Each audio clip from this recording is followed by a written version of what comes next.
Hey guys, tonight we're slipping into a world where paper lanterns breathe. Their slow sway marking times surrender to dusk. Imagine this. You're standing at the edge of an Edo-era teahouse garden, your feet already forgetting city haste, each step crushing wild time into the evening air. Cicadas stitch the silence with silver thread, a sound older than samurai swords or shogunate decrees.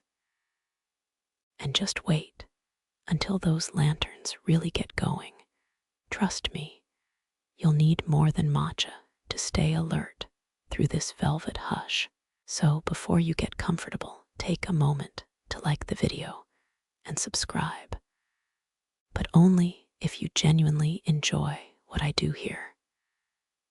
Where's your cushion fortress tonight? Drop your city and local time. Tell me if rain taps your window as we dive in. Now, dim the lights. Maybe turn on a fan for that soft background hum. And let's ease into tonight's journey together. Warmth rises from the stones beneath you, radiating like a sleeping cat's flank. Edo lanterns weren't just decoration. They were streetlights, guiding night travelers through a city that banned horses after dark, each one held open by bamboo ribs, like an owl's wing pinned mid-soar. Their glow pools around your ankles, liquid gold, seeping into the gaps between moss-eaten cobbles. A breeze sneaks past, carrying the musk of pine resin and yesterday's rain. Here's something those Kyoto tea historians won't tell you. Some Edo confectioners crushed fireflies into sugar, believing it made sweets glow in the dark. Not sure I'd risk my teeth on haunted wagashi. But hey, desperate times. Your nose catches plum blossom incense, thin and sharp. It needles the back of your throat. Cicadas notch their song higher, the heat pressing damp cotton against your spine. Lanterns creak like old floorboards, every sway etched in light against the wood lattice. Historians still argue whether teahouse metalworkers hid codes in those engravings, names of rebel poets or protest slogans. You squint tracing the shadow play. Are those cranes or just cracks in the cedar? The shapes bleed as another gust rolls through, stealing warmth from your left side. One lantern dips low, its silk belly swaying inches above the ground. A moth slams into the paper, wings frantic as a trapped thought. You freeze watching its silhouette struggle until the breeze tips the lantern aside like a drunk host. Freedom, or just a bigger cage, chilly air slinks around your neck sneakier than a pickpocket in festival crowds. 3 maple leaves skitter across the stones, claws scraping stone. You count their points, 5, 7, 9, nature's own indecision. Tree frogs start up somewhere, a chorus of rubber gloves squeaking on wet glass. 89. They say that's how many steps lead from the outer gate to the room itself, each one designed to force slowness. Your heel grinds a pebble, the crunch absurdly loud a gunshot in this sill-crapped world.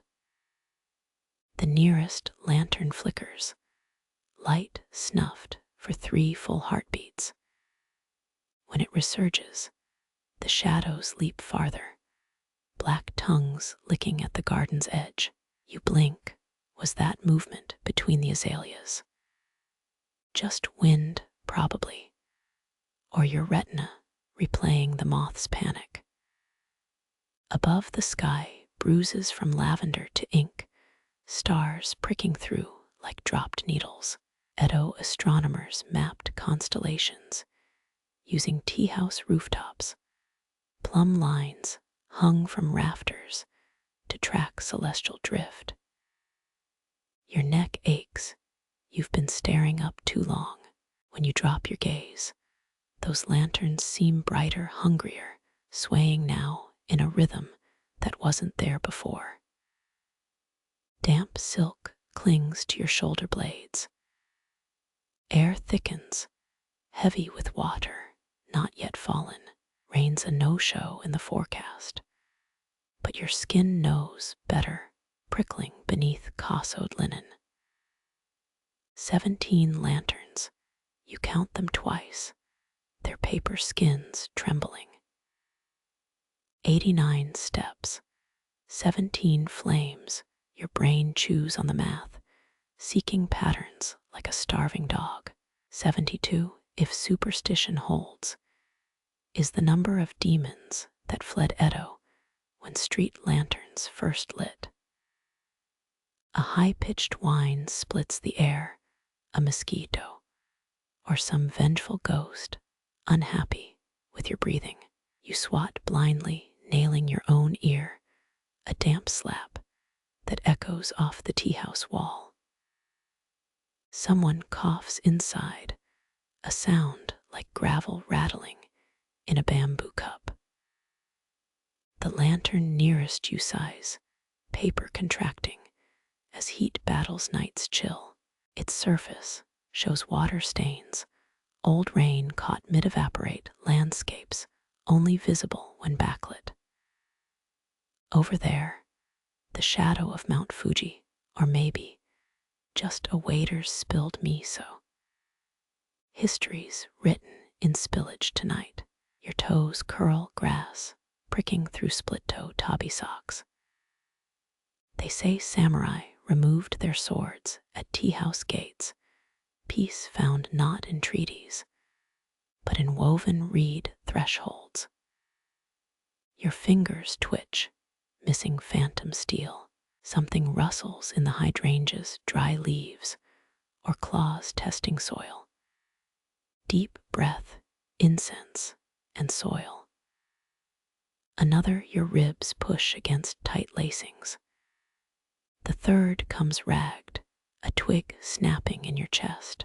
When your eyes shut, the lanterns imprint red afterglow, swaying blots burned onto your retina. Open them. Shadows hang thicker, so close you could poke them with your fan.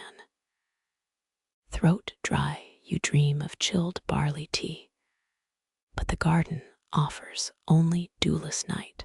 That moth returns, or its cousin, slamming into a different lantern's hip. Bamboo ribs shudder, the silhouette floods with amber light, all wings and desperation. Flicker your own pulse, counts the pauses between blinks. Flick, flick, gone, its dance moves lost to the dark canopy.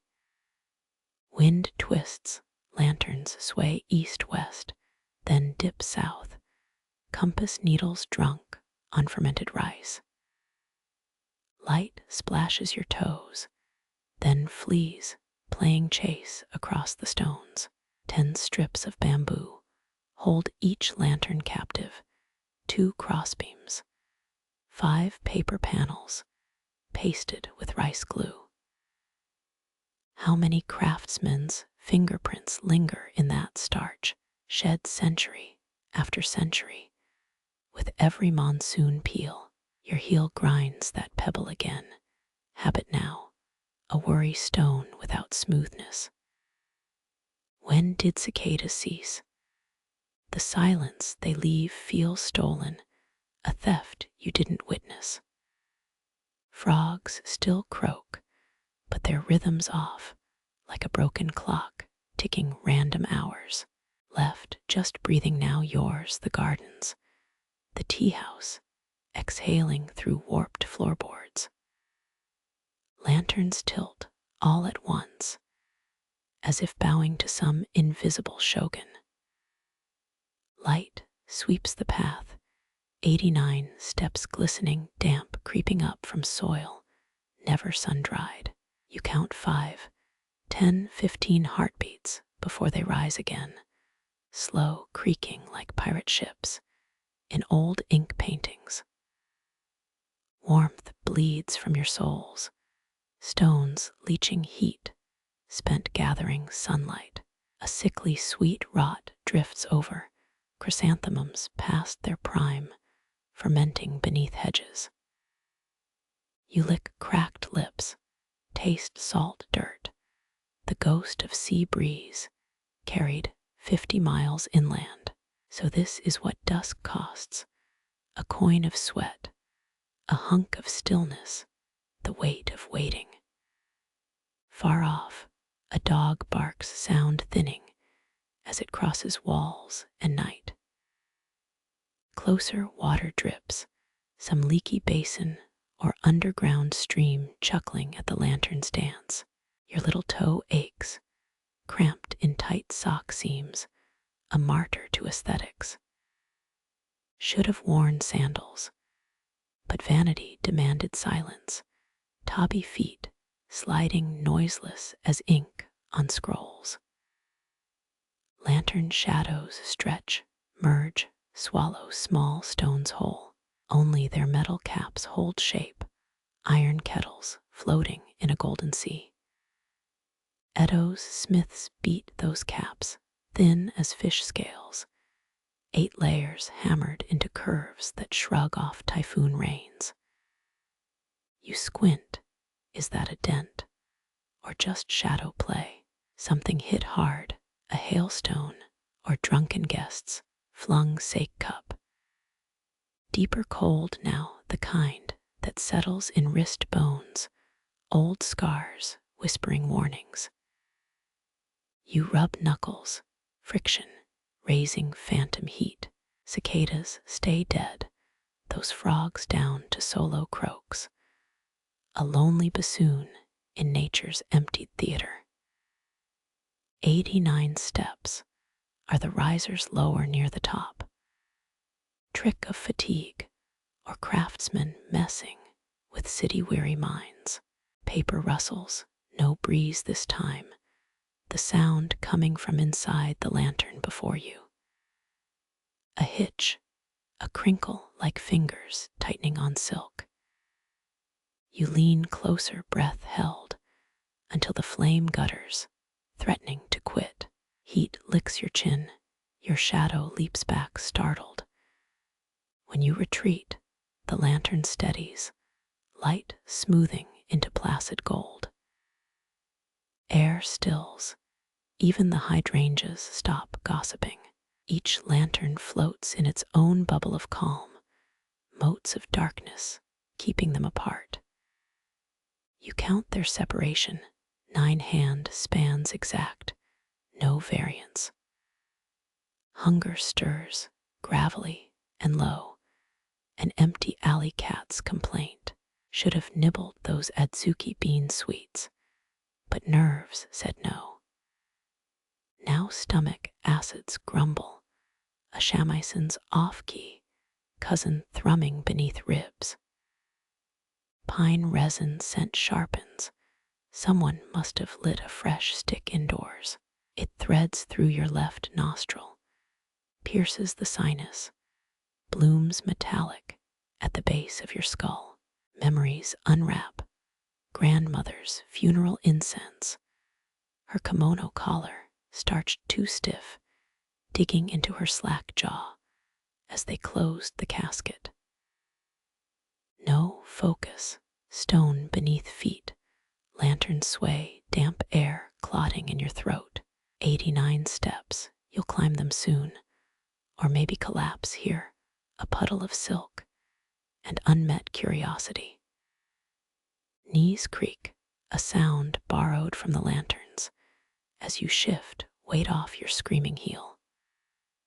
Moon's up, somewhere cloud-smeared and disinterested. It silvers the hydrangeas, turns lantern glow, jaundiced your skin sallow, as a kabuki ghost. That dog barks again, miles off, or muffled by walls, then cuts off mid-yelp. Everyone's silencing tonight, even the animals. First firefly appears a green spark at the corner, then vanishes. Tease. Two more flicker near the stone basin, dot-dash codes in mating morse. You count seconds between flashes. 3, 7, 2, no pattern, just chaos with wings. Light rain, thought denied earlier, starts whispering through leaves. Not drops, just wet breath enough to mat your fringe to the forehead. Lanterns hiss, paper puckering, flames shrinking into blue-hearted dwarves. Shadows shrink, draw nearer, wolves scenting weakness. You lift your sleeve, the silk already spotted with damp, to shield the closest flame. Heat billows under the fabric, a miniature sauna cooking your wrist. The lantern tilts, gratefully, casting long fingers up your arm. That's when the main door slides open, a rasp of wood on wood, light gushing out to blind you. A silhouette fills the frame, indigo sash cinched tight. But before details register, rasping speech cuts the night. Your toe meets the weathered cedar step, a hollow groan echoing up through the wood grain. Edo-era carpenters treated these boards with salt and ash, preserving them against rot for generations. Some claim hidden symbols live in the wood knots, protection sigils carved by drunk apprentices. Historians still argue whether the creak was designed as an alarm or just bad joinery. The groan sounds like your uncle waking from noon wine, an old joke, you know, yet it makes her appear. Silk hisses against pine as she bows, indigo dye bleeding into shadows. That color once cost more than rice. They say even samurai pawned swords for it. Her sash whispers secrets with each step, threadbare edges fraying like forgotten letters. Sandalwood and wet stone, you catch her scent. No perfume wasted on guests past twilight. Her fingers flash pale as river eels, beckoning you inside without words. You note the missing pinky knuckle tea hostesses often sacrificed joints to serve dignitaries. Or was that just tavern tales spun by lonely scribes? Warmth bleeds through your thin soles. The floor remembers summer sun stored deep in its bones. One board quivers underfoot, the infamous Nightingale floor some swore could sing. Yours sounds more like a cat trapped in a tofu shop. Better not mention it. Above, blackened rafters arch like whale ribs, smoke from countless hearths petrified into charcoal veins. She sweeps aside a hanging scroll, revealing a moon-viewing window, no bigger than your palm. Edo's commoners weren't allowed glass, so they stretched fish bladders over bamboo hoops. The result, bowl distortion strong enough to make the moon look like a half-squeezed persimmon. Your guide kneels, arranging ash-stained tea towels with ceremonial slowness. Her sleeves part, exposing wrist tattoos faded to blue smudges. Court records claim only criminals bore ink, but fire-scarred archives leave room for doubt. You mimic her posture, knees popping like green wood in a fire. Damp air creeps up your ankles, the ghosts of 100 rainy seasons trapped below the floorboards. built these tea houses atop raised pillars, flood wisdom from the great Kayan era deluge. A tadpole squirms between floor cracks, daring you to question its right of residence. She places a lacquered tray before you, its surface swirling with mother-of-pearl clouds. Dutch traders smuggled the lacquer recipe, a voice like wind through bamboo grass. Or maybe Portuguese pirates did. The debate sits between you, a third guest, sipping imaginary tea. Moths orbit her oil lamp, casting frantic shadows across her throat. One lands on your knee, wings patterned like a miniature map of Edo Castle. You resist the urge to brush it off, remembering Grandma's warning about displaced spirits. Your hostess produces a bronze bell, no larger than a walnut, striking it with a Durantler pick. The note hangs, a disgruntled mosquito humming near your left ear. Zen masters used these to signal enlightenment.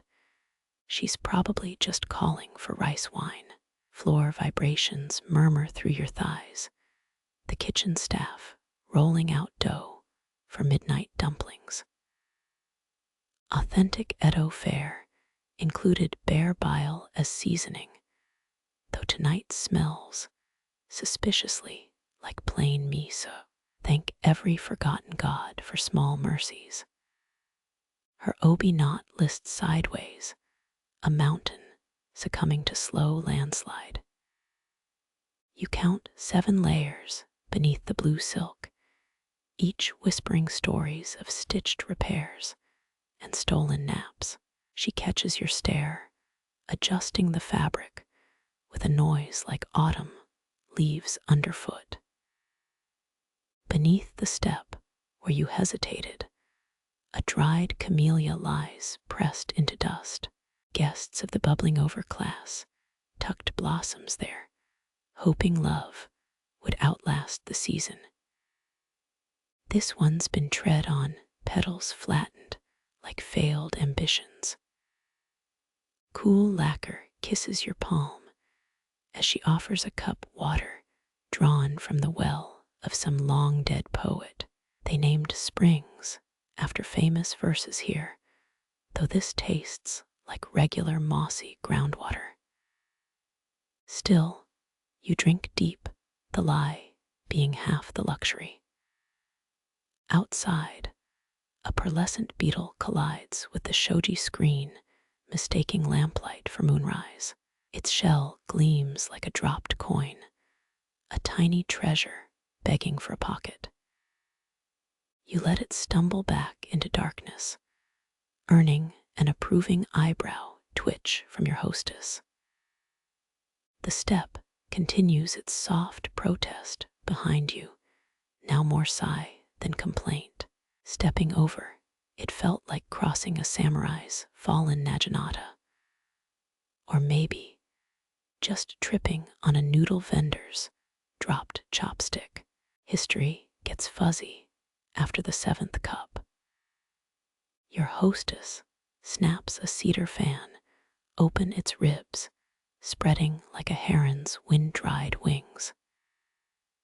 She directs you towards an inner room where softer mats promise kinder passage for your knees. The step groans once more, farewell sounding strangely like forgiveness. Her fingers hook the door's edge, frosted paper rustling like preening feathers. The panel glides, revealing herons frozen mid-strike across a gold leaf pond. Edo artists mixed squid ink with egg yolk, binding pigments to last centuries. One bird's eye follows you, a drop of darkness smarter than the room. You kneel, the scent of dried reed brushes teasing your nose. Your palm lifts, hovering over wings worn smooth by generations of reverent touches.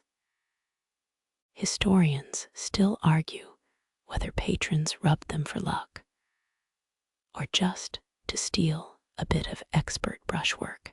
The lower feathers feel warm, as if the birds just banked away from a storm.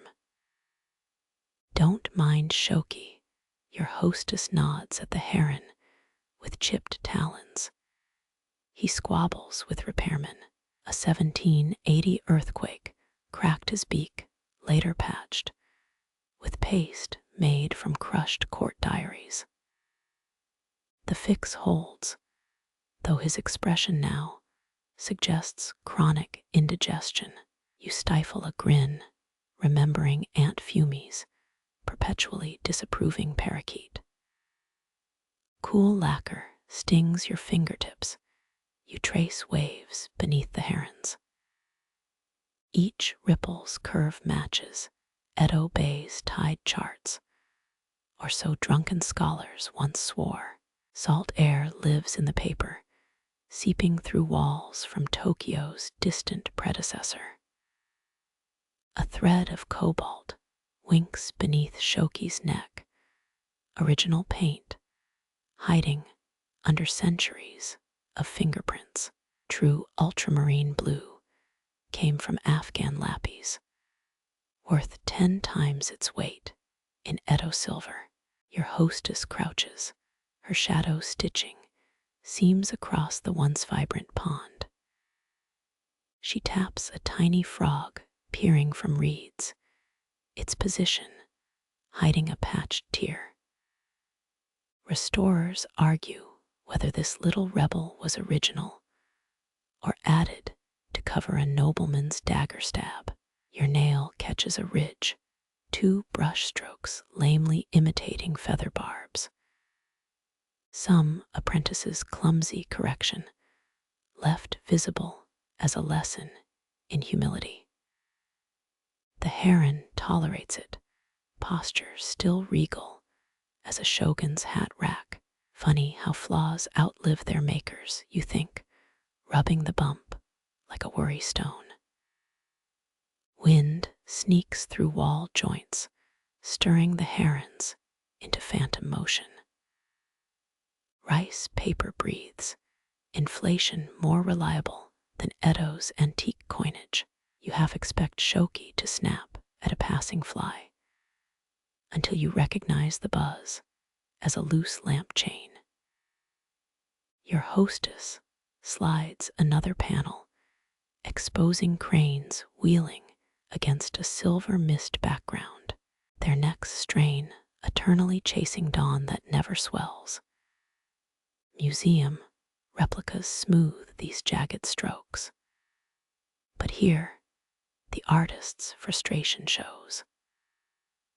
Old texts claim he painted during his wife's 49-day mourning period, each stroke counting down to remarriage.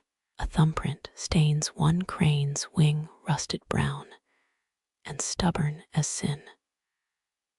3 theories exist: dried blood from a paper cut, tea slurped mid-brush stroke, or the more popular nosebleed from artistic frustration. You lean closer, smelling nothing but dust and thin ginger. She taps a hidden spot, 3 plum blossoms just visible under the bottom frame. Guild records say these were airbrushed by a courtesan turned artist, her name lost when the brothel burned. Their petals blush unevenly, the pink mixed from crushed cochineal beetles that escaped their mortar. You imagine rouge pots bleeding into masterpieces, history rewritten in bug juice. Her sleeve catches a heron's beak, threads snagging on time-chewed paper. The fabric tears free, leaving behind navy lint as makeshift plumage. Shoki seems pleased, his stern profile softened by this accidental accessory. You mimic the birds' hunched necks, shoulders aching from tea drinking formality. The hostess chuckles, her laugh drier than Sumi ink blocks. Try being a crane, they say, holding that pose causes less cramping. You comply, turning into a stooped waiting bird, eyeing imaginary carp. Lamplight shifts, revealing spiral patterns in the gold leaf. Microscopic whirlpools left by breath on fresh adhesive, twisting like Tokugawa family crests. Gold leaf was applied with rabbit skin glue, sneezing strictly forbidden during the process. Your pinky grazes a stork's ankle, snapping away like you touched a hot kettle. Legend warns painted birds steal warmth from the living to thaw their eternal flight. The spot pulses, suspiciously feverish, until you realize it's just pinched nerves from kneeling. She slides the door wider, exposing bamboo hinges, blackened by decades of oily fingers. Their squeal mimics the vanished Edo cormorant fishery, birds choking on control cords.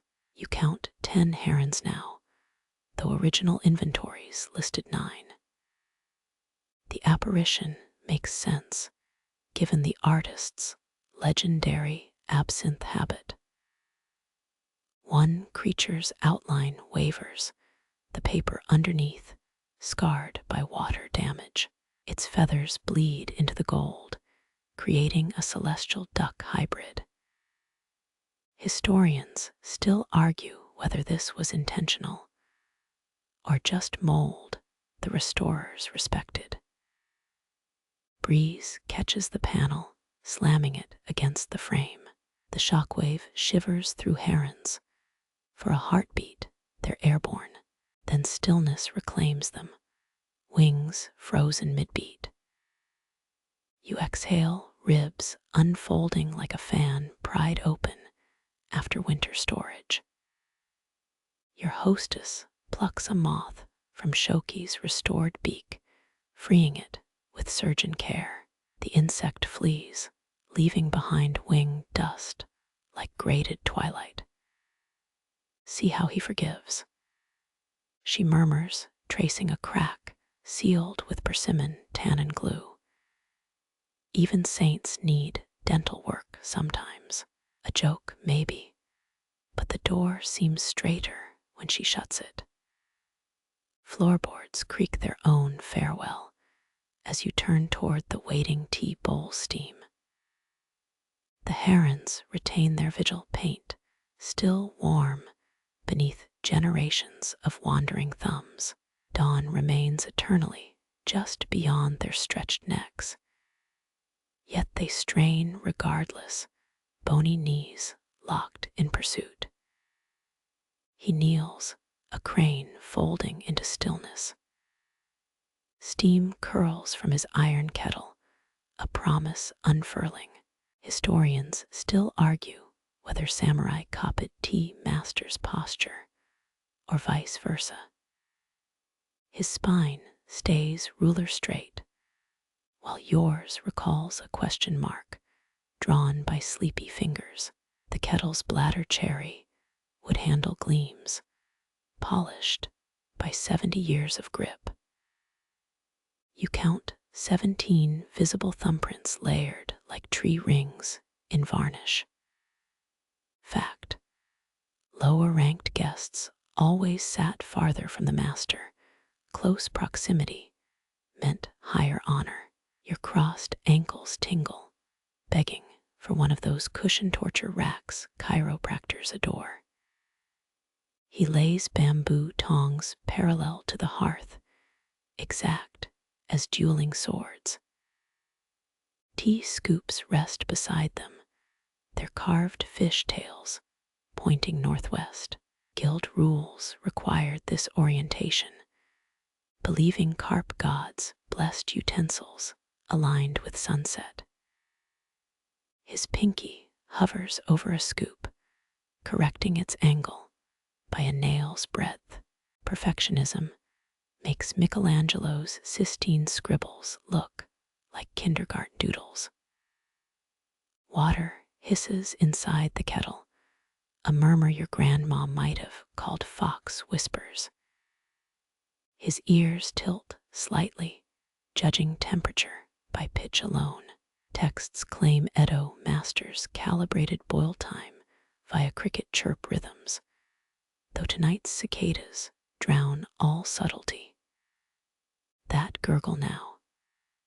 Tea guy ASMR at its finest. A derived purple clay bowl rotates toward you, slow as Venus in retrograde. Its crackled glaze resembles Edo Bay ice thawing.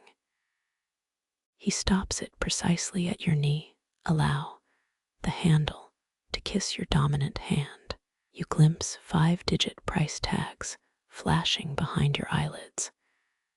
Breathing resumes, apparently possible after all.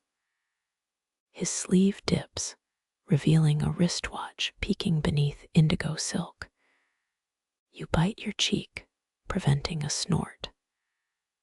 Master flex, centuries-old ceremony, plus Swiss engineering. The watch probably chimes with penguin mating calls, or something equally niche. Green powder cascades into the bowl, more precious gram for gram than Edo period saffron. Matcha back, then doubled as currency during famines, wakame-flavored coins optional. A bamboo whisk stands ready, its prongs split finer than songbird bones. A thread hangs loose near its base, a rebellious strand refusing ceremony. He lifts the kettle, his elbow hinging like a samurai drawing steel. Boiling water arcs into the bowl, a perfect thin stream without splash. Textbook technique, unless you squint and pretend it's a barista botching a latte art swan. Steam mushrooms up, hazing his face into a benevolent ghost. Silence swells as he whisks, your ears tuning to bubbles popping in the foam.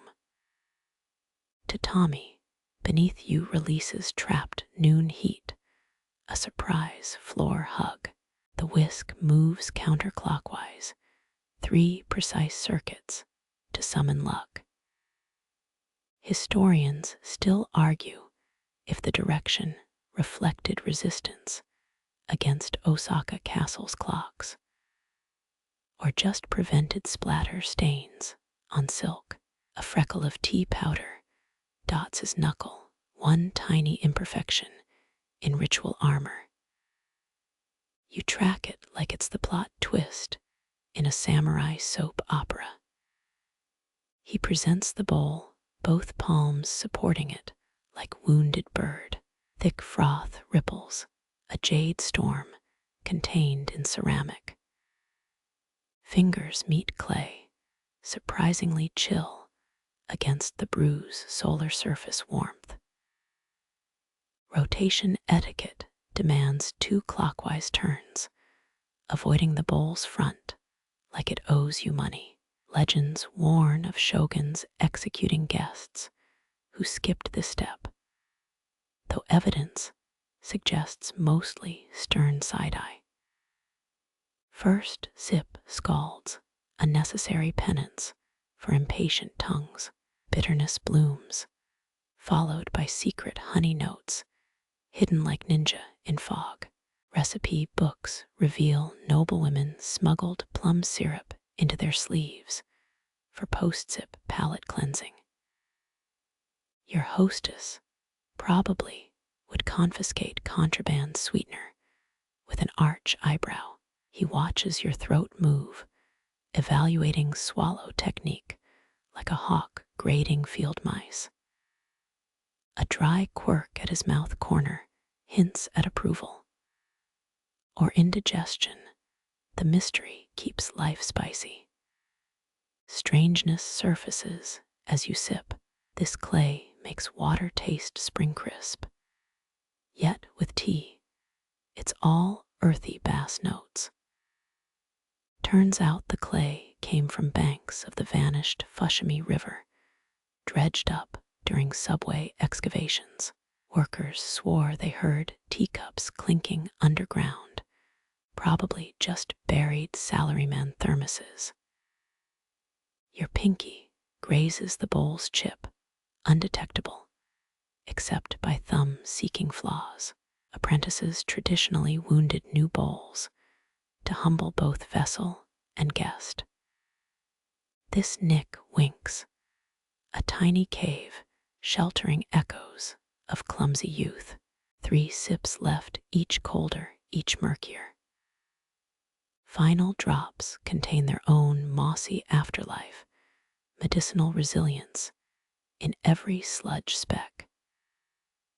Doctors once prescribed tea sediment for everything from gout to unfortunate mustache growth. Results varied, much like modern-day kale smoothies. He retrieves the bowl, accepting its return like taking back a belligerent pet. Inspection follows. Lip traces studied like forensic evidence. A polite nod says no floating broccoli in your teeth equivalent. Iron scrapes stone as he drags the kettle aside, sound setting your molars vibrating.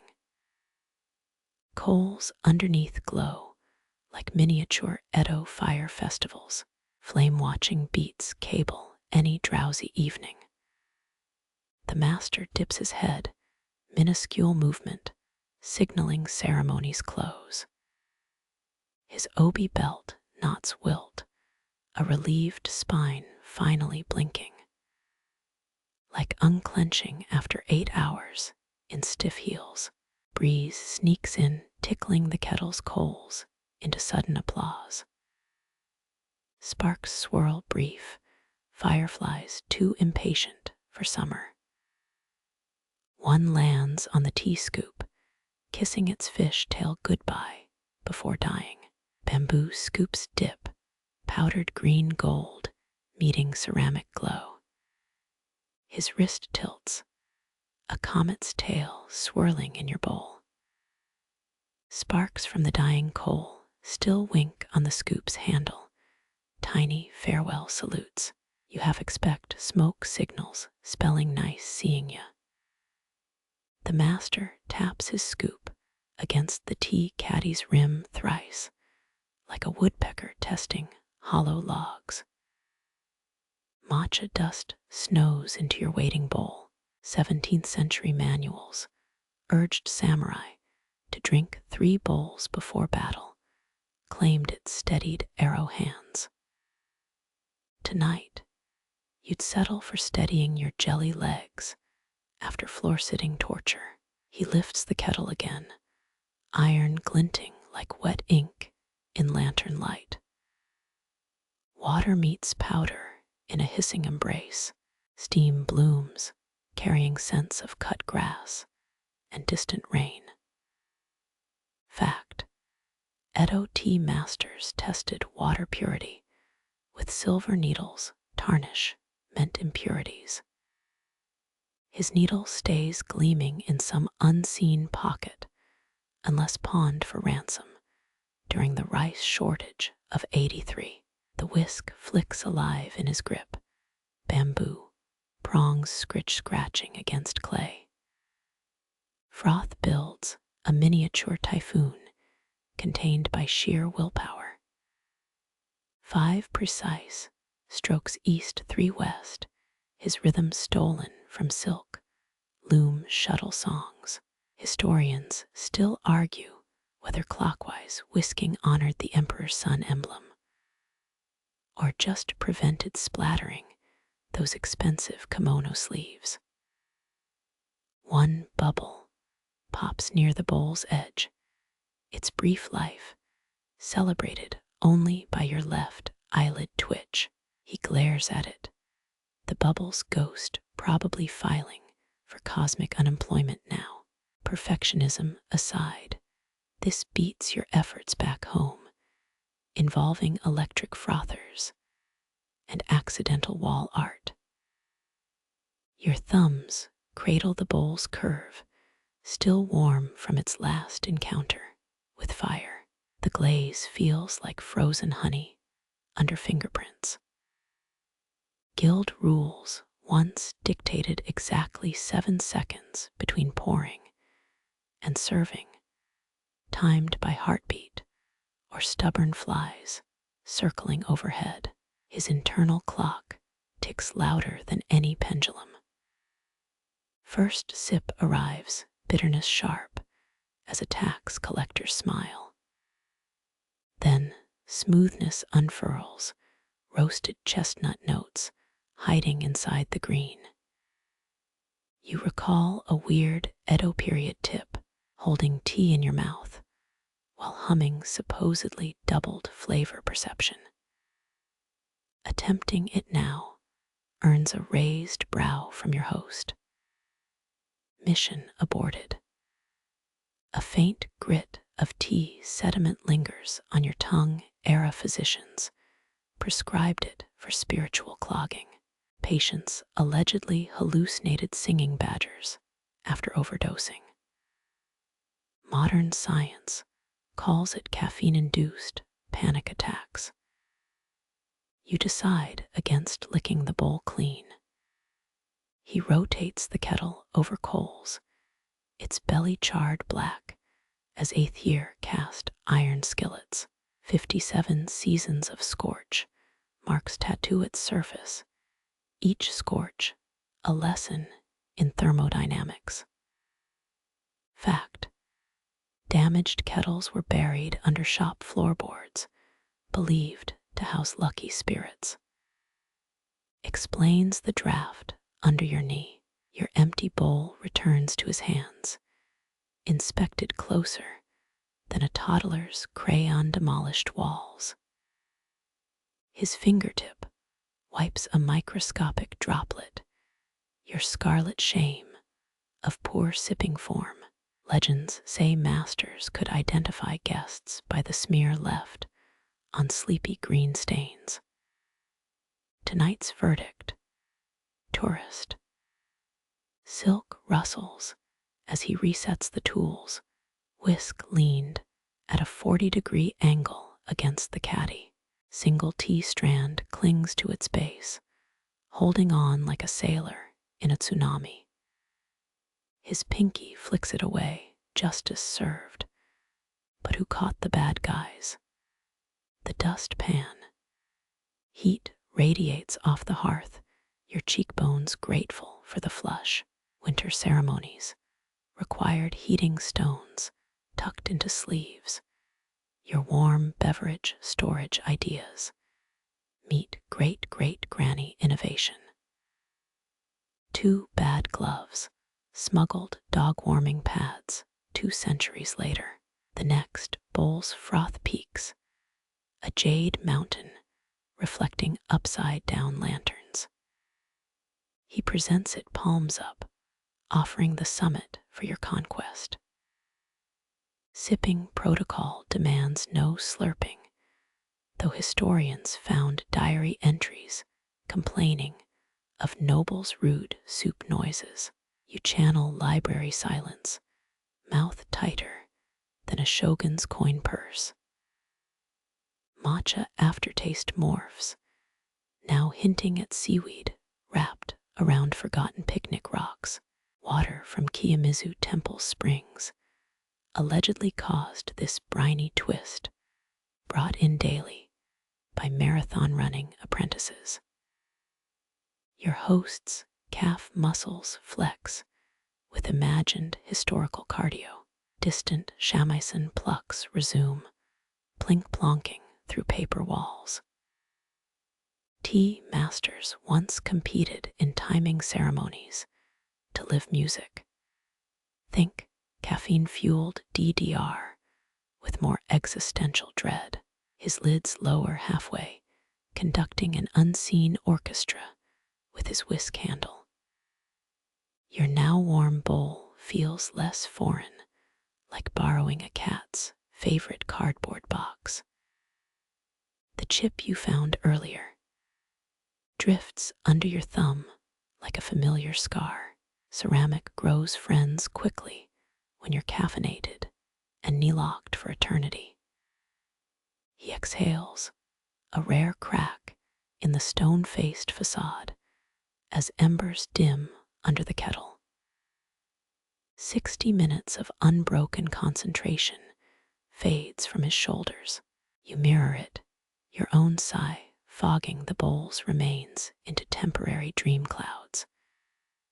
They twist, forming shapes, suspiciously like your pillow back home. Lantern light drips gold over his tools, already wiped cleaner than germ-phobic smartphone screens. Bamboo grain glows, each fiber telling tales of stubborn stalks, surviving Kyoto monsoons. Your own fingers seem dull by comparison, more fast food coupon handlers than art appreciators. One final coal collapses, its last flare tattooing shadows of steam snakes on the ceiling. They writhe, then dissolve into nothingness, like every grocery list you've ever memorized. Tea dregs at the bowl's bottom stare back. Wet tea leaves could be about anything. But why bother when sweet silence wraps the room like faded obi silk? Bitter warmth spreads down your throat, a forest fire in miniature. Your veins hum, dusk's chill retreating like outmatched sumo wrestlers. Historians note samurai gulped matcha before duels, swore it sharpened their vision clearer than freshly polished sword blades. Tonight, your biggest battle is floor numbness versus standing upright. Lantern shadows stretch across tatami, clawed paws stalking imaginary mice. One pool of light flickers your tea bowl, now half empty. Edo-era tea houses, often tilted floors, guaranteeing spilled drinks would flow away from VIP guests. Your knees beg for that innovation right now. A sediment chunk floats, spinach green asteroid in a jade universe. You recall a weird merchant diary, claimed tea leftovers, polished armor better than river sands. Imagine explaining that to your local blacksmith. My helmet needs an oolong buff, stat. The aftertaste lingers, burnt sugar and apology letters. Breathing deep, your ribs expand against silk layers. Ceramic rests heavy in your palms, glaze worn thin by centuries of similar grips. Exactly 72 seasonal sip marks circle its rim, the ghost of every autumn visitor. Shamisen music filters through walls, plucked notes skipping like flat stones over pond water. Tea masters debated whether melody ruined focus or saved them from eavesdropping on marital squabbles in the kitchen. Your host's ear twitches, a private punchline to some ancient joke. Your little finger tingles, pins and needles from gripping the bowl too tight. You flex it, joints popping like tiny rice crackers. Medieval docs blamed tea palsy on imbalanced humors, prescribed leeches applied to the wrists. Thank Buddha for modern chiropractic memes instead. Shadows deepen, indigo bruising the paper screens. That calico cat slinks closer, eyeing your cushion with imperial entitlement. Its tail flicks, metronome counting down, until your polite surrender. Edo strays supposedly understood 17 polite refusal phrases.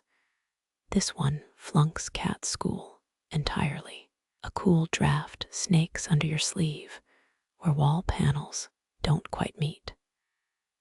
Fact: builders left gaps to prevent swelling in humid months, whispers, and mice appreciated the airflow. You shift, trying to plug the leak with sheer willpower. Epic failure. Dregs swirl at the bowl's bottom, divination tools for desperate romantics. Last week's leaves told a fortune teller you'd meet a tall stranger with excellent credit. Still waiting.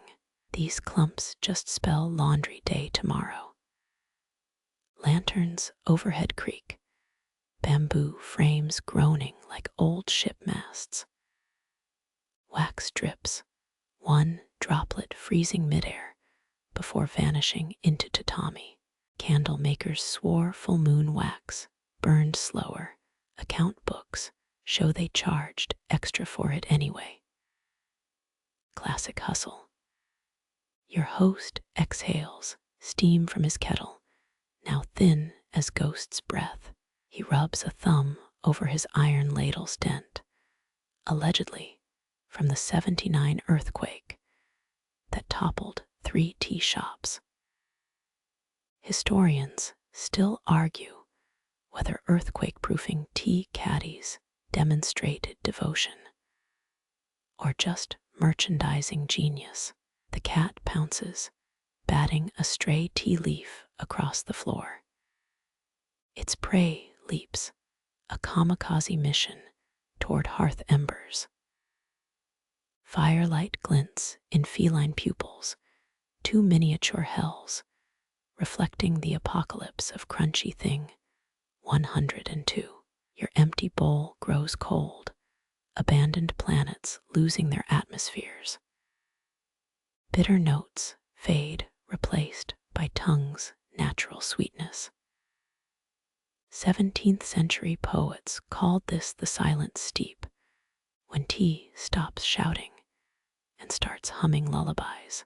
They clearly didn't have tinnitus from shamisen practice next door. Wood smoke curls from the hearth, blue-gray ribbons braiding themselves overhead. You track one, a zero-gravity gymnast spinning without a net.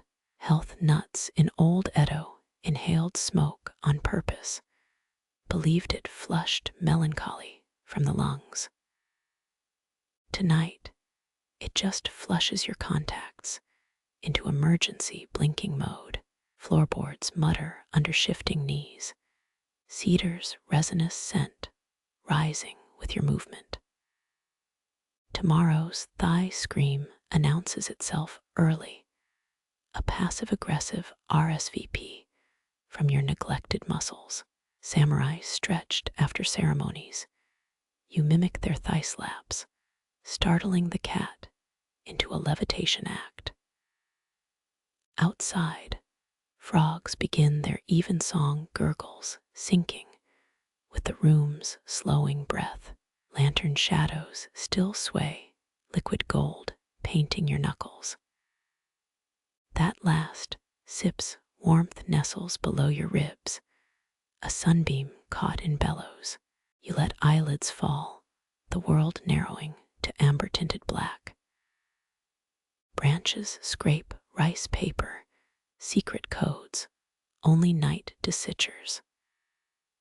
Your eyes stay shut, listening to the garden, composing messages in bark morse. 7 plum blossoms press against the screen, each petal glowing like a ghost's fingerprint. Historians, no builders designed Nightingale floors to squeak underfoot. Yet no one recorded why they let plants whisper unchecked. A twig drags slow as a lazy calligrapher's ink brush. You imagine roots plotting beneath the soil, underground treaties between peony generals and moss spies. Old scrolls insist counting midnight plum blooms summons spirits, martyred poets demanding better epitaphs. 5, 6. That seventh blossom pulses, a hesitant heart made visible. Moonlight clots on the wooden sill, solid enough to scoop with your fingernail. Cold seeps through the screen, your cheek leaning where gardeners pruned centuries ago. 83 lords supposedly meditated in this exact spot. 19 wrote dreadful haiku about the view. Their fountain pen scratches still haunt the gift shop postcards. Your thumb finds a screen tear, rice paper split like old skin. Through the gap, a moth's wing beats against the frame. Sieve makers in Edo repaired such rips with mulberry glue, charging extra if customers complained during cicada season. The moth escapes, leaving scales like fairy dust on your knuckle. 7 blossoms swell, distorting into faces pressed against thin paper. Number 3 has your childhood neighbor's frown, Mrs. Yamada, who yelled at cats for loitering. Historians still argue whether Shinobi used garden sounds to signal allies or just enjoyed trolling Teahouse philosophers. That scratching could be maple branch against lattice or a coded review of the dango quality. Night air carries jasmine too sweet for late autumn. Your nose wrinkles, tracking the scent to a lacquered box near the hearth. Inside, dehydrated petals pretending to be fresh. Edo perfumers mastered the art of faking seasons, a thriving scam, until magnolia-hungry samurai demanded refunds. 1 blossom detaches, sliding down the screen like a tear. It leaves a damp trail, the ghost of a snail's path. You count 6 survivors, their shapes trembling as wind snakes through pines. Roof tiles creak, weight shifting as something pads across ancient clay. Not a cat. Too heavy for paws, yet too light for roofers making midnight repairs. Your breathing sinks with the breeze. Inhale. Branches rise. Exhale. Petals shiver. That 7th blossom lingers in mind, clear as the crack in Grandma's good rice bowl. She warned always to stop counting at 6. 7's the number that tempts hungry ghosts. Too late now. Moths orbit candlelight, stupid as senators debating a mothball ban. Their shadows splatter across screens. Rorschach blots only insomniacs analyze. Insect wings brush your ear, a missed cue to duck. Entomologists confirm Edo moths grew bolder during tax seasons, possibly protesting unfair lamp levies. Plum scent thickens, muscling past fake jasmine's tawdry perfume. Real blossoms out there somewhere, a tree older than your great aunt's grudges. Your pinky traces the phantom's 7th bloom, its outline tattooed on fogged glass. By dawn, it'll vanish, a dream even the garden forgets cooking up. Wind sneaks through screen gaps, whistling 4 notes that almost form a lullaby. Samurai wives hung wind chimes to scare off burglars, though most thieves just laughed while pocketing the silverware.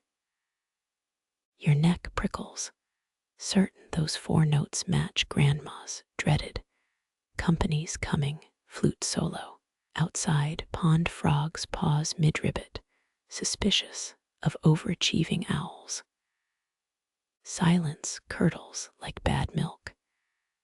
Then, a stone clacks against another, the garden playing go with itself. Traditionally, 7 stones marked elite meditation gardens, though contractors often used 8 and called it artistic flair. Wood smoke flees through ceiling cracks, smudging the moon's cheek with soot. The 7th blossom's ghost flickers, inviting your fingertip to press back. Cold bleeds through paper, a warning the living shouldn't touch unresolved business. You withdraw, counting splinters instead.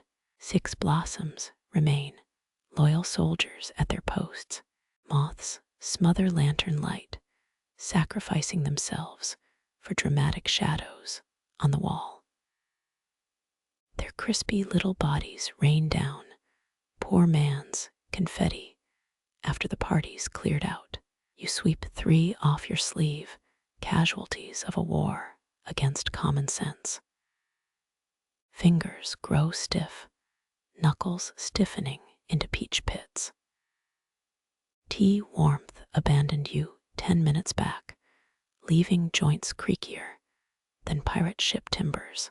Rubbing palms together sparks static, mini lightning, disapproved by thunder gods napping nearby.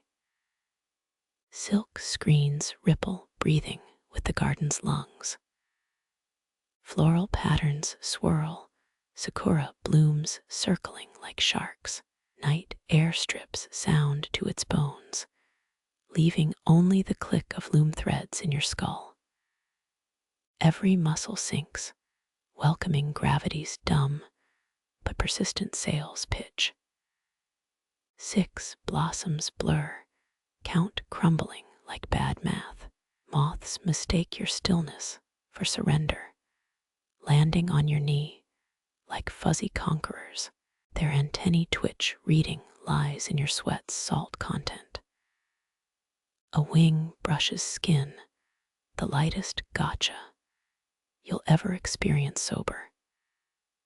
That missing 7th bloom drifts through memory, attached now to childhood's lost red kite, snagged on power lines 20 summers back, still sending ransom notes via lonely breezes. Historians agree, nostalgia rots roof tiles faster than acid rain. Or possibly not. Who funds these studies anyway? Lantern light gutters, dimming the room to sepia tones. Paper screens flush pale, starved of radiance. Garden shapes retreat into ink blob territory. Your head dips, the weight of unblinking blossoms pressing harder than physics allows. Moths retreat, bored once you stop impersonating fireworks. Eyelids seal, the 7th bloom glowing under closed vision. It pulses, matching the lazy frog's final croak nearby. Branches scratch their nightly report, smuggled through walls too thin to block existential dread. You exhale through your nose, fogging the ghost blossom's glass until it fades. 1 moth kamikazes into the lantern, a final sacrifice for better shadow dramas. Its crispy remains somersault onto the tatami, auditioning for the role of inedible snack. 6 blossoms salute its dumb valor, flags at half-mast, while the garden plots tomorrow's assault. Your chin meets collarbone, capitulation written in creased silk and unfinished counts. Cold air nips your nape, a tattletale reporting posture crimes. Shoulders slump, the spine's failed rebellion against Newton's dumb apple obsession. Through thinning focus, Screens shudder. Branches wave white flags. Blossoms dissolve into mist. A scent lingers, half plum courage, half grandmother's disapproving tusk trapped in perfume. Moonlight shrugs, abandoning your slumped form to shadow's custody. Even the fearless seventh ghost fades, unpaid overtime, forcing its retreat. Garden sounds distort, slipping into dream's waiting pocket. Rice paper holds its breath, straining to hear your pulse slow beneath layers of drowsy silk. Moths circle a victory lap, wings flush with stolen candle wax and false triumph. Lungs fill with petal-thin air, each breath a lazy high five to oblivion. Shadows knit across your knuckles, silk gloves crafted from nothingness. The screen's last visible blossom winks, suggesting you quit pretending alertness matters now. 6, 5, 4. Who's counting anymore? The numbers bleed like wet sumi ink. Walls exhale wood resin sighs, surrender granted in exchange for one promise. Whispered leaves promise dawns, a rumor plenty of night left to drown in. Blossoms melt into the black, their secret codes expired with the final watchman's yawn. Wind untangles itself from pines, free to harass laundry lines uptown. Your skull meets floor mat, pillowed by centuries of identical human defeat. Lanterns douse themselves, one by one, ashamed witnesses to your faceplint. The garden's morse slips into glossolalia, branches babbling nonsense to maintain plausible deniability. 7 ghosts yawn, tucking themselves under root quilts until the next sucker counts them. Moths snuff their last ambitions, realizing the light was just a hole in the dark all along. Murmurs smear into the walls, tea-loosened tongues dissolving like sugar cubes in hot water. Guests fold into the wooden pillars, their outlines fraying like poorly hemmed kimonos. Your elbow nudges a lacquered tray, its surface colder than a jilted lover's goodbye kiss. Edo artisans perfected this black lacquer technique, layering tree sap until it mirrored midnight pools. A half-eaten mochi puckers, abandoned on the dish like a deflated lung. Sticky rice turns to stone under neglect. You could mortar bricks with this misplaced sweetness. Someone giggles behind a screen, the sound fluttering like a moth trapped in a cup.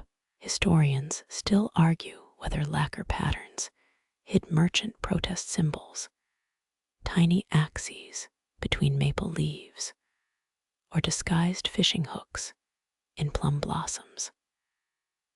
Shadows ooze across tatami mats, black ink spilled by a clumsy calligrapher.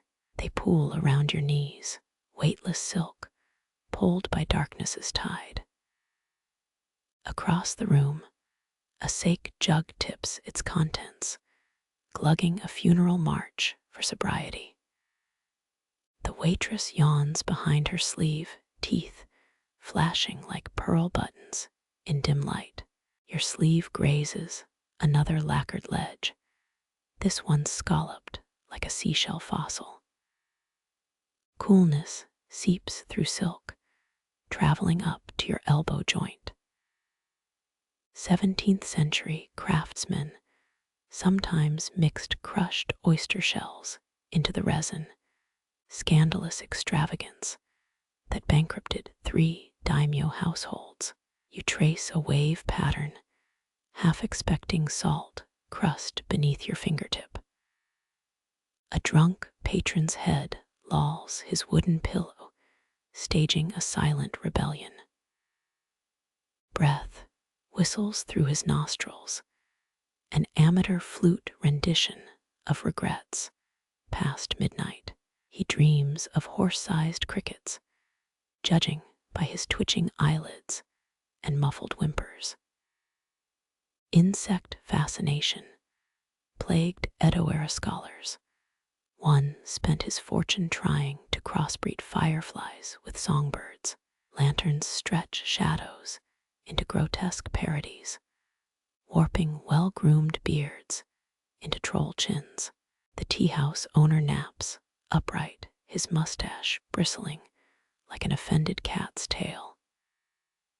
Steam escapes an unattended kettle, hissing secrets about negligent staff. Warmth flees the room minute by minute, retreating to better insulated establishments across town. Silk screens ripple their painted cranes, now fattened by distorted shade. You blink, the birds seem to pantomime warnings with their wings. Could just be dry rot warping the parchment, or that fifth cup of hajjja backfiring spectacularly. One crane's beak elongates, reaching for your left eye like a personal insult. Laughter erupts from a corner booth, too sharp for this muffled hour. It carves the haze into jagged pieces, glass shards in custard. Men slap knees with force-threatening joint dislocation, their obies loosened beyond polite protocol. Someone hiccups, the sound echoing like a frog in a rain barrel. Floorboards moan beneath shifting weight, complaints from timber older than your family name. You count 7 knots in the ceiling beam, each darker than a priest's winter socks. Pressure builds behind your brow, a dumpling steam valve threatening catastrophic release. The waitress reappears silent as Shadow's preferred sibling. She slides a fresh teapot toward you, its spout angled like a heron's skeptical eyebrow. Ceramic meets lacquered wood, the soft kiss of heat meeting indifference. Steam curls upward, writing cursive letters only the ceiling understands. Across the room, shadows devour a sleeping merchant's face. Darkness pools in his open mouth, a bottomless well inviting foolish leaps. His neighbor sketches in a tiny notebook, wrist darting like a spider on amphetamines. Your thumb rubs the lacquer's smooth curve, soothing as a widow's lie. 9 generations of craftsmen, apprenticed under stern masters. Only 1 in 3 resisted the urge to elope with rival clans' daughters. This tray might have witnessed illicit proposals or served as a sickbed for concubines faking tuberculosis. Someone drops a wooden token, the clatter louder than a sumo wrestler's belly flop. Heads snap toward the noise, necks creaking like untuned shamisen strings. Murmurs resume lower now. Conspiratorial whispers, oiled by too much leisure time. The token spins on its edge, deciding whether to implicate bystanders in its crimes. Light bleeds from lanterns, wick filaments, panting toward retirement. Their glow softens into buttery smears. Sunset recreated indoors by desperate illusionists. Lacquer surfaces deepen from black to abyssal indigo, swallowing reflections whole. Your pinky encounters a chipped edge, rough rebellion against perfection.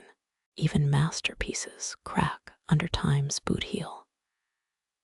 This tray's golden wave crests here, chipped 50 years back.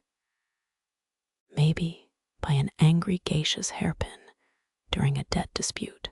Shadows thicken between patrons, living cobwebs, stitching fools to their bad decisions.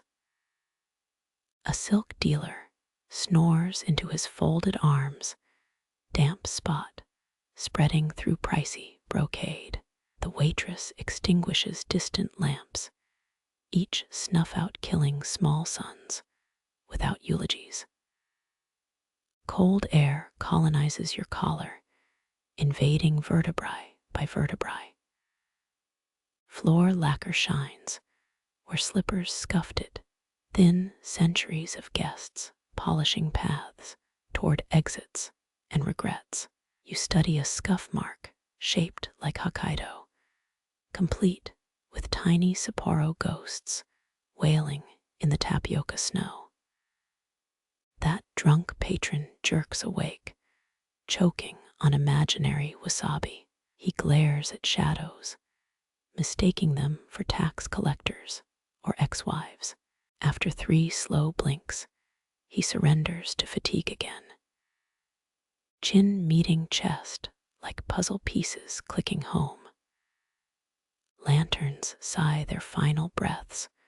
One surrenders with an audible pop. The room tilts toward grayscale objects dissolving into their component shades. Your sleeve sticks to the lacquer now, abandoned by warmth's evacuation protocols. Silk rustles near the doorway, the hostess becoming a silhouette herself. Her hairpins catch residual light, 2 suicidal fireflies refusing to clock out. She hesitates, assesses the battlefield of slumped bodies, retreats soundlessly. Shadows knit across your lap, a quilt woven from clumsier darkness patches. They climb your torso, cool fingers counting ribs through layers of silk and poor life choices. Frost patterns bloom on the machi, nature reclaiming its starchy child. The spinning token wobbles, slows, chooses a side. It lies mute, revealing nothing. Your throat tightens, part exhaustion, part petty annoyance at unresolved plot threads. Breath clouds hang before faces. One patron blows spirals like a tobacco novice. Yours disappears faster, proof of waning body heat or inferior lung capacity. A screen door rattles, scolded by wind for existing unlatched. Lacquer gleams one final time, moonlight sneaking through a crack in the shutters. It illuminates a single chrysanthemum, inlay gold petals, mocking cheap gilt imitations. Then clouds eat the moon, mercy-killing aesthetic appreciation. Air shifts as bodies slump further, marionettes with severed strings. Someone mumbles about needing to pee, confiding in floor demons who stopped caring hours ago. The waitress' distant footsteps fade, each one softer than petals landing on fresh graves. Your tongue sticks to the roof of your mouth, Sahara syndrome with floral undertones. Shadows press their advantage, pouring into nostrils and ears. They taste of extinguished wicks and forgotten New Year resolutions. The last lantern gutters, its death rattle smothered by velvet blackness. Darkness wins unanimously, no ballots disputed. Shapes dissolve completely, no edges left to define rebellion. Against all logic, Your elbow finds that lacquered tray again. Its chill persists, ancient tree sap still judging your life choices at 3 a.m. Shadows knit their final seam across your eyelids, silk blindfold gifted by well-meaning executioners.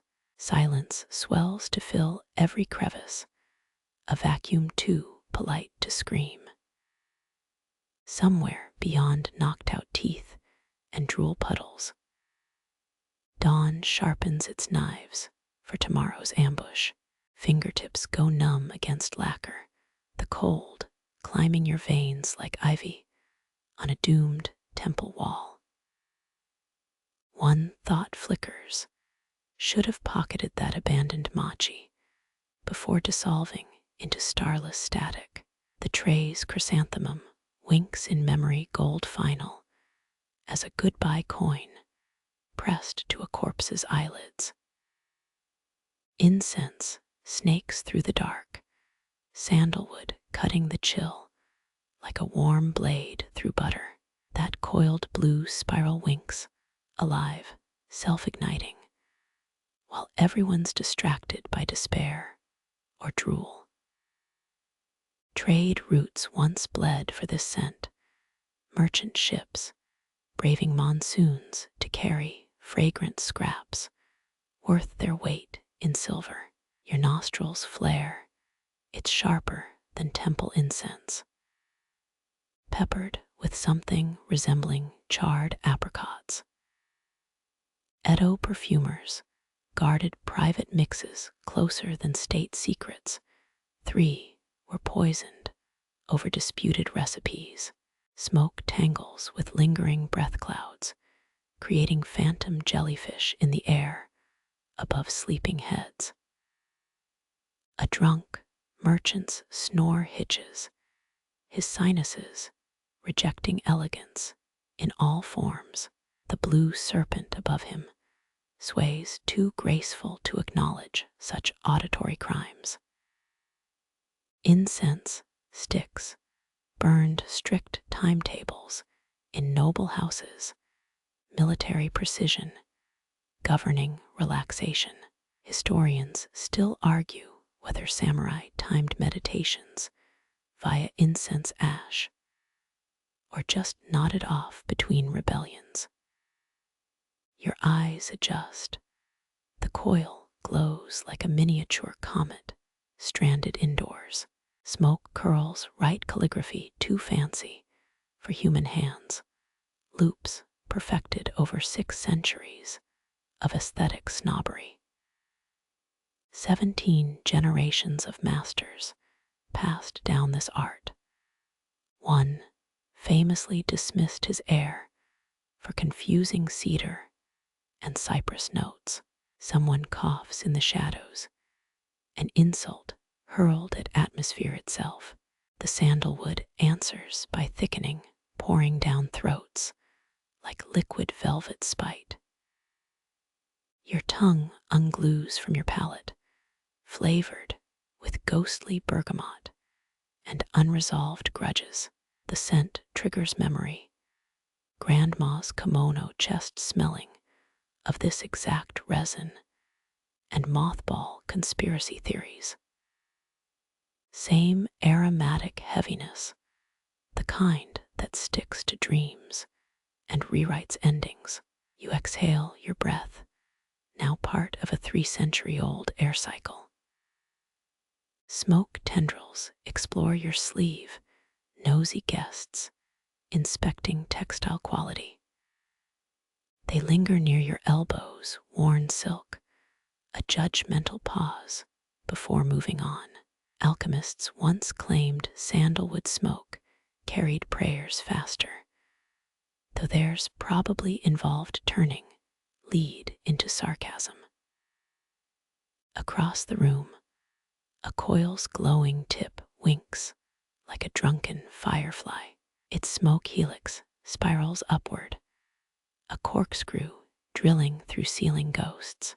The teahouse owner's stash must be elite tier. This is no peasant market frankincense knockoff. Your head lolls, not from fatigue.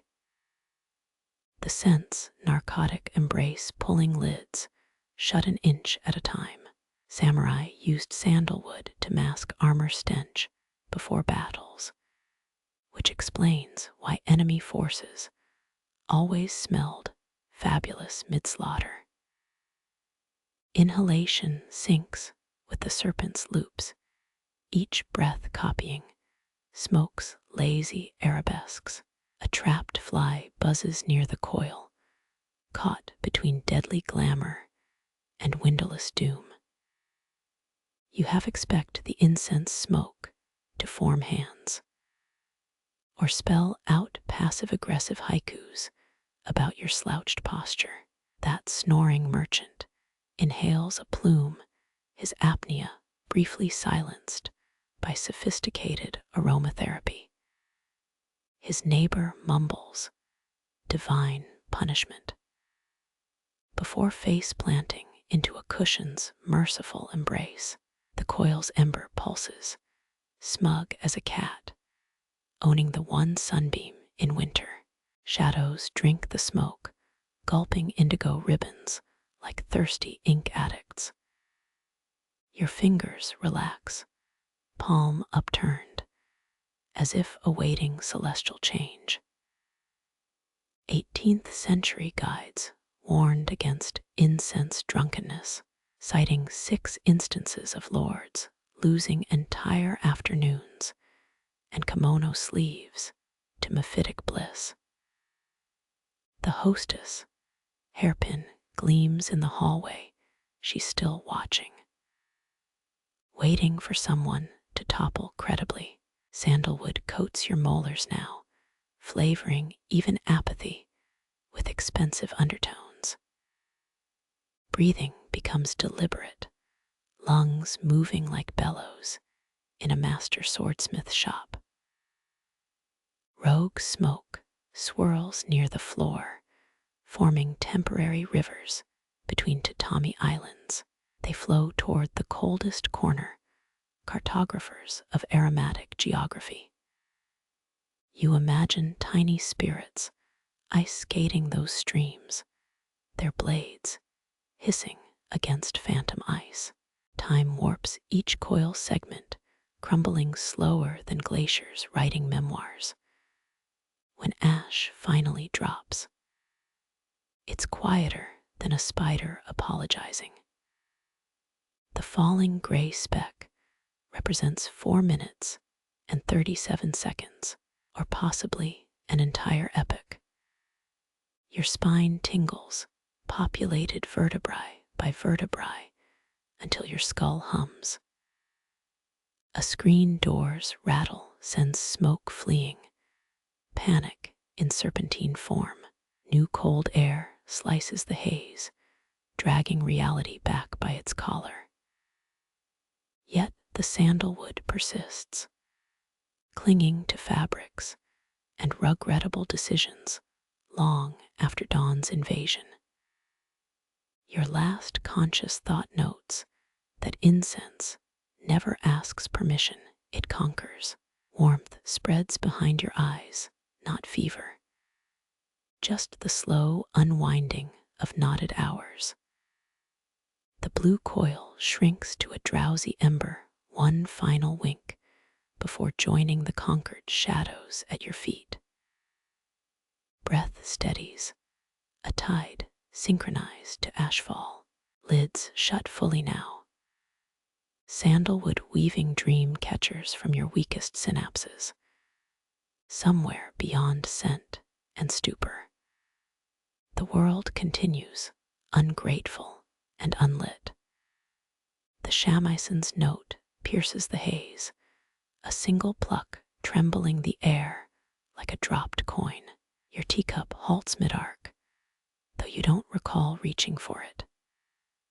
The instrument arrived centuries ago, sneaking in through Okinawan trade routes, disguised as a humble snakeskin lute.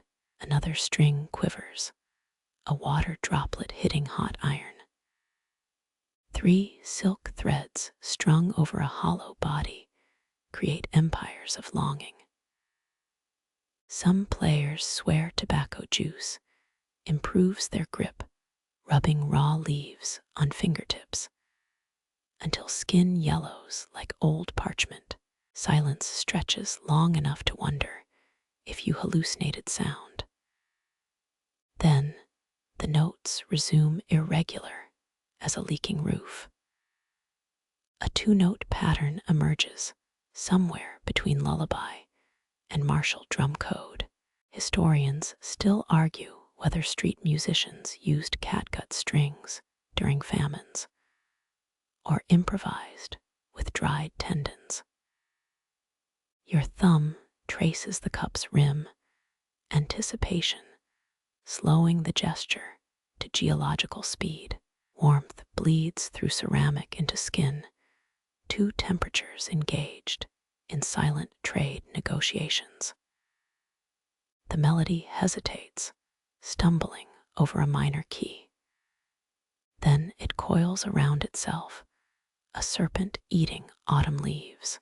Shamisen masters often composed for downpours. The instruments pluck, cutting through rain's white noise like a blade through wet paper. A floorboard creaks, someone shifting weight toward the sound. Your ear charts the music's origin, 3 rooms east, maybe near the overgrown courtyard shrine. Legends claim no actors practiced shamisen underwater to strengthen finger strikes against river currents. 4 rapid plucks mimic sparrow panic, wings beating against bamboo cages. Then sudden calm, a held breath lasting 9 heartbeats. Your own lungs synchronize, rebelling against years of impatient city air. The cup tilts, tea threatening to breach its porcelain borders. Particles of leaf dust swirl miniature ships, caught in a tidal hymn. Edo period noodle shops hired shamisen girls, their tunes timed to how fast customers slurped broth. A wrong note sniper strikes. The players mutter, barely carrying through walls.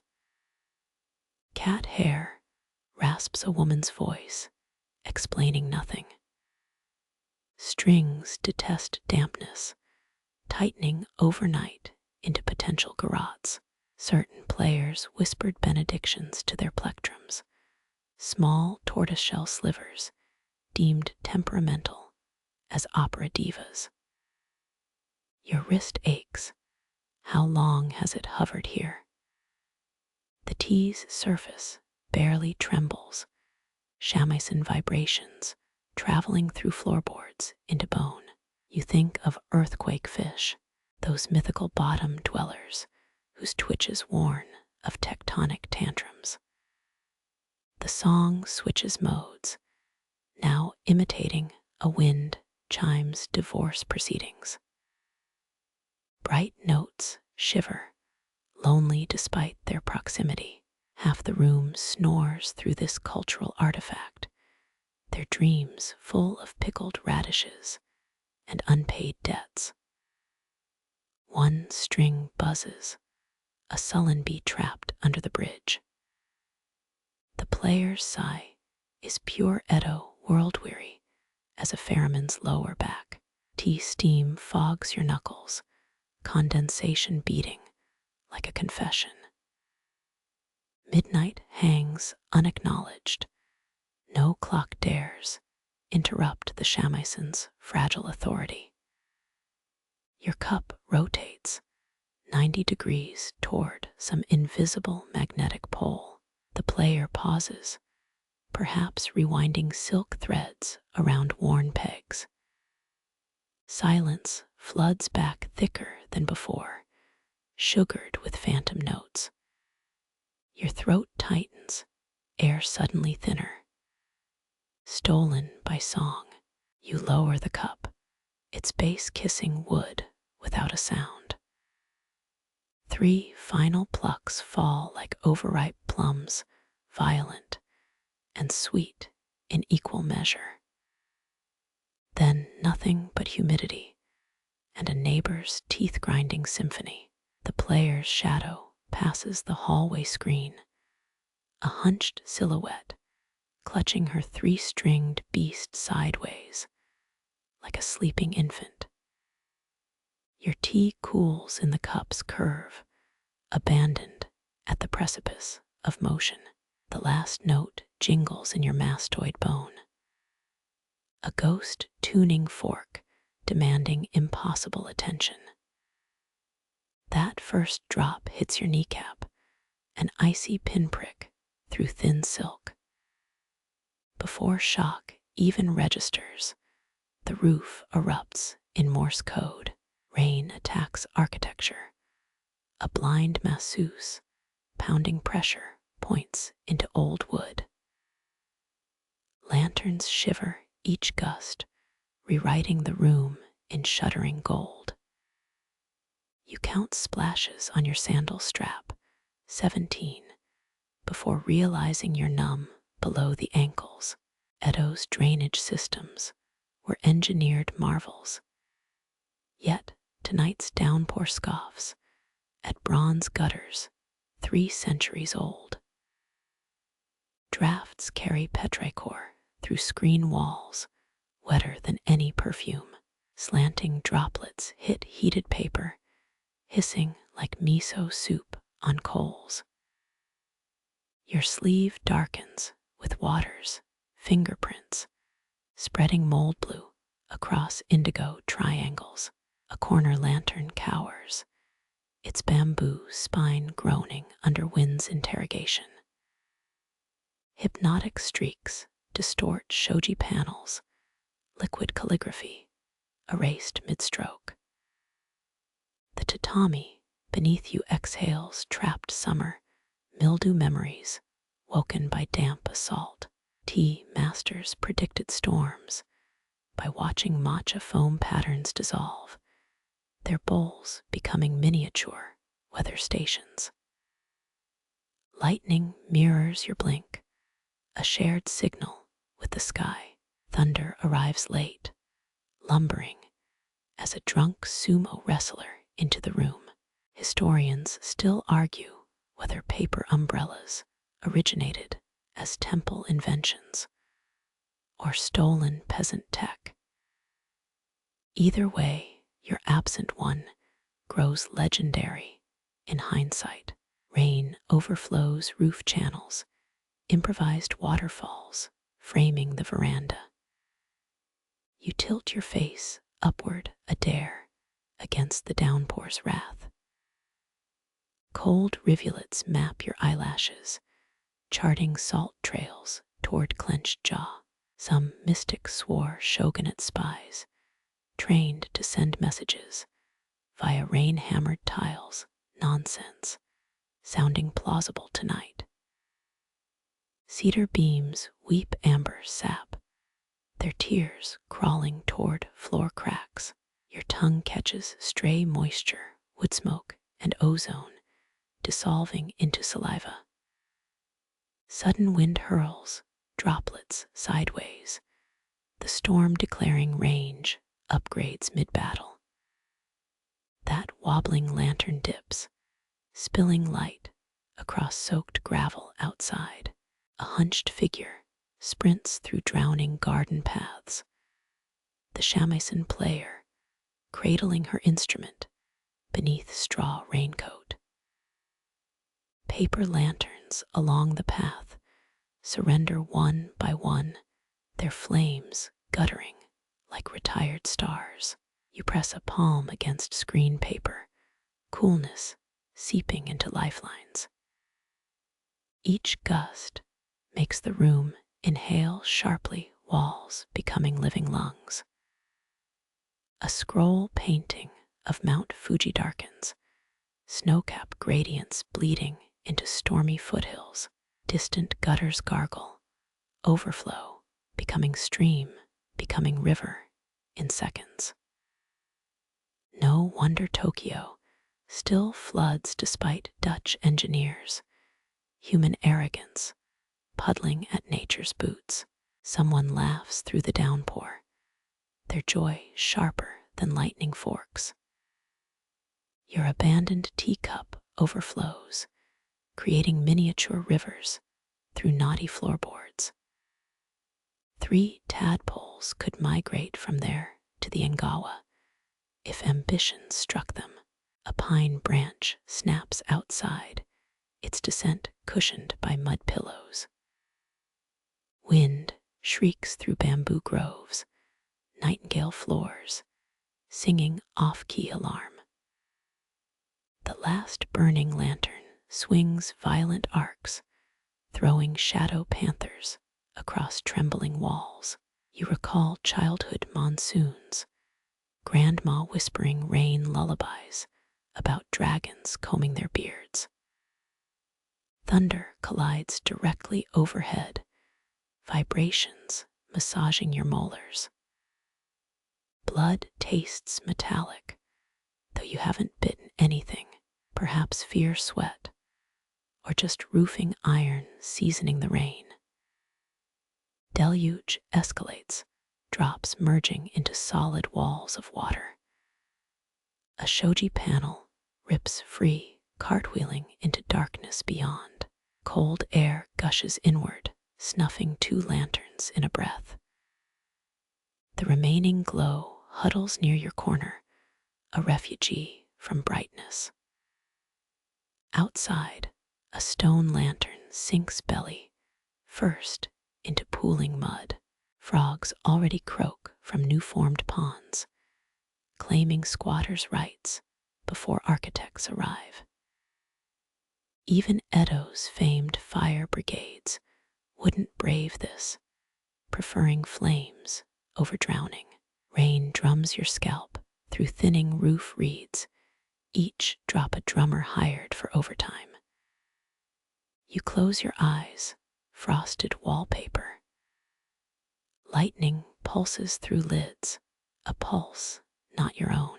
Time drowns itself in the downpour's roar, minutes dissolving like sugar sculptures.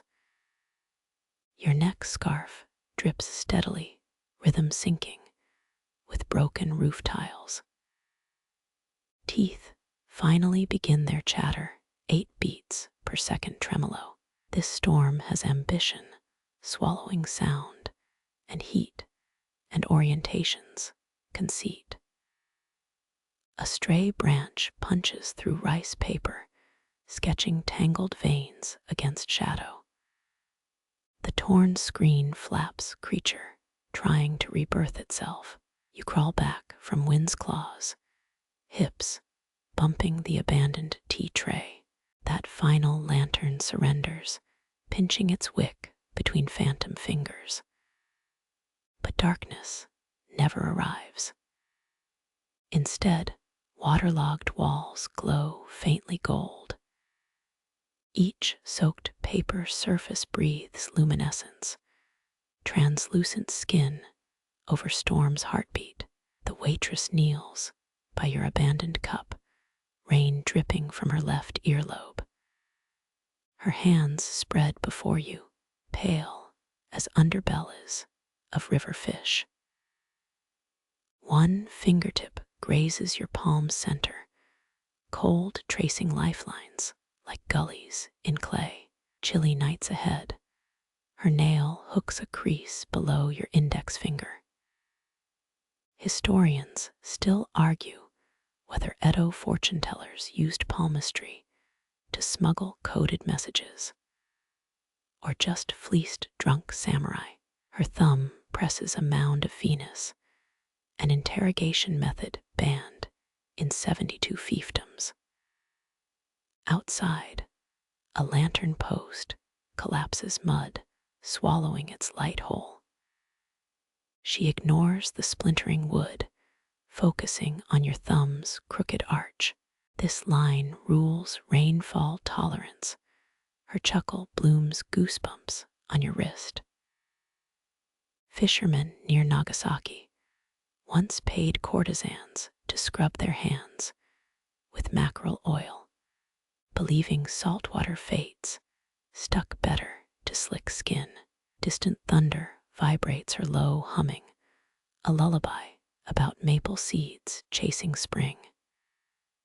Your pinky twitches as she maps its base, scar tissue from childhood burns. Metal fears water, she taps the puckered skin. Yet you cradle fire in both palms. Her own wrist bears parallel scars, twin rivers diverted by watchful sutures. Steam rises from a tea kettle behind her ghosts, elbowing for space near the ceiling. One scar aligns perfectly with your heart line, an accidental mirror making your breath hitch. Rain drums the roof's weakest shingle, insistent as temple apprentices begging alms. Her nail scratches a path toward your wrist, tracing fate's branch, diverted by calluses. Here the crossroads where silt outlives rivers. Her whisper carries fermented plum undertones. A wet leaf slaps the window, its veins matching the wrinkles she studies. Edo's most famous palm reader allegedly predicted the Great Fire from a shogun's thumb crease, then burned with his library. Water seeps under the door, claiming floorboard cracks as territory. She rotates your hand, fingertips reading flesh like braille on decaying scrolls. The nail's tip catches on a hangnail, sudden pinch sparking memory of snapped harp strings. Your mountain chains end in floodplains. Her knuckle blocks access to your pulse point. Lightning illuminates the scars again, silver threads in crumpled parchment. One terrible joke forms, something about discounted fortunes in typhoon season. But her eyes lift, halting words in your throat. South, she declares, as if you'd asked directions to a missing sock. 3 heartbeats pass, counted by your landlady's roof, leak into a tin pail. South, she repeats, nail sinking into your wrist's hollow like a piton. Your sleeve darkens with spreading damp, water's conquest reaching the elbow. She withdraws, smooth as a dagger, sliding from rice bale stuffing. Outside, the last stone lantern surrenders its light, sucking gold back into mud. Her hands retreat into indigo cloth, rebecoming a server's tools. Only her right pinky lingers, tapping the table where your fate still pools in tea-stain contours. From this angle, her sleeves hide all scars, the girl reborn as service. Thunder groans, a disgruntled customer protesting expired mackerel. Rain pauses, world holding its breath between verses. You glance south through shattered shoji panels, seeing only night's wet stomach. When the waitress rises, her knees crack like roasted barley. She leaves behind a stick of bound reeds, divining rod curled into a sleepy comma. Its end points southeast toward docks, where Dutch ships bob like nervous ducks. Wind riffles rain's surface outside, turning puddles into braille read by nobody. Your palm throbs, echoing the absent pressure of her scrutiny. Heart lines mean nothing, yet the crossroads under your thumb feels newly paved. A moth lands in your abandoned cup, wings warped into useless sails. You watch it struggle against ceramic cliffs, south-facing, fluttering toward Amsterdam's ghost through 40 leagues of storm. The moth's death throes halt, silenced by a calico paw plunging into your teacup. Fur brushes your knuckles, each stripe distinct as brush strokes on courtesan silk. This feline's tail curls, demanding answers you definitely don't have. Rain speckles its ears, tiny domes twitching at each droplet's impact. Historians agree Edo's merchants prized cats for guarding silk warehouses from mice, though this one's belly suggests sushi bribes. It retracts its paw, moth corpse clinging to hooked claws like a failed kite. Gift for you, the cat's unblinking stare implies. Golden eyes reflect lantern light, twin coins plucked from a sunken ship. Legends claim Mankiniko statues mimic a temple cat who beckoned a feudal lord into safety seconds before lightning struck. Yet this live version just shakes wet paws onto your knee. Its nose wrinkles, sniffing fermented plum lingering on your sleeve. A pink tongue flicks, judging your marinade potential.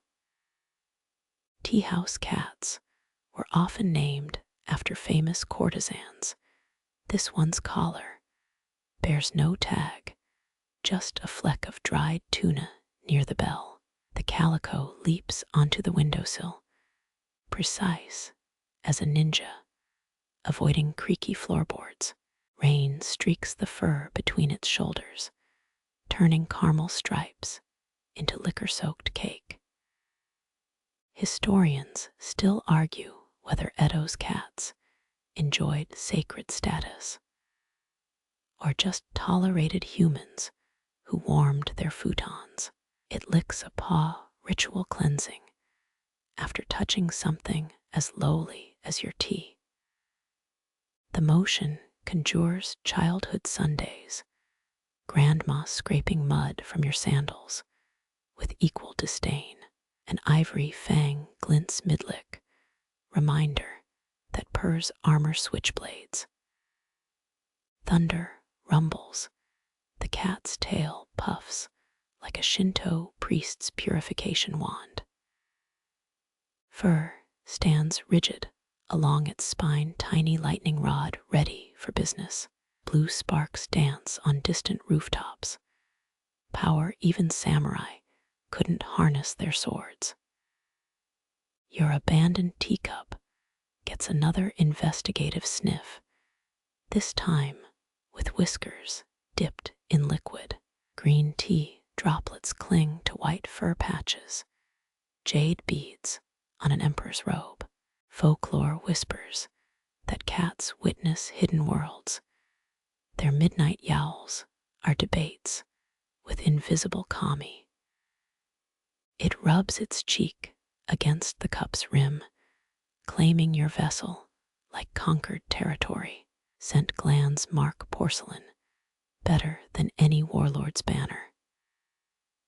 Edo's stray cats allegedly gathered fish scraps while evading recruiters for the shogun's rat-catching corps, a draft-dodging technique still admired today.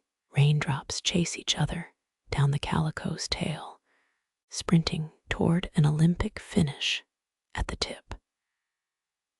You resist counting them, 7 again, just like those ghostly plum blossoms hours ago.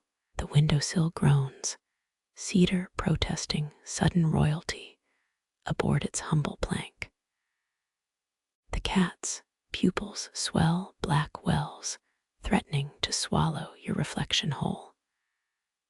One ear rotates, detecting waitresses gossiping near the kitchen's fish grill. A yawn reveals a cosmos of teeth, pink throat stretched wide enough to swallow sparrows. It stretches, forelegs extending like a courtier, performing the ceremonial bow. Dorsal vertebrae pop, a tiny percussion section tuning up. When it settles, The pose resembles samurai portraits, one paw tucked, chin lifted, disdain perfected over 9 generations. Damp fur releases petrichor, an earthy perfume merchants once smuggled in lacquered boxes. Your fingers itch to touch, knowing claws await overeager gestures. Feline approval requires sitting still, a skill you've never mastered. A hiccup escapes you triggered by tea gone cold and bitter. The cat blinks slowly, an aristocrat acknowledging the existence of dirt. This, you recall, is cat language, for I won't murder you yet. Wind shivers through broken shoji, fluttering the calico's ear, fur like meadow grass.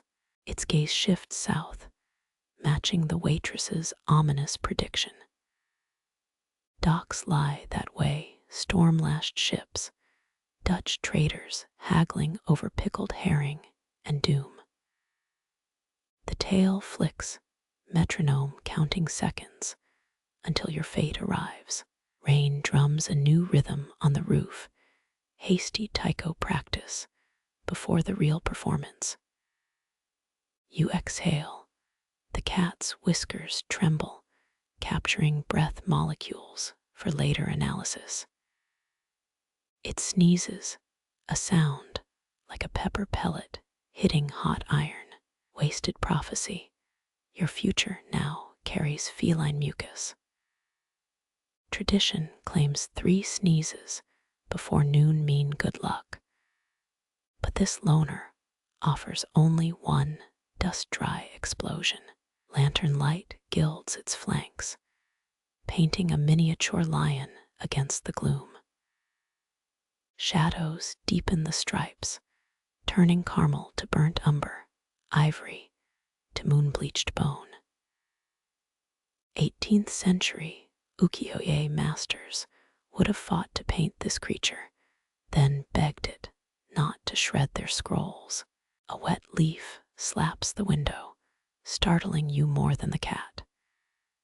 It examines the leaf, nose wrinkling at scent of drowned aphids. Philosophical dilemma: chase moving prey or maintain imperial dignity. Dignity wins barely. Floorboards creak, approaching footsteps vibrating through cedar. The calico tenses, muscles coiling under plush fur.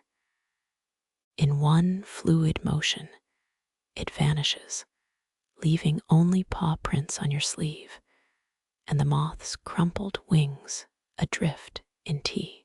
Thunder applauds its exit, finale worthy of kabuki's greatest ghost. You glance south again, half expecting the cat to reappear there, perched on a Dutch trader's coffin-steered ship. Rain answers instead, needling the abandoned windowsill where gold eyes once held yours captive. Silver bleeds through shoji, painting your knuckles bone white. Each slat carves the moon into ribbons, liquid mercury pooling at your feet. Outside, the koi pond shivers, ripples moving without wind. You count 7 frogs tucked under lotus leaves, their throats pulsing like guilty hearts. Night insects fall silent, as if the moon issued a curfew. Only pond frogs chant, a chorus mushing vowels into swamp language. Edo gardens often held hidden moon-viewing platforms, stone slabs where nobles sprawled to worship this same silver disk.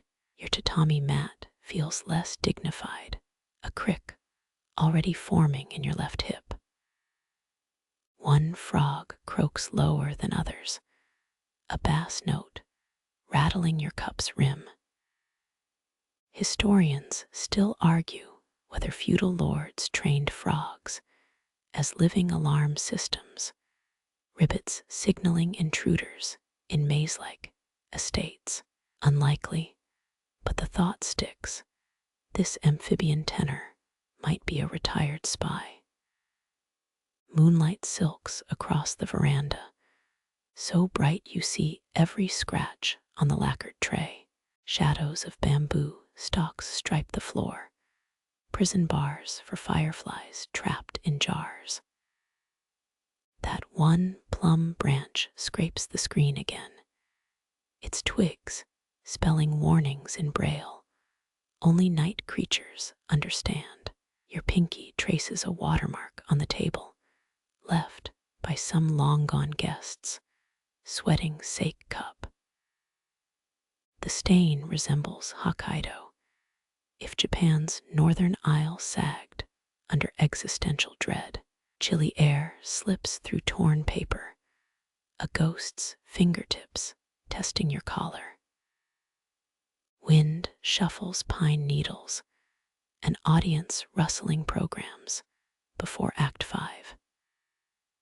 The moon climbs higher, its glare now spotlighting that uneven floorboard you've avoided all evening.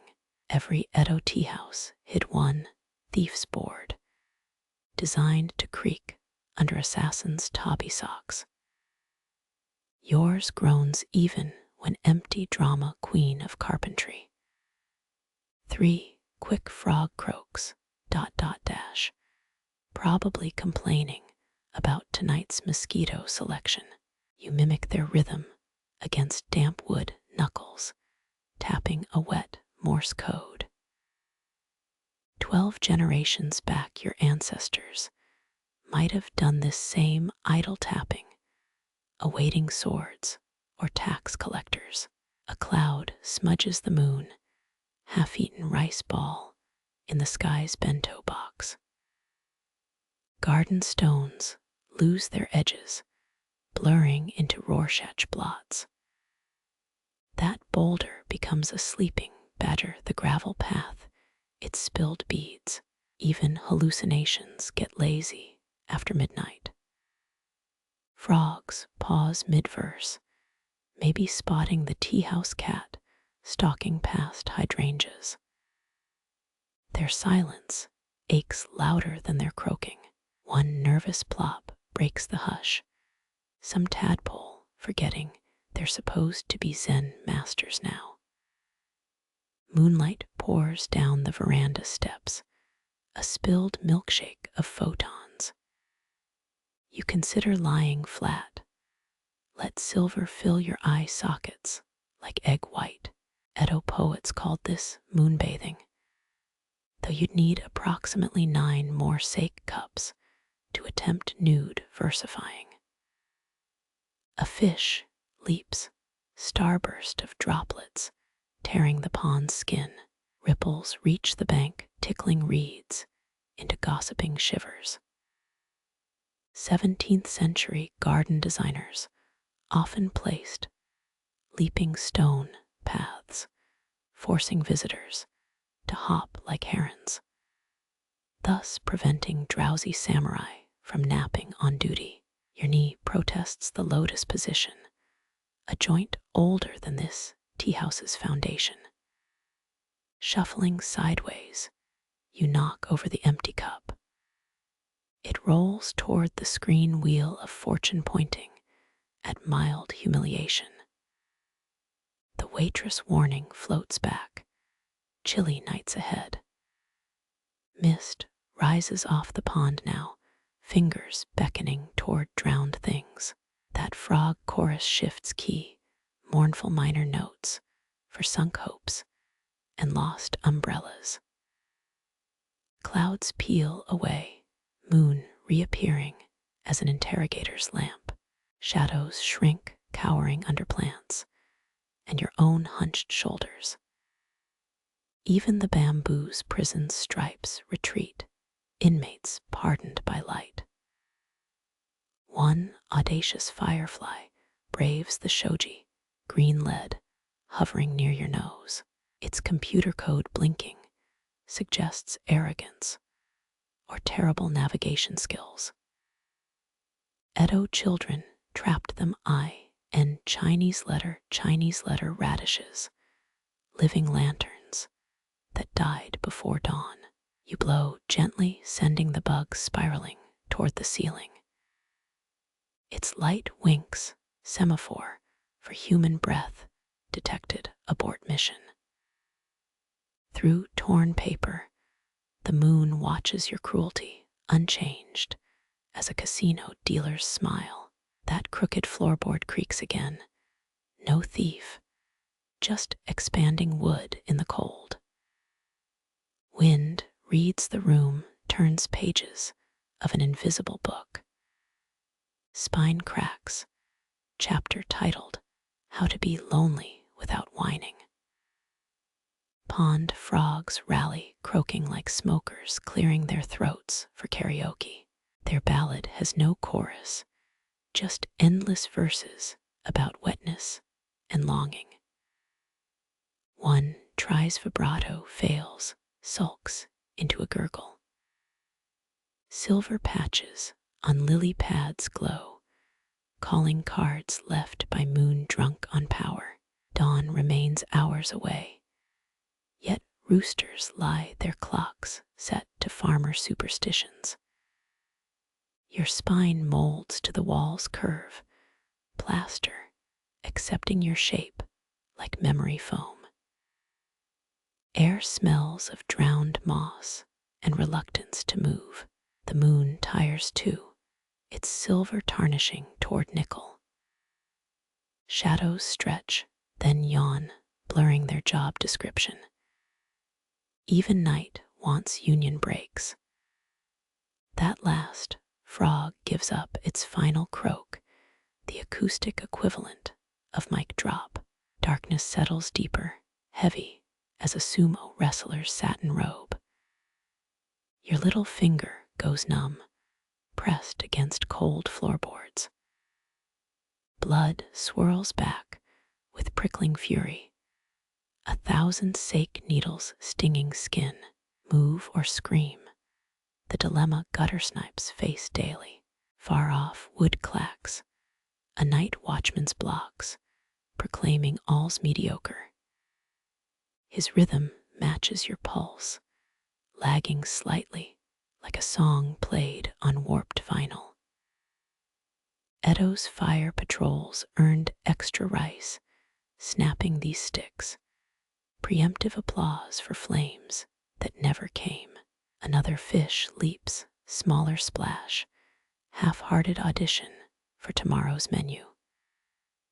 Ripples die quickly, the pond rejecting drama. Moonlight weakens, pulling its sheet over mist-damp shoulders. Frost feathers across the veranda, first ice of the season sketching lace on wood. You breathe slow, watching vapor ghost your neglect of mittens. Cold seeps through silk, whispering how easy hypothermia claims the careless. That crooked floorboard sings solo nights, only honest musician. Its note hangs, a buzz you feel in molars. Tiny earthquakes travel up your spine, Japan's fault lines gossiping through architecture. Stars smear, the hunter's arrow bent by clouds he can't control. You name its brightest point, Rigel, a sound like frozen bells. Astronomers mapped these shapes long before Edo, yet tonight they feel drawn just for you. Pond frogs sleep now, or plot underwater. Silence fits tighter, a wet kimono with no looseness left. Dawn will come, but not yet, not while moon-clawed shadows still scratch the floor. Elders murmur beyond the screen, thick tohoku accents chewing vowels into gravel. Their words blur, a broth of syllables you strain to skim. Yuki, Kagami surfaces, snow mirror lone islands in a dialect sea. One voice rasps like a saw through wet wood, Another chuckles, a tremor rattling porcelain. Lanterns dip, spilling gold puddles that crawl toward your knee. You lean, the scent of roasting chestnuts ghosts over shoji paper. Provinces north of Edo guard old riddles, fox wedding verses thicker than winter stew, where animals marry in moonlit shrines and mortal listeners lose days. Their consonants click, pebbles tossed down stone stairs, the rhythm almost musical. The mirror cracks when the bride's tale splits the cloud. A wheeze interrupts, followed by phlegmy coughing. Historians still argue whether these tales warned of political schemes or just amused drunk rice farmers during endless winters. A cup clinks, someone gulping sake between clues. Your ear presses cold wood, trying to catch whispers, now hissing like wet logs on fire. Tohoku winters birthed such stories. Entire villages snowbound for months, fox brides replacing trapped neighbors, until spring thaw exposed their paws. Eats her reflection when the ice. The sentence snaps like a twig. Footsteps approach the screen, you jerk back, suddenly fascinated by your own thumbprint. Indigo dye stains your nail, leftover from adjusting the sliding panel an hour ago. Silence hangs like misplaced laundry, then low chuckles resume deeper, a secret handshake in sound form.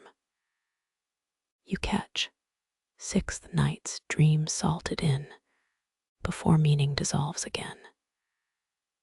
Regional dialects once varied so wildly, merchants needed Chinese letter singers, human dictionaries, who translated village gibberish into Edo's polished tongue. Floorboards creak, bodies shifting weight.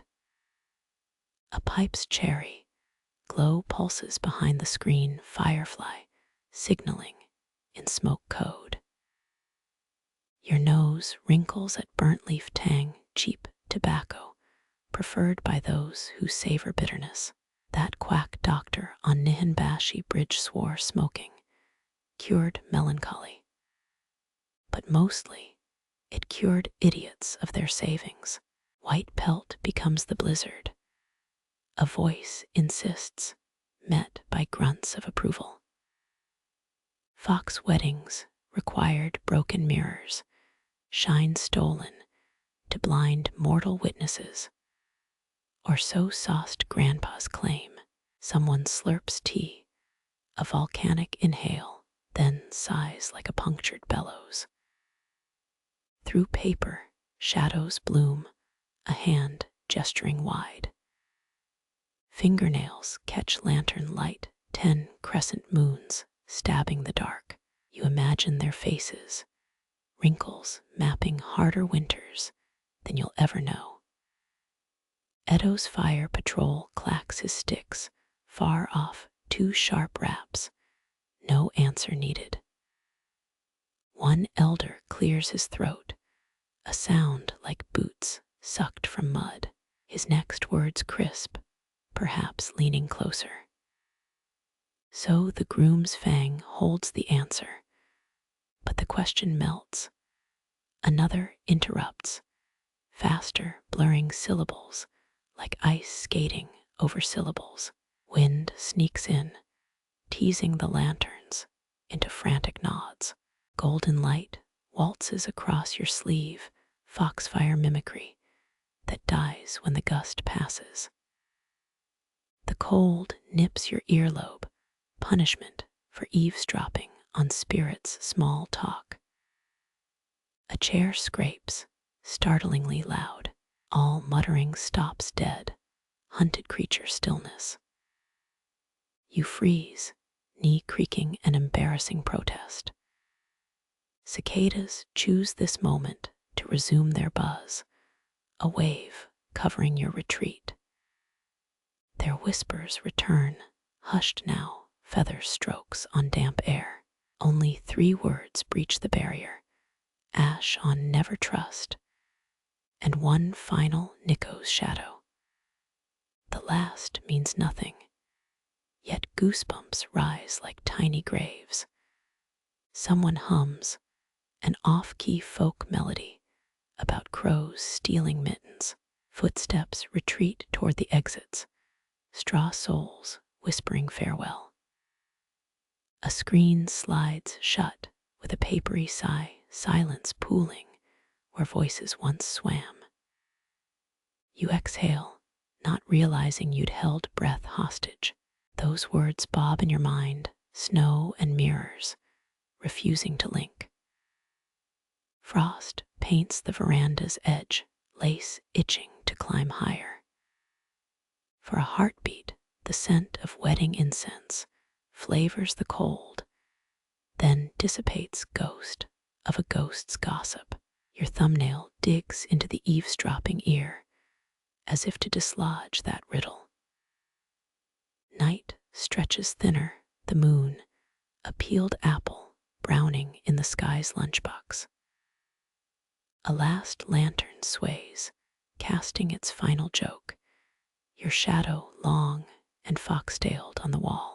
A lacquer tray materializes, left beside your knee like an afterthought. Mondo /Baco sweets glisten inside, amber prisons for sesame seeds caught mid /scurry. Honey hardens, capturing each tear /shaped seed in eternal flight from your teeth.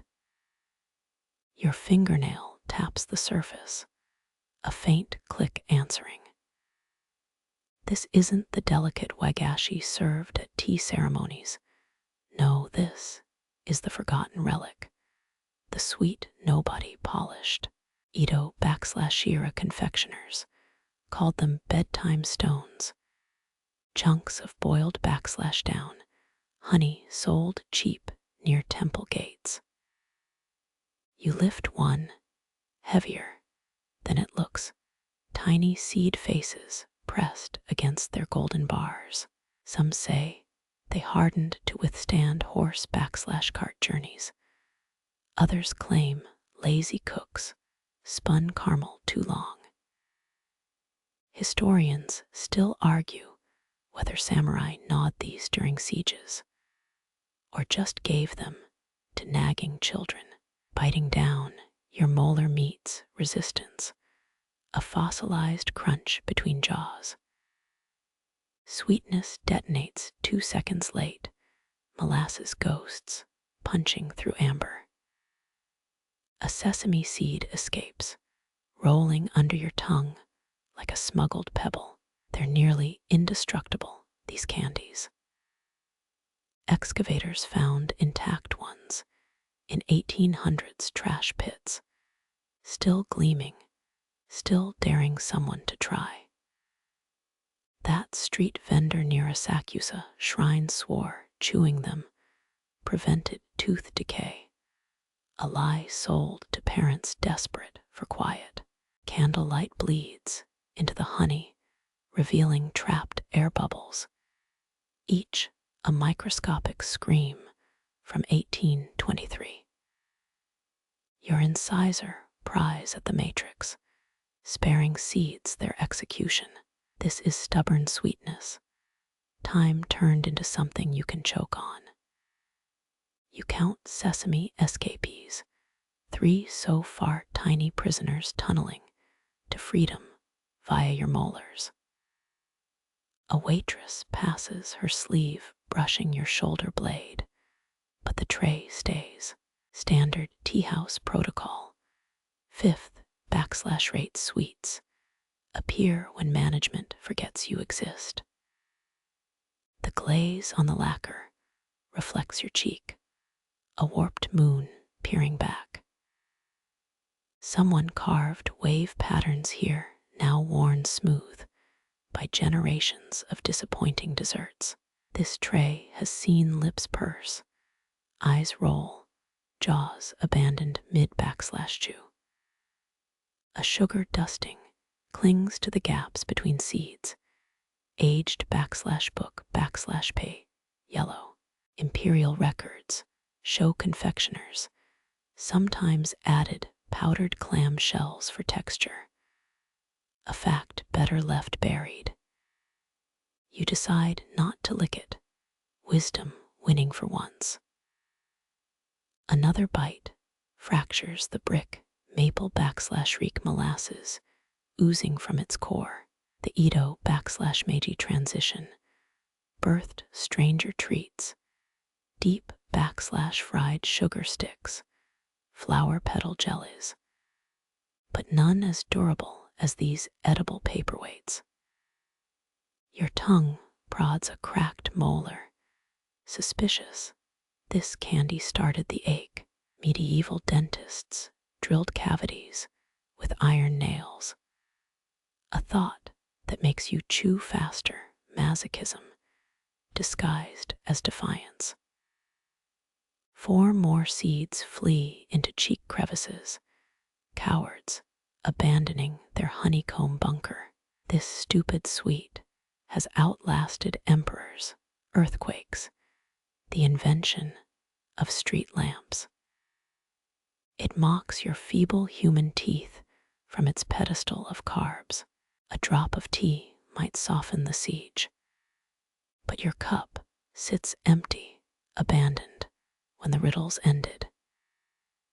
You consider pocketing the remaining half. Future archaeologists would weep at your generosity. The tray's edged chips, revealing blood/red lacquer beneath black topcoat.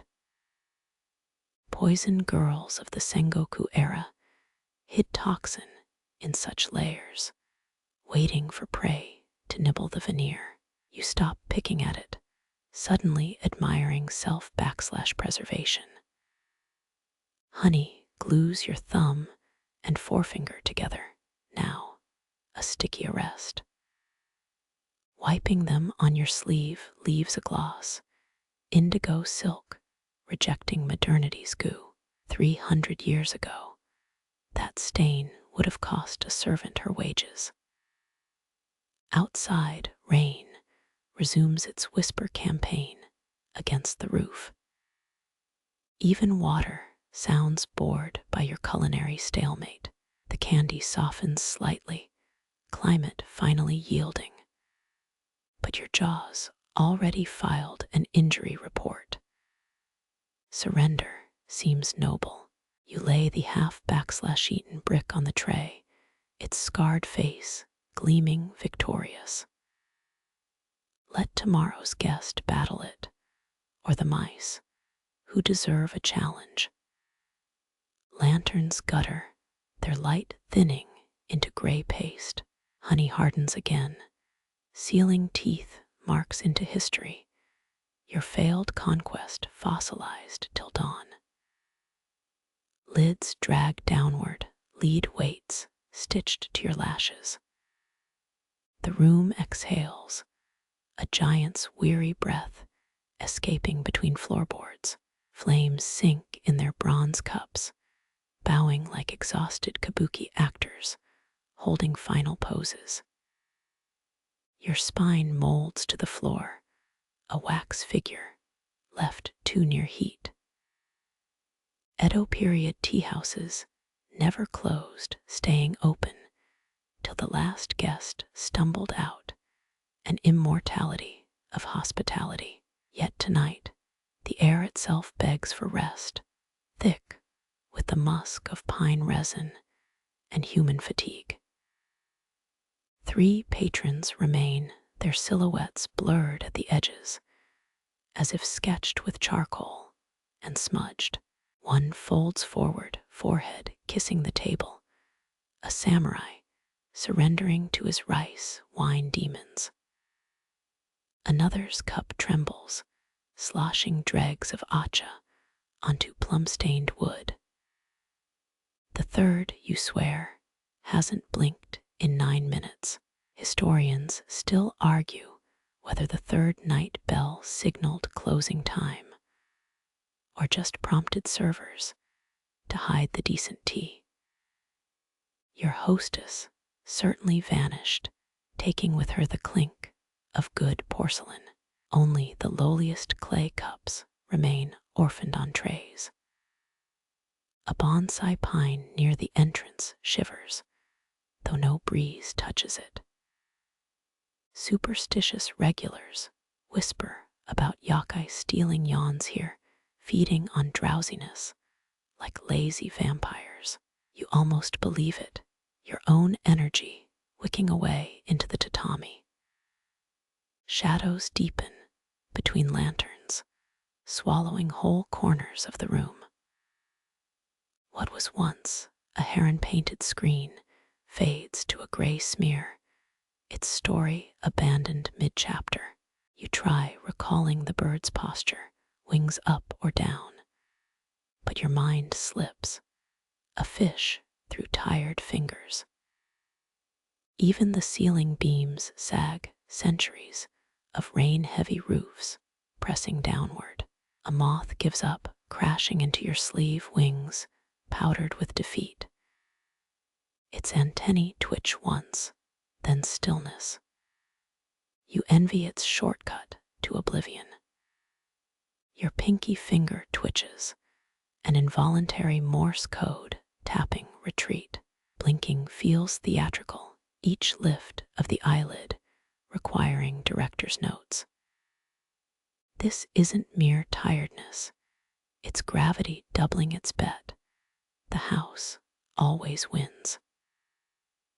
5 wax droplets cling to a candlestick, frozen tears, refusing to fall. Edo confectioners used candle wax to stiffen confections, an open secret worse than clamshell powder. You grimace, regretting the bedtime stone still dissolving in your gut. Inhale, charcoal. Exhale, regret. A wooden pillar creaks, its protest echoing in your marrow. The teahouse groans, joints complaining like an elder rising from meditation. Rumor claims a famous courtesan napped standing here, her bones memorizing the posture. You attempt stretching your vertebra, crackling like roast pig skin. An 1800s medical scroll warned against sitting. Past midnight called it ankle-stealing hour. But modern hips suffer quieter crimes. Your left leg's numbness suggests the ancients had a point. Flames gutter, barely clinging to blackened wicks, their light reduced to tarnish yellow. Shadows seep up walls, liquid tar claiming territory inch by inch. The remaining lanterns rock gently hypnotic as cradle-strung moons. Someone's elbow slides off the table, a dull thud vibrating through wood. No one stirs, not even the mice listening behind walls. The fallen patron resumes snoring, a nasal duet, with the shameson's ghost still plucking somewhere. Your cup holds only echoes, now tea stains, sketching continents on ceramic. Kyoto potters once concealed messages in glaze cracks, treasonous dust hidden for loyalists to decode. Tonight, the cracks just form sad grins, mocking your thirst. Cool air slinks across your nape, a shiver sprinting down to your tailbone. Edo maids chilled sleepless nobles with peacock feather fans.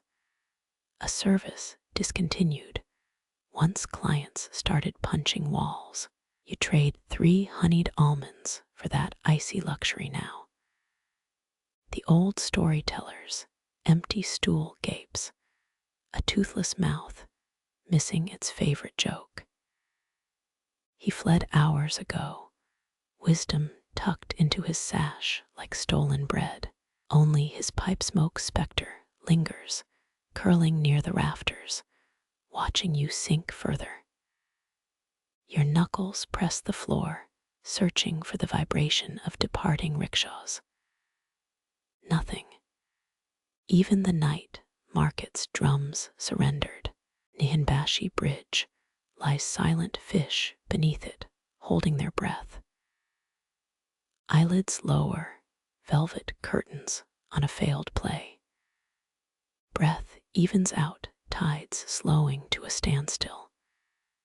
Flames cling to wicks, dying acrobats refusing the net. Darkness wins, not with a shout, but a sigh. Bamboo frames creak above, skeletal fingers sketching the ceiling. What's left of the lanterns sway, their paper sides gulping like fish. Shadows drip downward, black ink spilled on your thigh. You squint, trying to decipher the trembling lines. They knot into characters, then unravel like dropped thread. Edo streetlights used handmade washi paper, sturdy enough for typhoons, yet soft as old skin. A jagged shape flutters, resembling a turtle, or maybe a badly folded sock. Historians still argue whether certain patterns held coded messages, loyalist symbols disguised as decoration.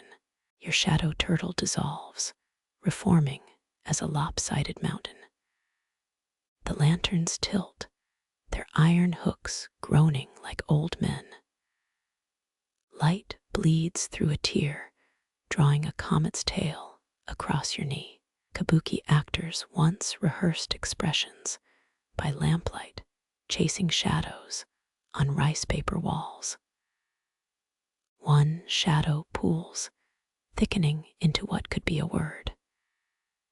You lean closer, it fractures into 7 minnows, darting toward your ankle. Your breath hitches, they dissolve into the tatami's weave. Another lantern spins, its bamboo ribs casting prison bars. They slide over your wrist, caging it briefly, then retreat. Teahouses often employed failed poets, moonlighting as dishwashers for free dregs. A gust sneaks through shoji, shaking the lanterns into a frantic dance. Their shadows spiral, swallowing each other like hungry eels.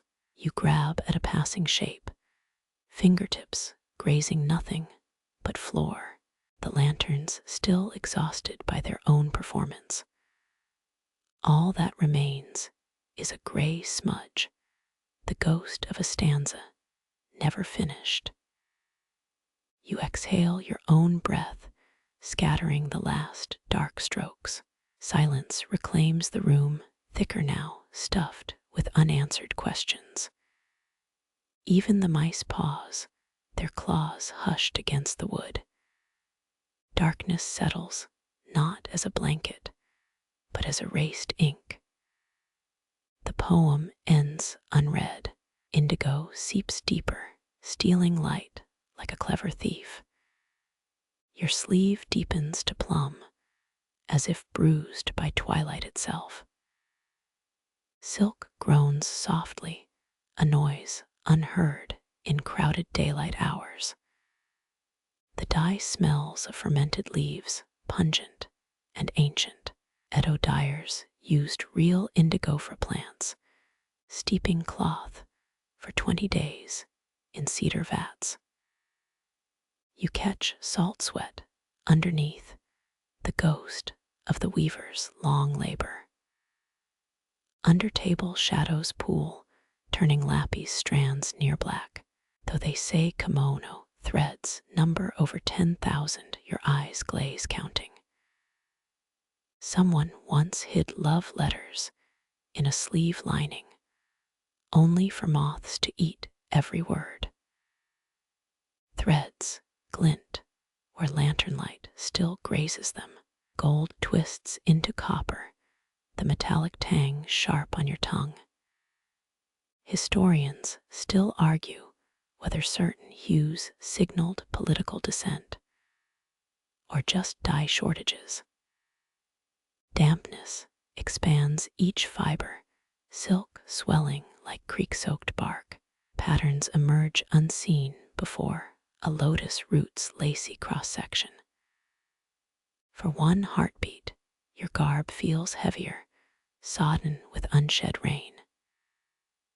A hidden seam presses against your elbow.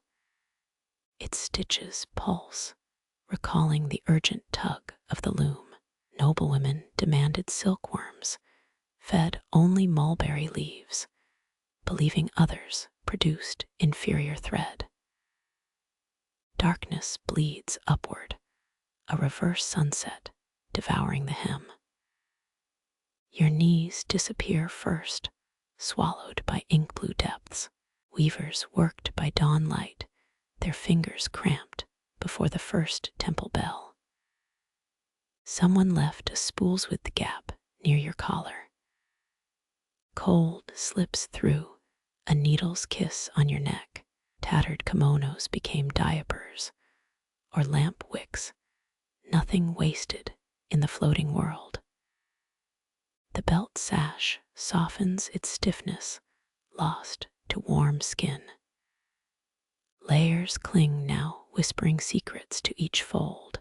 Courtesans pinned poison pills inside their sashes, or so street singers still croon.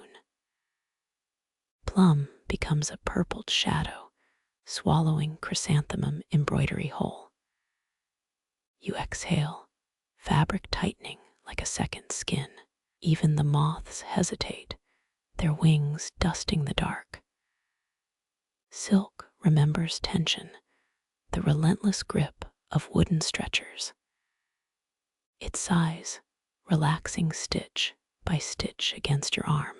Night wins the battle, your kimono, now a deeper shade than the sky outside. The loom's rhythm sneaks in unbidden as a long-forgotten scent. Your temple rests against the wood, a vibration older than your bones. That click-clack echoes the teahouse beams cooling, two old houses sighing the same language. Grandma's hands fluttered, pale owls hunting across threads. You'd sit beneath her loom, watching shuttles dart like fireflies trapped in a cage. She muttered prayers for even tension, her words weaving into the fabric itself. In her village, girls began weaving at age 12, their fingers calloused before first blood came. Cloth equaled survival there, rough hemp traded for salt and fish hooks. Historians still argue whether backstrap looms arrived via Korean traders or ancient Jaman forest rituals forgot all logic. Your child fingers once pinched a shuttle mid-flight, earning a red welt across your knuckles.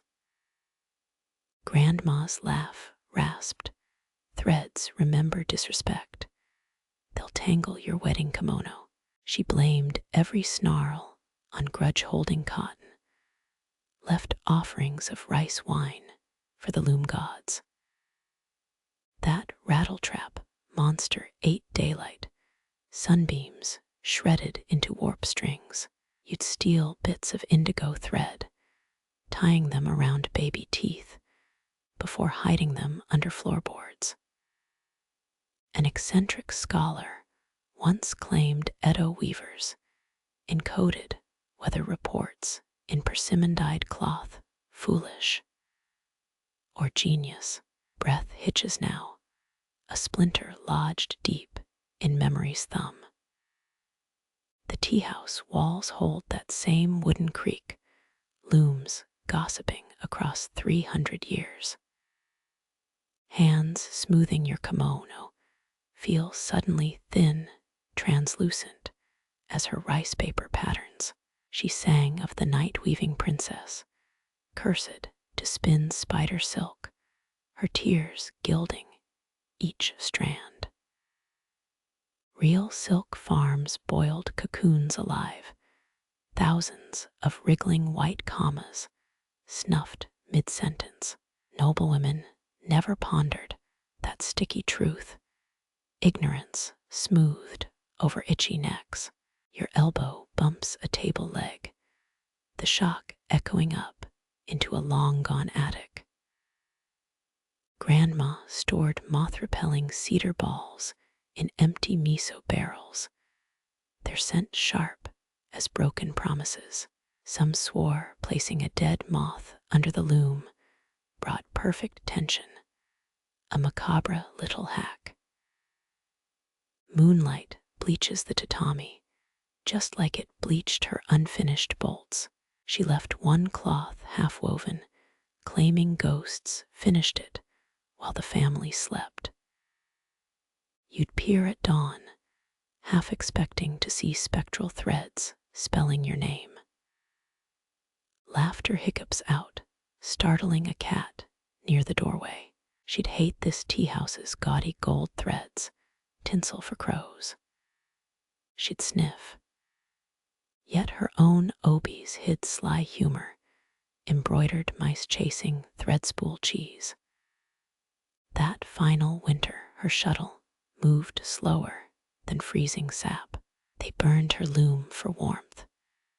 The crackle of bamboo, devoured by snow's hunger. Ash motes danced like released threads, finally free of patterns. Lantern light becomes warp strings your lashes, lowering like a weaver's comb. Breath sinks with long-lost clicks, each exhale smoothing an invisible thread. Shadows complete the memory, hands moving where hers once flew. The room tilts, threading you back through time's needle. Silk hums against skin grandma's unfinished song, woven into every fiber. Moths batter a lantern, still hungry for stories left untold.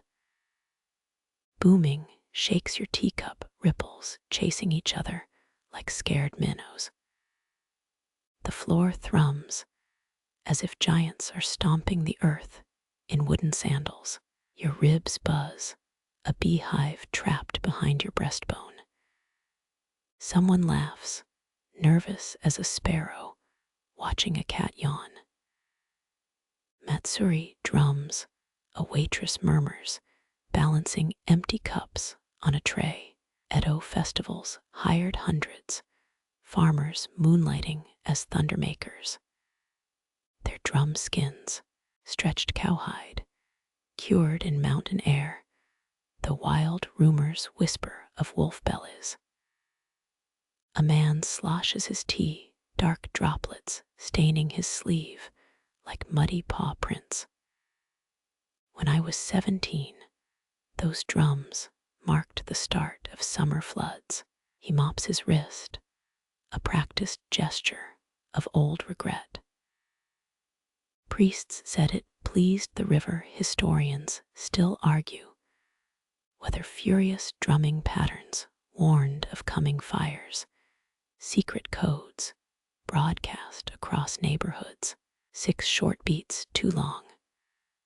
Run toward a Sakusa temple. 4 rapid thumps. Grab your bucket brigade hats. Laughter bubbles up, your molars vibrate like tuning forks in a mad scientist's lab. Even the lacquer trays shimmy, their edges rattling against the wood. The calico cat bolts, its tail puffed into a feather duster. Golden lantern light wavers, liquid coins spilling down the walls. Memory ambushes you, childhood ears pressed to temple doors during Jin festival rehearsals. 13 drummers hammering until your baby teeth tingled, as if trying to escape your gums. Grandma called it the god's pulse, bodies remembering when we lived inside whales. Reality snaps back. A particularly vicious thump makes your kneecaps bounce. Someone's forgotten bowl clatters, rolling in wobbly circles like a drunken monk. That iron kettle hums along, its steam plume dancing in jagged spasms. Fun fact: the heaviest festival drums weighed 400 kilos, hauled by sweating teams, singing work shanties, though an odd merchant once claimed his drumheads were rubbed with viper oil for extra snap in damp weather. Superstition. Truth. Who cares, so long as the noise stuns the neighbors? Your palms press flat against tatami, trying to ride the rhythm like a surfer on savage waves. Failed. The vibrations crawl up your arms, party crashers invading your bloodstream. By the 10th booming wave, you're half tempted to march outside and join the chaos. Tea sloshes over your wrist, still warm as blood fresh from a vein. The waitress reappears, hands sheltering her ears in mock horror. Don't worry, Matsuri ends at midnight. She winks, dragging a wineskin from her obi. Want plum vinegar for courage? Wall planks creak, straining like ship's timbers in a typhoon. That painted heron flexes, its wings suddenly eager to flee the panel. Someone whispers about wartime drum signals, messages coiled inside drum beats between enemy lines. Did ninja really train to decipher such things? You lean back, your spine agreeing with the drum beat's deep, foolish wisdom. Roar rattles your fillings, music strong enough to knock bad ideas loose. Maybe tomorrow you'll ask the tea master about noise complaints in Edo. Did samurai ever confiscate drumsticks for public disturbances? The rhythm shifts, rapid-fire thumps, now like stones, pelting a tin shrine roof.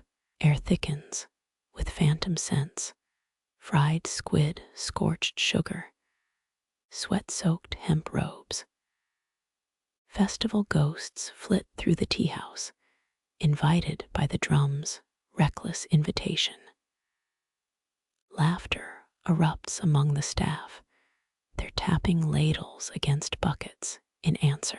A game older than the teahouse itself. Drums talking, teapots talking back.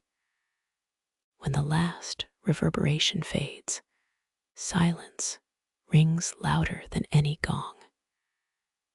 Your bones hum afterward, tuning forks, resting on velvet. Even the moon seems to pause, one pale ear cocked toward earth. Somewhere a dog barks, outraged by the sudden quiet. Plum vinegar stings your tongue sour triumph after surviving an acoustic siege. That waitress grins, her teeth flashing like tiny pearls in lantern light. The drum's echo lives in your heel bones now, ready to march you home when shadows grow teeth.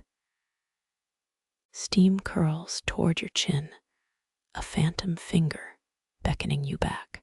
The cup warms your palm full again, without any clink of ceramic or shuffle of feet. When did she pour it? While drums still owned your pulse, or in that fragile silence afterward? Kyoto tea masters perfected this ninja-level stealth refills called Yaru no Dashi. Night pours. No eye contact, just liquid appearing like dew on spider silk. Historically useful for tipsy warlords, kept their pride intact. The server glides away, her indigo sleeves swallowing lamplight. She hums a lullaby you half recognize, something about drowned bells in Lake Biwa. Your little storm of ripples still churns, wilder than your breathing justifies. Is the cup trembling, or just your blood remembering thunder? Plum vinegar's sharpness lingers, now softened by fresh jade depths. This batch tastes different, burnt caramel edges from water boiled too long. Intended. An accident. Blame the drum-distracted kitchen boy. Still, it soothes your buzzing nerves better than the first pour. Funny how heat travels up ceramic into bone. A reverse hourglass, time pooling in your joints. Tea's oldest magic trick, turning boiled leaves into clockwork. Some say Chinese alchemists invented it while hunting immortality. Others credit sleep-deprived goat herders. Lanterns dim one by one, as if saving their last breaths. A cool draft sneaks under the sliding door, little thief stealing warmth from your ankles. The refill steams harder, competing with your foggy exhalations. Fun fact: Edo Teahouse's hired Keijimusha servers, silent stand-ins, who matched head tea masters pouring styles flawlessly. Customers never knew who filled their cups, a perfect illusion of endless attention. Today's staff may be trained by descendants of those shadow pourers. Historians still argue whether midnight refills contained secret sedatives. Chamomile slipped to troublesome guests. Innocent tradition, or Edo's original roofie colada. Your eyelids do feel heavier now, but blame the drum's aftershocks, not conspiracy theories. Your thumb rubs the cup's crack, a hairline scar from some clumsy Shogunal-era revelry. Like tracing a worry line beneath the glaze, the ghostly silhouette of the potter's thumbprint survives. Your own skin presses where theirs did 2 centuries apart. Outside, festival drums have mutated into something slower, taiko heartbeat, giving way to shamisen lullabies. Arpeggios climb like wisteria vines, notes glistening with leftover rain. You mirror the cup, half full of warmth, half aware of the hour. The tea master watches from the shadows, a statue with living eyes. Steam halos his still head, some Zen koala balancing serenity and sleep. He nods once, approving your empty stare at nowhere. Your pinky dips into the tea unbidden. Scalding. A wake-up call in miniature. Liquid pearls cling to your knuckle, rolling down toward your pulse point. A tiny moat defending your sleepy kingdom. Lick it quick, bitter salt skin, seasoned by Edo's night air. Someone coughs, 3 tables over a sound like pebbles in a bamboo pipe. 2 waitresses freeze mid-pour Keijimusha, caught in motion. Steam unspools from their kettles, twins, to your own cups, rising ghost. The first sip arrives, belatedly, as your lips remember their purpose. It floods your tongue, the lazy way spilled ink conquers paper. A second flavor layer emerges, roasted barley hiding behind matcha. Budget cuts, or intentional complexity. Debate it tomorrow, tonight just swallow. Across the room, a man chuckles into his refilled cup. Even his laugh steams. Coins clink, an offering for the tea ghosts. Tradition says midnight refills must be bought or owed. You pat your empty coin pouch. Uh-oh, no worries. Apparently tonight's a tab. Generosity, or the house, ensuring no one leaves before the moon's final bow. Lantern's gutter 1 surrenders, plunging a corner into velveteen darkness. Your cup winks up at you, dark pupil floating in green iris. Pupil expands as you tilt it, swallowing reflections whole. Astronomy in a teacup, a private eclipse witnessed by no one. Warmth finally hits your stomach. A diver splashing into a deep pond. The heat spreads slow and radiant like a forged letter passing through bureaucrats' hands. Every vein countersigned. That phantom pourer returns, not the server, but her shadow. She tops you off 3 drops, a perfect punctuation mark. Her sleeve grazes your shoulder, light as a moth's divorce papers. Later you'll realize this 3rd cup tasted faintly of cherry wood smoke, kiln residue, or the pipe smoked by whoever fired the clay. Either way, it carries the whisper of forests you've never walked. No one meets your gaze now, each guest nursing their own surprise refill. Silence wraps around every table, a 5th season between summer and decay. Even the teahouse mice pause, ears pricked for the next unexpected gift.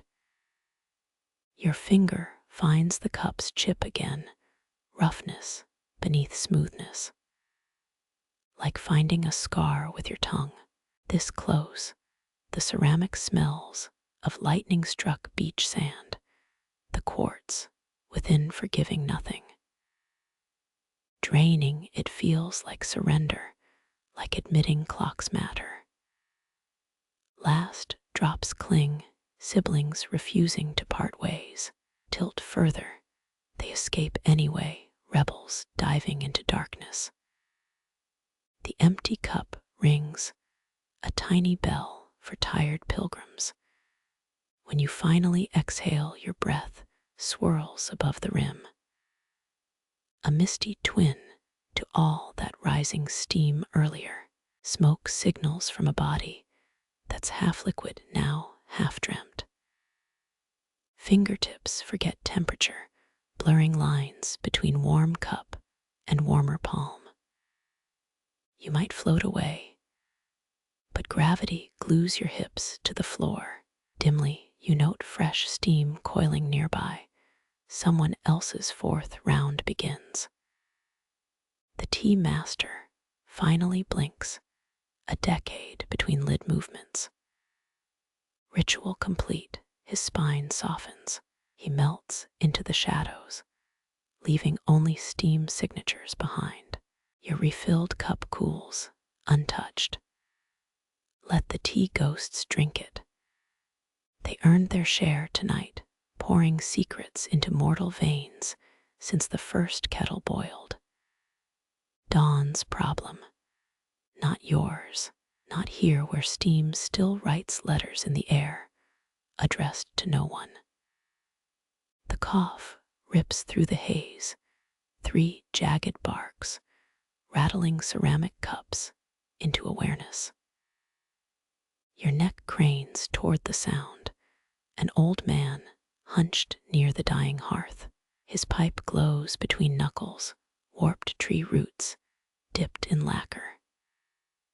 That ember pulses a cyclops winking from its cave. Listen well, dragons nap in riverbanks. His voice rasps, 2 stones grinding beneath black velvet. You catch syllables worn smooth, like worry beads handled by 10 generations. Around you, guests straighten spines. Someone's cup clinks against teeth, missed aim in the gloom. Edo storytellers sat where news reporters stand now, spinning tales between government-approved lines. Probably underpaid too. This one wears moss-green layers, fabric dissolving into shadow. Only his collar betrays status, stitched silk fraying like burnt sugar edges. He exhales, smoke coils twist into kanji shapes. Briefly, you recognize mountain before the wind shreds it. That pipe smells unlike tobacco, closer to fermented pine needles or salted plums left forgotten. Saw one myself, 6th year of key. He taps his pipe, ash feathers onto tatami. Down in Kababashi, when the river forgot its banks, his stare pins you, summoning silt-thick waters, invading kitchens. Dragons uncurl during floods, stretching scaled backs after centuries. Fun fact: fishermen still toss sake into certain whirlpools, seasonal rent for underwater dragon tenants. Superstition, of course, but try skipping payments. See whose nets come up empty. Your sake cup suddenly feels lighter. Better finish it quick. Historians still argue whether these dragons were stray jellyfish species surging upstream, or just drunkards hallucinating after tsunami scares. Old scrolls stay frustratingly vague, long-tailed shape shifted in the hose waters, whatever that means. You lean, elbow almost slips off the worn cushion. The floorboard groans beneath you, startlingly human. 5 heads swivel your way, hooded eyelids snapping open like puppeteered dolls. He laughs, a crumbling wall surrendering stones. You doubt. Even now, they dream beneath us. His sandal creaks as he shifts, the scent of dried, ginger escaping sleeves. Ever wondered why Tokyo rivers curve so oddly? They're tracing dragons' spines at rest. Your cup cools forgotten, halfway raised toward petrified lips. A shadow crosses his face, cloud eclipsing a rusted moon. The pipe flares again, briefly illuminating nose hairs white as spider silk. Teahouse heaters once hired censors, men who coughed to drown out dangerous folktales. Wonder if this geezer survived those days. Pulpits tempting village uprisings with every monster metaphor. His watery gaze seems too shrewd for simple myth peddling. Found a scale once. He lifts a palm, measuring invisible treasure, big as your ear, green-black like oxidized copper. Showed it around, the pause lingers, a fisherman letting his line sink deep. Officials bought it next sunrise, with samurai present. His sleeve dips, revealing wrist skin like crumpled rice paper. Blue veins map forgotten trades, each sail etched beneath parchment layers. Outside, a shutter bangs loose. Wind sneaks in, licking sweat from napes. Lanterns surrender 2 more flames, darkness pooling in corners.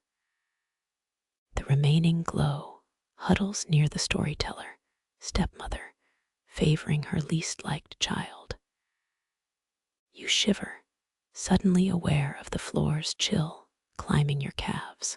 His pipe smoke curls higher, forming no recognizable shapes, now just foggy question marks. Some nests hold shed scales, still warm after decades. One sniffs the air, their sleep breath taints groundwater. He leans suddenly, joints popping like bamboo fireworks. That herbal tea you're neglecting. Dragons brewed it first, steeping philosophers, beard moss. Your tongue prods teeth, suddenly tasting iron or imagination. Tea masters would throw wooden ladles at such heresy. Yet the old man's certainty sticks like dumpling dough under fingernails, annoyingly persistent. Rain hisses on the roof, different rhythm from earlier. Needle-thin, stubborn winter's first scouts testing defenses. The storyteller tilts his head, drinking the sound like expensive May wine. They'll wake when the earth's balance tips. A cough interrupts deep and wet as a flooded cellar. He spits expertly into a hidden cloth, pocketing evidence swiftly. Weak ones surface early pathetic as half-hatched chicks. Wise ones wait. He smiles, cracked lips, revealing one gold-capped tooth. Someone gasps, you think it's you. Shadows stretch taller behind him, antique shapes mimicking his stooped posture. Fingers tighten on cushions, your thumbnail splitting a loose thread. He thumps his chest, rebooting his voice box with 3 hollow knocks, 3 signs. Pipe stem jabs the air, conducting an invisible orchestra. Rivers running backward for 3 breaths. Eels swimming in perfect circles. His smoke weaves dense coils now, and every stray cat in town, sitting at crossroads, licking their left paws. A waiter drops a clay dish somewhere, a muffled crunch and hissed apology. No one turns. Rain thickens, thrumming like a dozen shamisen plucked too hard. Your rumored to be dragon's breath tea has gone cold, oil-slick patterns congealing on the surface. History might laugh at his claims, but the chill down your backbone isn't academic. They're not monsters. He softens, paternal lullaby creeping in. Just sleepy landlords wondering why tenants flood their basements. The joke lands poorly, nervous titters evaporating fast. His pipe needs refueling, ashtray overflows with gray caterpillar corpses. When he slides a pouch from his belt, the scent punches through, mint wrestling rotten persimmons. Last curator of Edo Castle kept dragon lore scrolls. Fingers pinch black strands into the bowl, ritualistic as a tea ceremony. Burned during the pacification wars, ashes choked harbor fish for a week. He chuckles, a death rattle sweetness. Knowledge swims strange paths, even in flames. Lantern light gutters, wicks drowning in wax tears. You count remaining flames, 4 soldiers guarding a crumbling fortress. Rain crescendos for one wild moment. It sounds like scales scraping against river stones. Then, just rain again. Disappointment tastes sour on your tongue, or maybe that's the cold tea finally ventured past your lips. His story winds down, coiled dragon returning to mud. Details grow sparse, gray whiskers twitching with untold endings. The fire dims, sapping color from his robe, turning him into a charcoal sketch. Believe what you will. The pipe stem points at your chest, an accusatory finger. But check riverbank mud come spring. Dig past beer cans and lost shoes.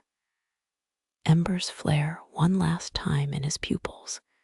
See what ancient sleepers left behind. Silence gushes in.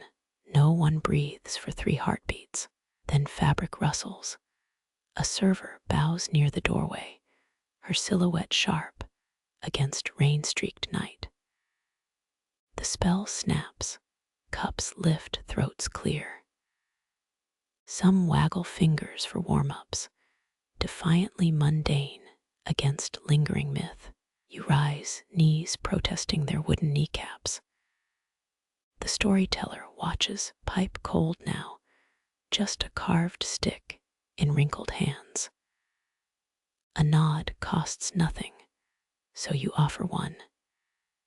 His answering grin lacks warmth, moonlight on frozen canals. When you turn away, his whisper follows. Check your Geta souls. Tomorrow, green scales cling. Your souls feel strangely heavy walking toward the exit. Probably rainwater, unless myth leaves residue. Outside, the storm mutters about arrogance and river spirits who nap lightly. No coins drop into his basket. New times forget old debts. The cold air slaps your cheeks, grateful, carrying hints of distant mountains, and maybe something older curled beneath them. The night air nips your throat, a sharp contrast to the teahouse's smoky cocoon. Rain has fled, leaving streets gleaming like spilled ink. Above the skies, a ratty quilt patched with stars. You glance down. First firefly of the evening blinks on a lone disco ball at a silent party. 3 more ignite near a mossy wall, floating embers from some invisible forge.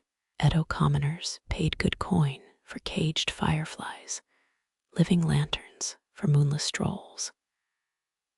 Might have been cheaper than oil lamps if you ignored the dead ones by dawn. One drifts near, close enough to count its 6 legs. You freeze, breath held hostage. Its glow pulses, Morse code spelling food here, or mate here, or human, freakishly still here. Your finger extends, trembling conductor of a tiny orchestra. The bug lands, cool as a snowflake. Its abdomen flashes, revealing ribbed segments like miniature barrel vaults in a cathedral. Then it's gone, zipping backward like a drunk star off its orbit. Fun fact: some monks believed fireflies were ancestors checking in, hence the old rule, never swat them during Aben week. Try explaining that to a samurai with one buzzing up his nose. A dozen more appear orbiting your head like confused electrons. Their light paints faint trails, Tinkerbell's graffiti on the night canvas. You spin slowly, a planet with bioluminescent moons. Down the street, a cluster swarms a persimmon tree, turning it into Christmas in July.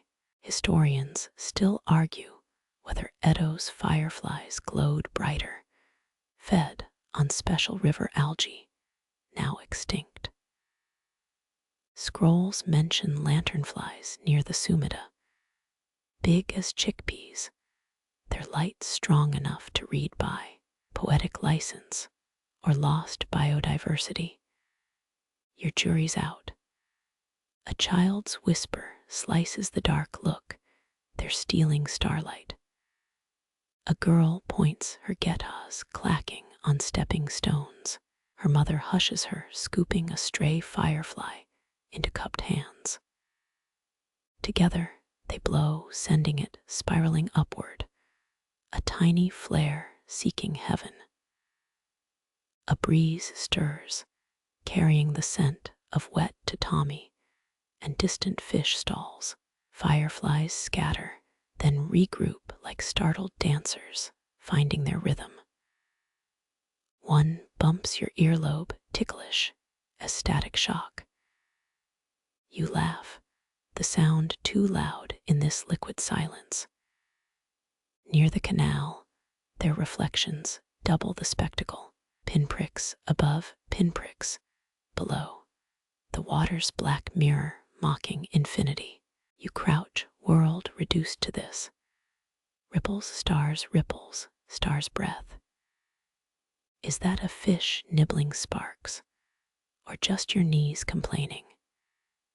Edo Wagashi shops sold firefly viewing sweets, rice flour dumplings, stamped with glow-in-the-dark herb patterns, probably tasted like desperation and failed romance. But who cared with free bioluminescence? Your stomach growls, traitorous mammal instincts ruining transcendence. A particularly bold firefly explores your sleeve, negotiating fabric folds like a mountaineer conquering Everest. Its light seeps through hemp, illuminating blue veins beneath your wrist. Ghost or bug, both feel equally possible tonight. Half-drunken nobles used to host firefly poetry contests, squinting at scrolls lit solely by beetle butts. Someone always fell in the koi pond, could have saved time just lighting a candle. Safety third, as the Edons didn't say. You straighten neck cracking like a bamboo grove in gale winds. Above the Milky Way smears across the sky, distant cousin to these earthbound sparks. Some old texts claim fireflies' fairy messages between stars and gardens, celestial mailmen in insect drag. The girl reappears, holding a radish hollowed into a makeshift lamp. 5 fireflies bob inside, casting greenish light on her triumphant grin. Her mother sighs, already mourning the radish soup that might have been. A shadow detaches from a wall, Jiracho patrol, checking for curfew breakers. The fireflies near him dim, wise little anarchists, avoiding authority. You mimic them, sliding back toward the teahouse's amber glow. Something brushes your ankle. You jump, ready to blame rats. Instead, a firefly drifts upward from crushed grass. Guess one didn't dodge fast enough. Sorry, ancestors. Hope reincarnation paperwork processes fast. Cool air slips under your collar, a reminder that dawn's still hours away. Above, fireflies dance with Orion's belt, mortal and myth sharing the same ballroom. Below your toes, remember to Tommy warmth, tempered by dragon tails and cold tea. Reaching out, you try framing a cluster with thumb and forefinger. They slip through, of course, leaving only the memory of light on skin. When you turn homeward, they pulse behind you, a farewell chorus of match heads striking darkness. Street mud sucks at your heels, green scales nowhere to be found. But for one breath, you let the night win, believing tiny stars swim in Edo's dirt.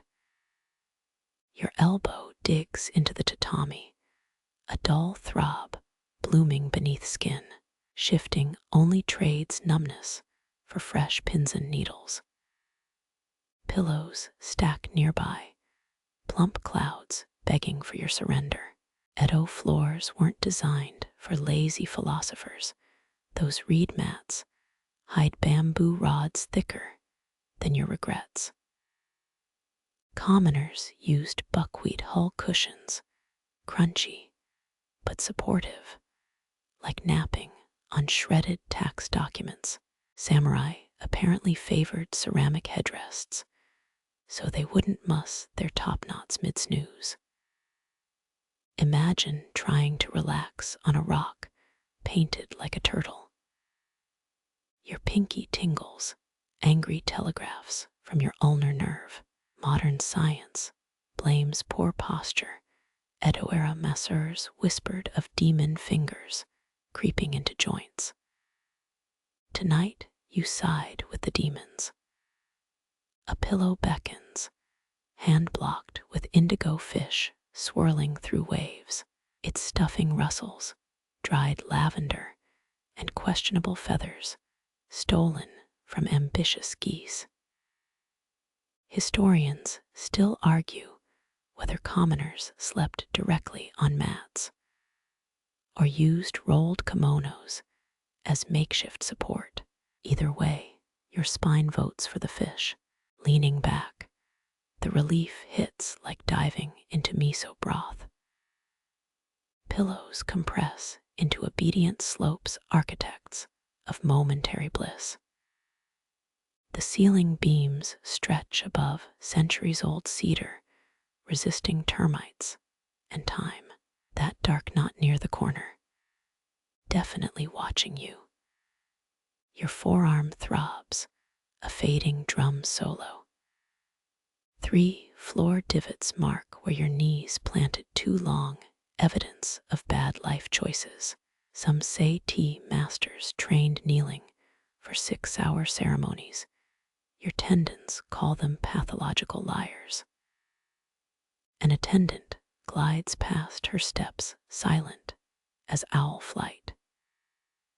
She replaces your cold teapot without breaking rhythm, steam rising like a fresh ghost. Their staff likely walked 20 kilometers a day. No wonder their leg bones filled museum cases. Fun fact: wealthy merchants imported Manchurian tiger skins as floor mats. Power moves before power naps. Nobility found it gauche, like hanging velvet paintings of yourself. Your shoulders unknot slowly, as if distrusting this sudden comfort. Fireflies still wink beyond the shoji, their Morse code softer now. One drifts past the screen, casting jade light on your toenail, a free manicure from Mother Nature. Remember those samurai armor stands in the corner earlier. Turns out helmet mounts, doubled as neck rests between battles. War and ergonomics, a combo platter you didn't expect. Muscles sigh, a parade of tension fleeing south. Even your earlobes feel looser, weirdly, as if they'd been clenching tiny dumbbells. When did body parts become such divas? A muffled snore erupts from the corner, someone's grandpa, communing with dream spirits. His jaw hangs, revealing 3 gold teeth that could fund a small farm. Your own yawn cracks wide, a silent scream, inviting the Sandman's dusty fingers. Moonlight thickens, spilling through paper screens like frozen milk. Your pillow dips, suspiciously warm where a calico cat nested earlier. No matter, it smells of sunshine and second chances. Historians whisper about pleasure district courtesans hiding love notes in pillow fillings, the original encrypted DMs. Tonight, you find only scratchy lavender stems, romance's brittle bones. The teahouse creaks, wood settling into lunar gravity. Your kneecaps finally forgive you, grudgingly, like cranky uncles after a good wine. Outside, festival drums have dissolved into cricket hymns. A night heron croaks, last call for misfit souls. Your spine sinks deeper, gravity's patient victory over dignity. Indigo fish swim across your cheek, their printed scales cool against skin. You imagine sinking through floorboards into soil where warrior bones fertilize camellias, arms crossed, spines eternally straight. Breath slows, merging with rustling screens, the great wooden lung of Edo inhaling you whole. Dust motes flicker in stray lantern light, firefly wannabes cramming for auditions. Sleep comes not as an ambush, but as silt settling in a still pond. Fingertips brush to Tommy, threads worn smooth by generations of restless dreamers, their sighs still trapped in the reeds. Moonlight stripes your forearm, the angle now knife sharp, where it once spilled soft. No gong marks the hour, just tendons tightening like wet rope left in frost. That third cup of tea sits abandoned, its surface wrinkling into a miniature map of your regrets. Your neck cricks sideways, another unpaid debt from bad posture. The tatami imprints a waffle pattern on your thigh, nature's passive-aggressive tattoo. Historians tally Edo timekeepers, lantern-bearing night witchmen shouting phases of the moon. But tonight, silence holds the streets hostage. A knuckle pops loud as a pinecone hitting roof tiles. Nearby, a guest's snores hitch mid-breath, as if specters squeezed their windpipe. Some believed midnight breaths contained curses. Court ladies held silk squares over their mouths as defenses. Yours escapes unfiltered, probably hexing a rice paddy somewhere. Cool ceramic meets your palm, the tea bowl's warmth leached into shadows.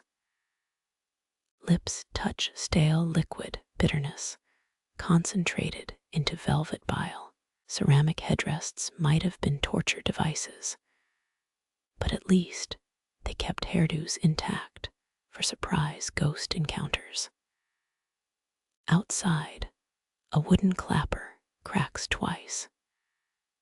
Firewatch volunteers signaling all's well or lying through their teeth to avoid paperwork. Historians still argue whether commoners owned sundials or just yawned at the sun's shrug. Your bladder votes for lunar cycles, sending urgent telegrams southward. Hips groan as you rise, a rusty hinge missing its oil. The veranda wood feels icy, shock therapy for bare souls. Through warped bamboo screens, the moon floats like a cataract eye. A prickling creeps up your calves, the phantom itch of 100 forgotten mosquito bites. The garden stones shimmer, quartz veins drinking moonlight. Some believed stepping on midnight dew prevented aging. Grandmothers shuffled barefoot through wet grass, avoiding crow's feet and skepticism. Your souls flinch, prioritizing warmth over dubious immortality. A shadow detaches itself from the pond, a heron stalking minnows between lily pads. Its beak strikes, silver dart skewering luckless prey. Natural fact. Night herons hunt blindly after midnight, vibrations guiding their jabs. Your knee cartilage whimpers, begging for orthopedic intervention. In Edo, bone setters prescribed frog poultices and chanting. You'd risk it tonight, if only for their jingle about loose hips and lotus tips. Back inside, the scent of cooled tea leaves turns sour, abandoned orchard vibes. Someone left a crushed rice cracker, stale enough to chip a tooth. Wealthy merchants snacked post-midnight to confuse demons, called it midmouth. The original gaslighting via carbs. Your abandoned cushion sags, betrayed by your absence. Its fish pattern swims in gloom, indigo turned bruise purple. Commoners stuffed pillows with cedar shavings, bug-resistant, but sniffly, a trade-off nobody asked for. Vague guilt taps your temple, shouldn't you meditate? Stargaze. Write haikus to your spleen. Instead, palms cushion your skull, elbows digging into rebellious thighs.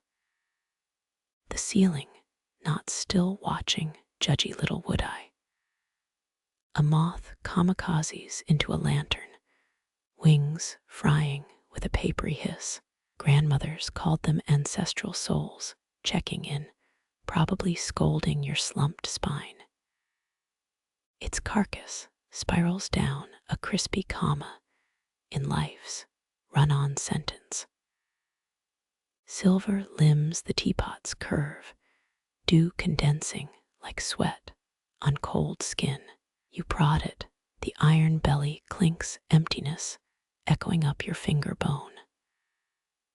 Metalworkers cast these vessels, thin as eggshells, masterpieces that dented if you glared too hard.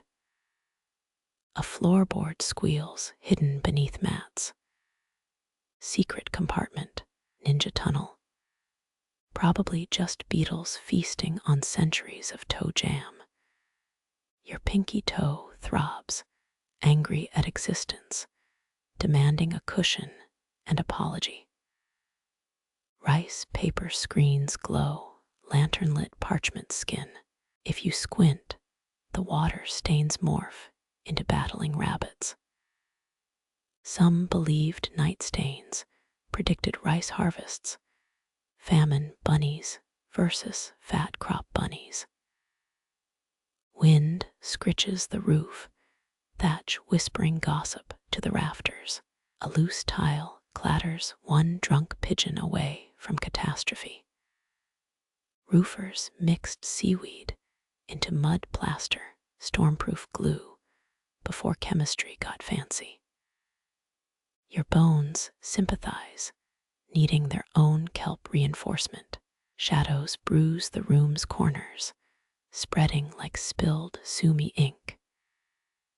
Even the calico cat avoids them, curled safely in a moonlight puddle. Darker myths warned of corner dwelling, curage spirits, jellyfish whispers tangling sleepers' thoughts. Breath steams, fogging a polished table edge. You doodle a lame battleship, watching it sweat into oblivion. Surprising fact. Samurai condensation races entertained kids during rainy confinement, the original screen-free game. Jaws clamp another yawn, temporarily unhinging reality. Eyeballs grate like sandpaper marbles. Edo physicians blamed eye maggots for late-night grit, prescribed cucumber poultices, and stern talk-downs. Through half-shut lids, the moon dangles, a fishhook snagging your skull.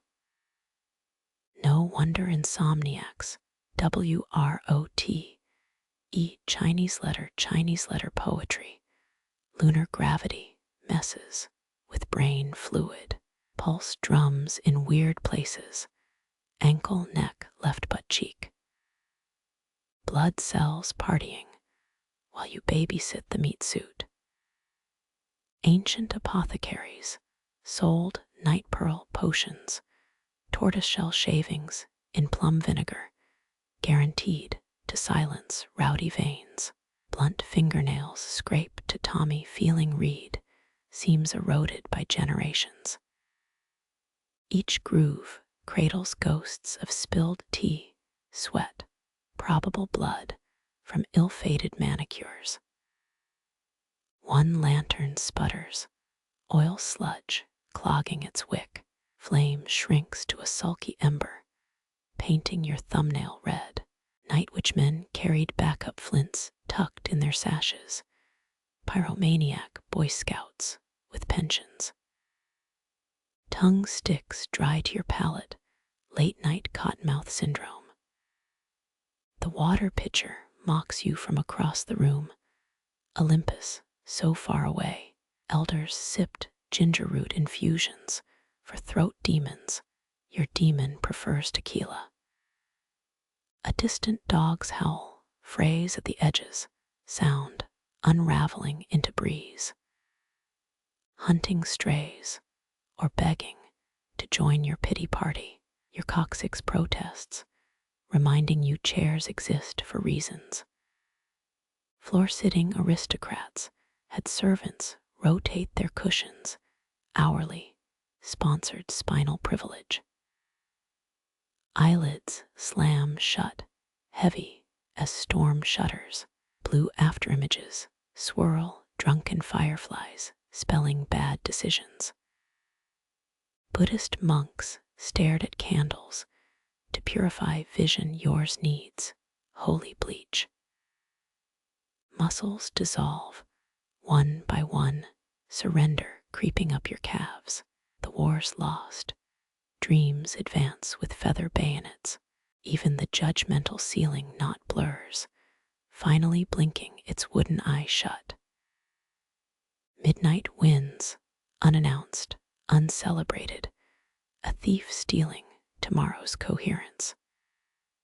Your last thought fizzles, a soap bubble bursting on tatami, slides hiss left, each wooden groan stealing another pocket of warmth.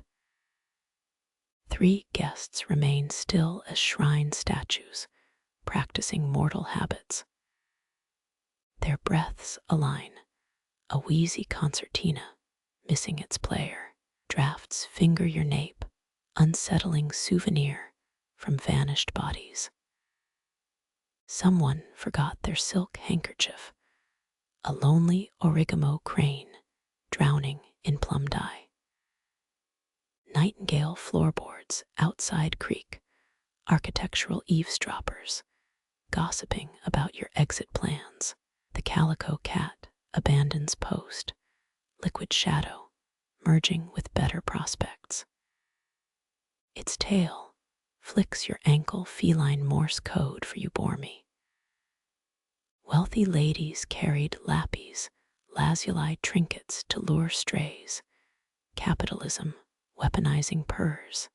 Since Edo, your pinky toe rebels again, throbbing like a mute alarm bell. Might have fractured it on misery's corner, that sneaky floorboard by the tokonoma. Commoners tucked paper charms in geta sandals, spelling rice backward to confuse pain kami. Shoji panels shudder, wind's cold snicker skimming the paper skin. Ink rabbits dissolve, taking their harvest prophecies elsewhere. Paper menders worked dawn shifts, a lost art now that screens cry into landfills. A server scrapes tea dregs, ceramic screech jolting your molars. She moves like a ghost on Valium, all slow-mo sighs and vacant blinks. Historians tally dusk-to-dawn lantern permits, proof that light was taxed as a vice. Your inner ears pop, pressure shift from the great exodus. Air tastes greener, stale incense, diluted by departing perfumes. Night processions required filed routes, paperwork, ensuring spirits walked bureaucratic lines. One guest unfolds, blue veins mapping his cranky knees. He nods, stiff as a marionette, acknowledging anesthesia. His second nod skips, glitchy metronome begging for WD-40. Mass graves held paupers who napped mid-bow dubious folklore or labor scare tactics. The remaining woman plucks lint from her sleeve, obsessively, as if unraveling fate's shoddy stitching. Her hairpin gleams, a silver viper digesting its tail. Historians still argue why Edo inns avoided chairs, spinal sadism, or termite anxiety. Silence pools deeper, lap of absent voices, hitting stone. Even the kettle refuses to hiss, petulant metal toddler withholding drama. Iron sand once lined these floors, magnetic ghosts clinging to sandals now ash. Your knuckle cracks, dry twig snapped in a vacuum. Echoes bounce off hollow beams lonelier than a monk's hiccup. Garden gravel shifts, furtive crunch of paws, or pebbles rolling over regrets. Shadows bruise the ceiling, water stains blooming into Rorschach slugs. You resist the urge to name them. Childhood habits die sticky deaths. Farmers interpreted such stains as silkworm fortunes, optimism, dressed as mildew. The third guest lifts his cup, shaking wrist, jittering moonglow into waves. Ceramic meets, lips, empty ritual saluting ghosts in the steam. Samurai practiced sipping air discipline for poison tasters or bad sake nights. Outside, a palanquin creaks, bearers' grunts swallowed by expensive curtains. Liveried servants once pricked ears for gossip, reporting insults for bonus coins. Your yawn mocks the pomp, unimpressed jaw cracking like a nut. Floor chill seeps upward, nippy revenge for centuries of stomping. Tatami, exhale damp secrets, mold chronicles bored into reed bones. Merchants unrolled cedar sheets during rainy season, wealth measured in antifungal layers. Lantern oil spits, acrid confetti stinging your nostrils. Flame gutters, a drunk firefly's death spiral over stale air. Lamplighters carried bamboo ladders and existential dread can't relate to stable careers. The woman's obi sash whispers, brocade serpents gossiping with each shuffle. Her perfume ghosts past clove and decay, wrapped in silk. Kyoto perfumers steeped scents in tombs, grave marketing before Yankee Candle. Wind sneaks under the sill, an uninvited guest licking your ankles. Goosebumps rise, shorelines redrawn by cold's careless fingers. Winter travelers stuffed hay in sleeves, crunchy precursor to North Face. The last cup's sweat, condensation tracing glaze fractures like sears. Your reflection warps, Picasso meets insomnia in a puddle. Mirror makers worked by crescent moons, superstition claiming full moons, warped truth. Palms flatten on wood, skin sticking like rice glue. Lacquer betrays you, ancient tree sap clinging beyond death. Anecdote. Craftsmen spat into varnish for ideal viscosity. Germ theory waved hello too late. Shadows merge with bodies until only 3 stains remain, human afterimages, resisting dawn's eraser. You mimic their stillness, statue homework you'll barely pass. Silence is now a creature, furring the rafters, nesting in bone hollows. Neither dead nor alive, the gasp between heartbeats made solid. Your pulse marks time where clocks fail, second hand, rusted in midnight's grip. The tea masters distant cough ricochets, kitchen doors swinging like pendulums. Copper pots clang, fatigue mistakes them for temple bells, moisture beads on your eyelashes, not tears, just the room weeping for everyone. One guest slides sideways, sleep undoing his spine's careful knots. His head dips, nebula of hair meeting mat. Paramedics would diagnose katana neck, archivists just call it history. Breaths syncopate, the woman's wheeze, the man's snort your own shallow sawing. An orchestra tuning before playing requiem for common sense. Lit teachers said Poe invented creepy rhythm, clearly never napped in Edo. Moths cling to the dying lantern, powdered wings trading dust for warmth. Their antennae tremble, conducting music only chitin understands. Silk farms bred blind moths, irony fluttering on industry's back. Metal clinks, a tray surrendering upstairs. Silver against tiles, a high note shattering the lungs' fugue. Your shoulders tighten, expecting scolding, but only rust answers. Lip skin splits, salt iron blooming where teeth worried. Samurai grew mustaches to catch blood. Fashion meets function in scarlet strokes.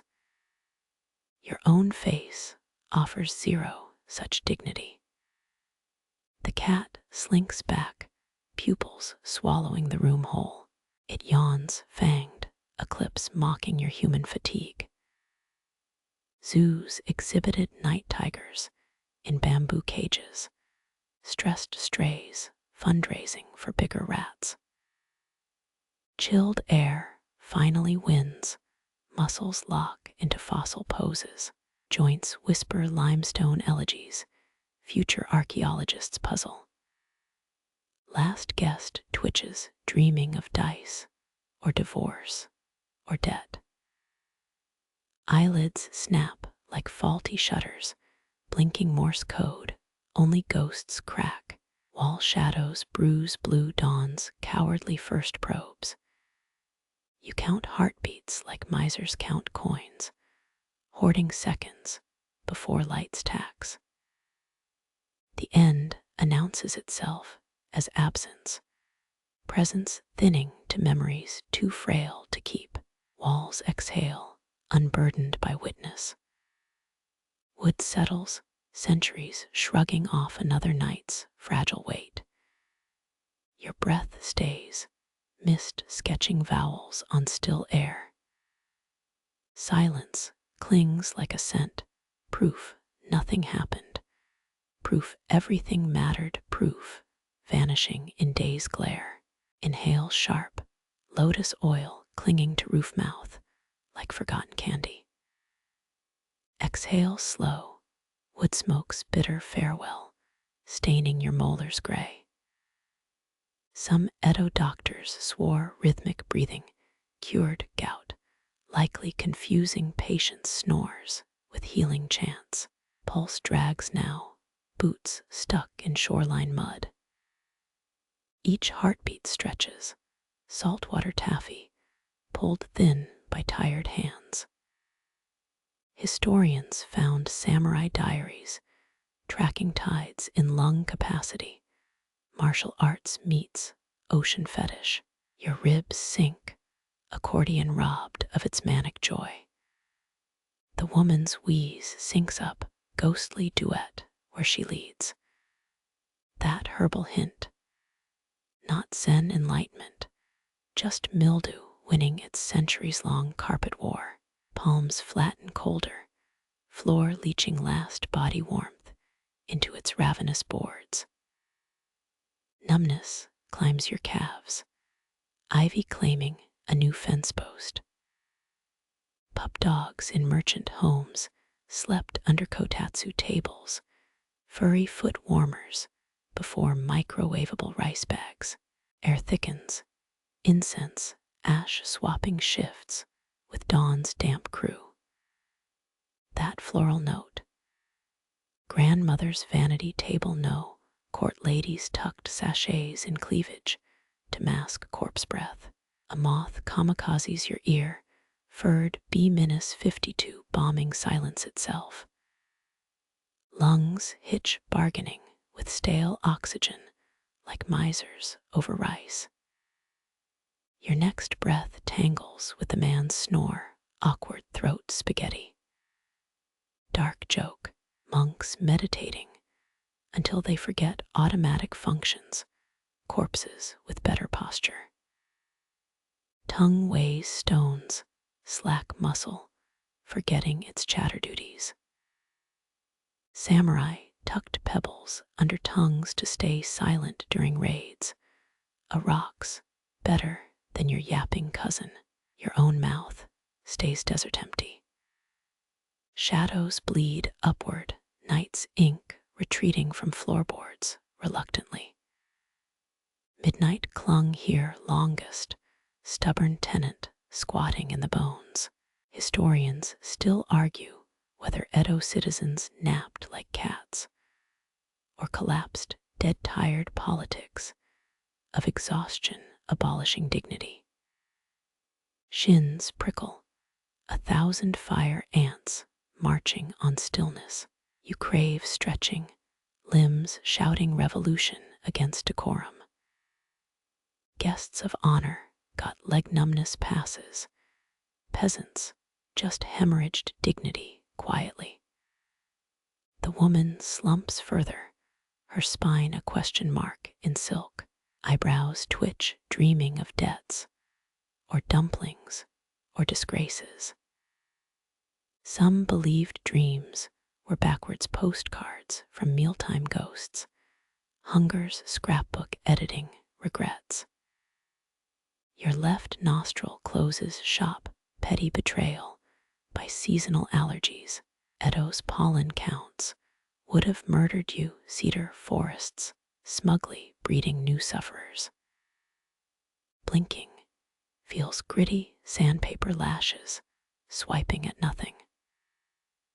Dawn's first yawn greens the horizon, celery stalk against plums' fading bite. Street cleaners, brooms scritch distant pavements, cockroach armies scattering before bamboo wrath. Your eyelids grease heavier, smeary Vaseline lenses fogging the view. A guest's joint pops, cracker, snap, startling the false calm. He grunts, disapproving judge sentencing morning itself. Forged ledgers in the shogunate listed joint aches as taxable complaints. Bureaucracy always finds a vein. Breath mist hangs, a tiny cloud auditioning for bigger skies. Your second exhale chases it, parent scolding child for wandering. Snow viewing parties wrote poems on frozen breath, Instagram of the pre-flush toilet era.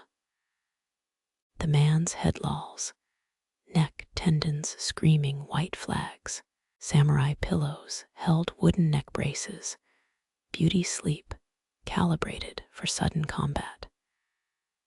His current posture suggests a beheading hazard, just without dignity's saving stroke.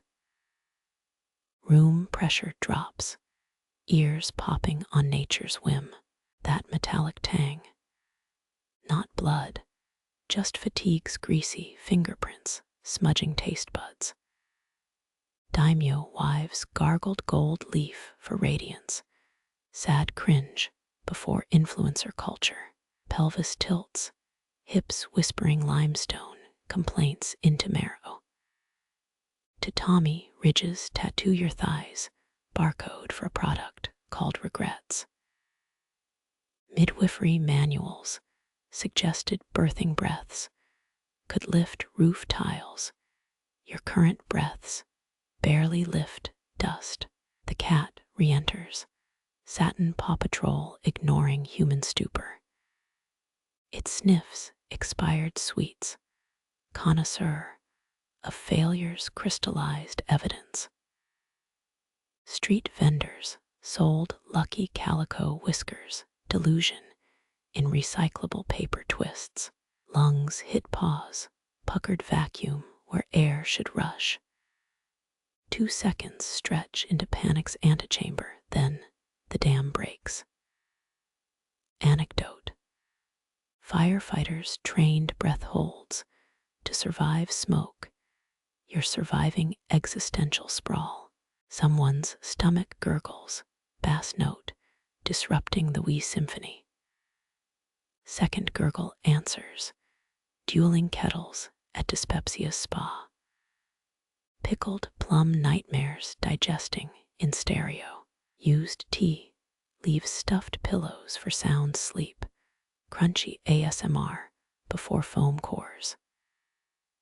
Chin drops ivory collarbone, catching stray lantern blush.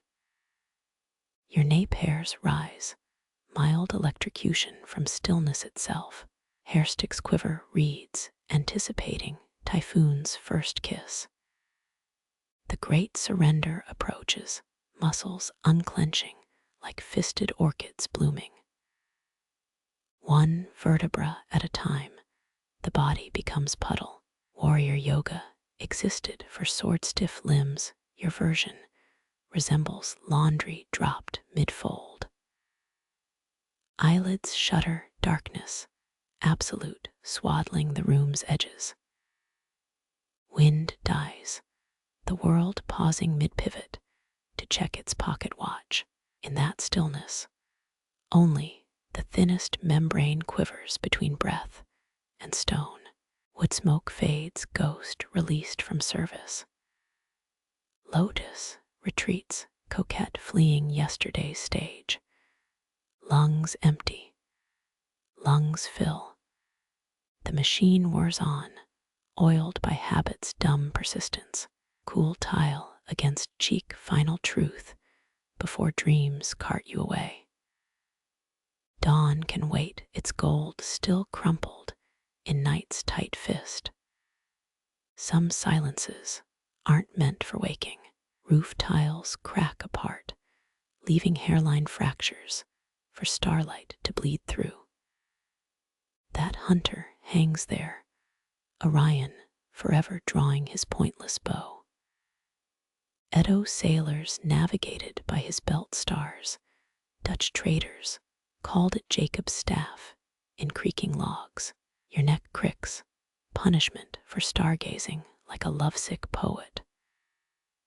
3 stars make his dagger, though historians argue if peasants saw weapons or fish-gutting tools. Constellations pivot, an unseen hand cranking the sky's rusty gear.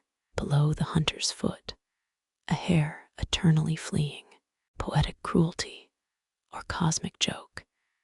Either way, the poor thing never wins. Samurai whispered that Orion's missing sword meant buried treasure, gold fever infecting even Star-Lore. The hunter's shoulder gleams, red giant sworn to explode someday. Too bad you won't be around for the fireworks. Meteor showers once terrified Edo citizens, ghost dragons shedding scales during divorces. His bowstring stays taut, Roman candle, frozen mid-bang. You imagine snapping it, just to hear phantom twang echo through the Milky Way.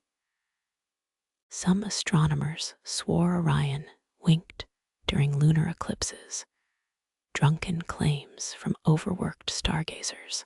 A satellite creeps through his knee, modern cockroach, scurrying across antiquity's art. Rice farmers used this arrow's angle to time plantings before almanacs sold by traveling quacks. The constellations waste smudges, city light pollution, modernizing myth. Those three belt stars once guided lovers, covert meetings timed to their tilt.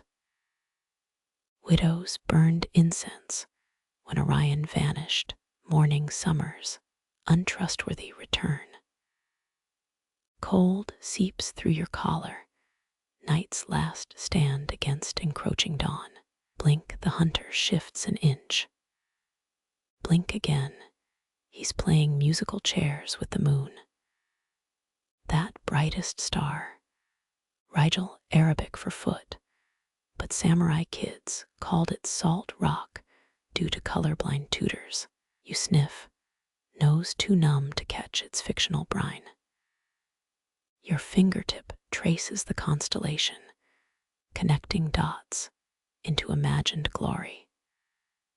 Historians still debate whether commoners saw Orion as hero or arrogant loudmouth, folklore's beauty being its mutability. His bow faces Taurus, bull eternally charging nowhere.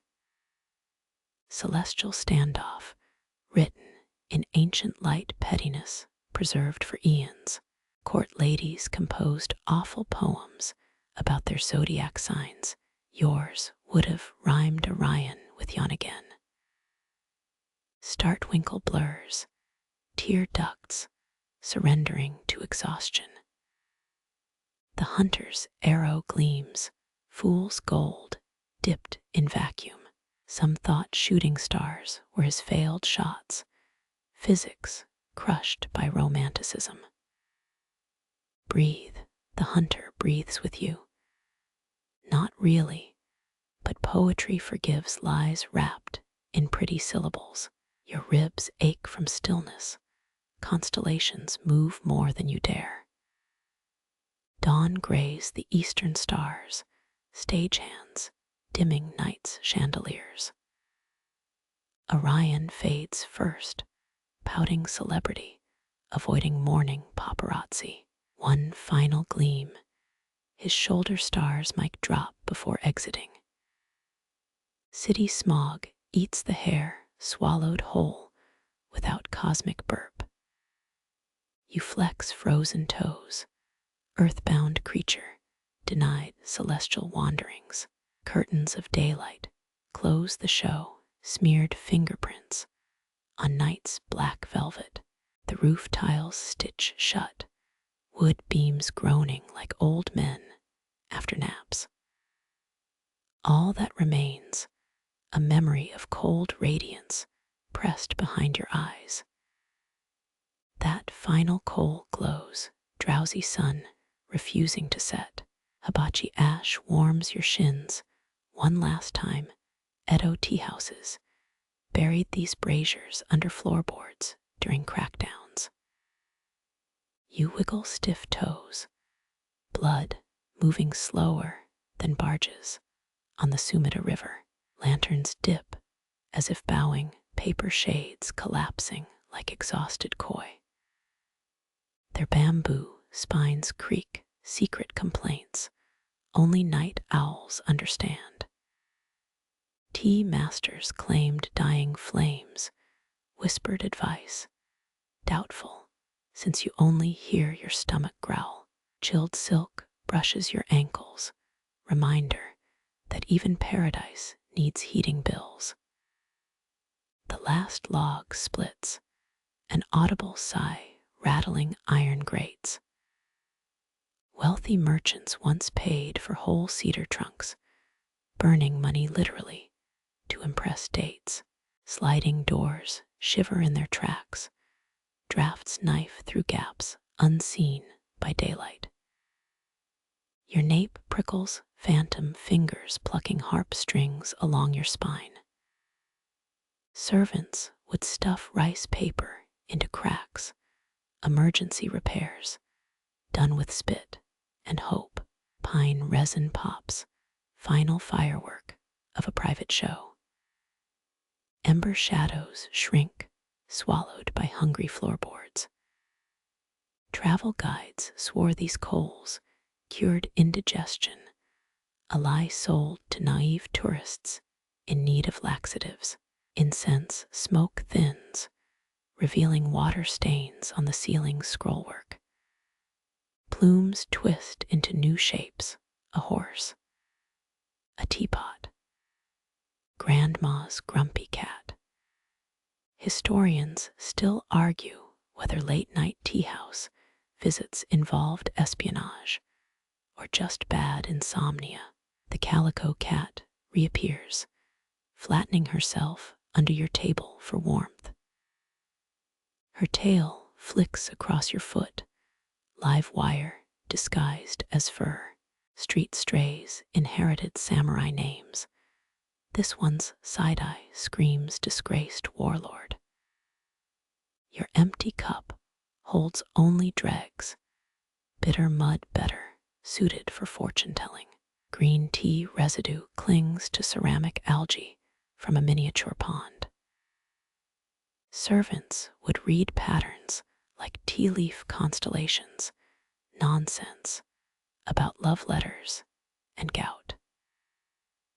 Wind sneaks down the chimney, playing flute notes on hollow embers. Ash flurries rise, gray fireflies escaping a failed uprising. Superstitious maids saved hearth ashes, sprinkling them on doorsteps to jinx romantic rivals. Wooden pillars grown timber, remembering it was once a tree. Tatami mats exhale trapped grass scent, summer memories dissolving on your tongue. Edo builders used rice glue that's outlasted empires. Modern chemists bow to moldy leftovers. A loose thread on your sleeve lengthens, silk unraveling like hesitant goodbyes. You tug it, regretting the damage instantly. Kimono repair costs bankrupted lesser nobles. Vanity tax collectors never wrote down. Shadows pool in corners, spilled ink no one will clean. Moonlight retreats from alcoves, stagehands clearing props after closing night. Night witchmen used shadow shapes to detect thieves. Legends say the best cops mimicked ceiling beams. Your knees crack, standing soundtrack for ancient rituals. The floorboards sigh back, relieved of your mortal weight. Teahouse owners inserted squeaky planks near exits, early warning systems for dine-and-dash scoundrels. The remaining lanterns gutter, petulant children denied bedtime stories. Their cords sway dangling nooses for daylight's execution. Apprentices risked degree burns, replacing candles. Unionization attempts ended with hot wax accidents. Slivers of dawn pierce screens. Unwelcome guests crashing the after-party. Your pupils shrink, traitors adapting to the enemy's glare. Customers who overstayed faced cold dumplings. Next visit, passive-aggressive punishment perfected by Edo chefs. Outside, sparrows bicker like fishmongers at market opening. Their chirps stab your temples, tiny scalpels chiseling your skull. Samurai kept songbirds as status symbols, then screamed when they crapped on armor. Footsteps echo in the hallway, cleaning crew armed with brooms and judgment. Rag fibers whisper across oak, sound harsher than cat tongues. Maids hid doodles under floor mats. Centuries later, we call it outsider art. The cat bolts, a fur missile seeking breakfast alms. Her paw prints linger, ghost stamps on dusty boards. Temple kitchens fed strays to prevent mouse-chewed scriptures, holy loopholes for animal lovers. Cold air slaps your cheeks, nature's invoice for nighttime comforts. Edo winters froze inkwell solid. Imagine explaining that to your publisher. You button your collar, feeble armor against morning siege. Lamplighters douse the street torches, smoke snakes coiling toward washed-out stars. Wicks hiss, annoyed serpents, denied another sunrise. Firefighter squads used hooked poles to topple burning buildings. Early urban renewal with extra screaming. Stone steps radiate cold through your soles. Fridge shelves welcoming bare feet. Lichen patterns mimic discarded blueprints. Nature's rough drafts rejected by architects. The gate squeals, iron mouth yawning you into daylight. Its rust flakes off, copper snow settling on your sleeve. Guards oiled hinges to muffle adultery exits. Failed marriages began with well-greased metal. Palanquin carriers jog past, their straw sandals slap cobblestones like wet fish. Pay extra, they'll pretend not to hear your hangover groans. Rich clients ordered silent transit, human robots trained via ear flicking. Your shadow stretches scrawny giant with bedhead hair. Dawn stretches it thinner, black taffy pulled too hard. Early risers believed long shadows stole your strength. Another reason to sleep until noon. Teahouse doors seal shut, wooden eyelids blocking daylight. The building settles, snoring beast fed on secrets and overpriced tea. One last coal winks out, final verdict on your nocturnal choices. City noises swell bakers' oven doors clanging like war gongs. Flour dust snows onto alleys, false frost for summer mornings. Eunuchs ran elite bakeries, their pastries allegedly immune to corruption scandals. A rickshaw speeds by, driver's thighs pumping like overclocked pistons. He shouts at dawdlers, stringing insults like festival lanterns. You step aside, wisdom outweighing pride today. Stomachs growl, everywhere hidden orchestra tuning for breakfast symphonies. Your own gut rumbles, basso, profundo, soloist missing rehearsals. Noodle vendors sang menus like opera, too bad their broth lacked high notes. Sunlight reveals the truth. Lanterns were moth-eaten relics up close. Night forgives flaws dawn unpicks with surgeon's hands. You squint, daylight's autopsy begins on last night's magic. Cicadas rev their engines, natural machinery overheating by noon. One lands on your shoulder, hissing radiator needing repairs.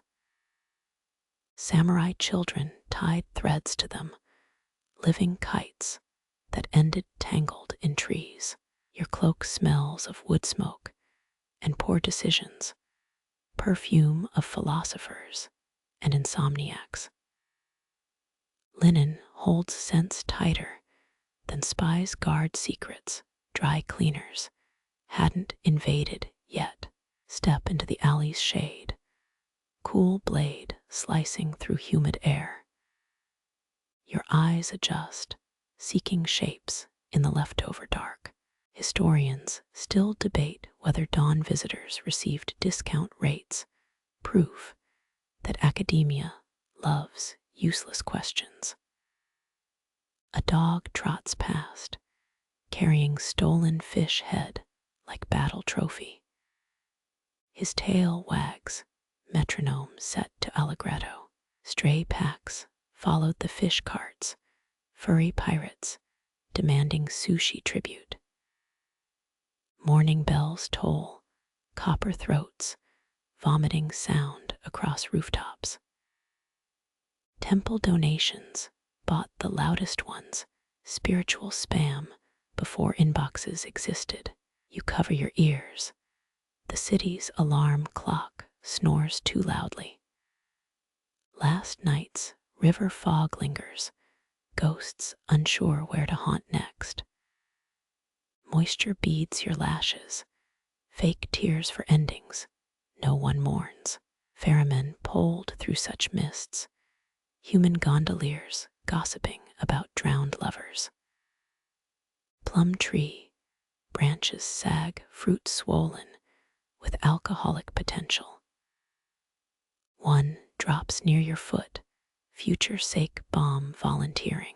Farmers complained hungover monkeys stole fermenting plums. Samurai paid to guard orchards got drunk on duty. The bridge ahead groans, complaining about pedestrian abuse. Since 1683, carp swirl underneath orange coins in ecological vaults. Sweepers pushed fish corpses downstream nightly watery hearses with no processions. 3 salarymen stumble past, no idea they mirror your exhaustion. Their shadows intertwine, drunken centipede with too many legs. Edo clerks napped in alley crates, clocking out before punch clocks existed. Sun climbs higher, heaven's interrogation lamp demanding answers. You have none, just sore feet and pondered philosophies. The hunter's bow evaporates, daylight dissolving what darkness painted. Your hand touches pocket lint, souvenir no one will exhibit. Bits of stray thread cling, determined hitchhikers from Teahouse carpets. Tomorrow's robes already gather dust, circle restarts before you quit spinning. The canal reflects your face, ripple portrait more honest than mirrors. Its waters hide broken bottles, modern artifacts clashing with old Edo. You spit, tiny splash disturbing the self-portrait.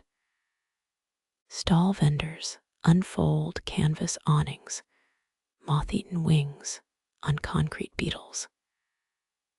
Buckets clang percussion intro for marketplace anthem. Bargain hunters arrive early hyenas, scenting yesterday's discounts.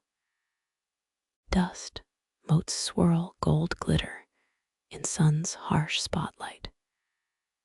Your shadow retreats, coward shrinking from confrontation. Step into the light's glare arena where ghosts never linger. Your throat tastes of stale tea and poet's block, breakfast of washed-up artists. Tongue searches non-existent sugar, truth always leaves bitter residue. Road grit crunches underfoot, Earth's way of grinding down wanderers. Blisters form, badges proving you attended night's closing party. An alley cat screeches, diva demanding undeserved applause. You glance back, the tea house now camouflaged by sunlight. No one waves goodbye, doors stay shut against daylight's noise. Lanterns rest, paper lungs deflated till dusk inflates them. Even shadows need naps, black silk folded in mental drawers. City engulfs you, swallowing what night kindly revealed. Daylight scrubs magic off cobblestones, harsh detergent for delicate stains. Walking becomes automatic, legs puppeteered by habit strings. Street noise merges, white static drowning whispers you almost caught. Reality asserts itself, bossy director reclaiming the stage. Your sleeve still smells slightly of sandalwood. The final cold dims, a drowsy sun sinking at last. Ash warms your ankles like old blankets, floorboards, swallowing memories of fire. You stretch, toes tingling. As blood remembers its flow, lanterns bow lower, paper shades nested like sleeping birds. Their bamboo frames sigh, night's unseen language fading away. The tea master's whispers soften gentle murmurs, now no judgment for your gentle hunger. Silk brushes your skin, cool but kind.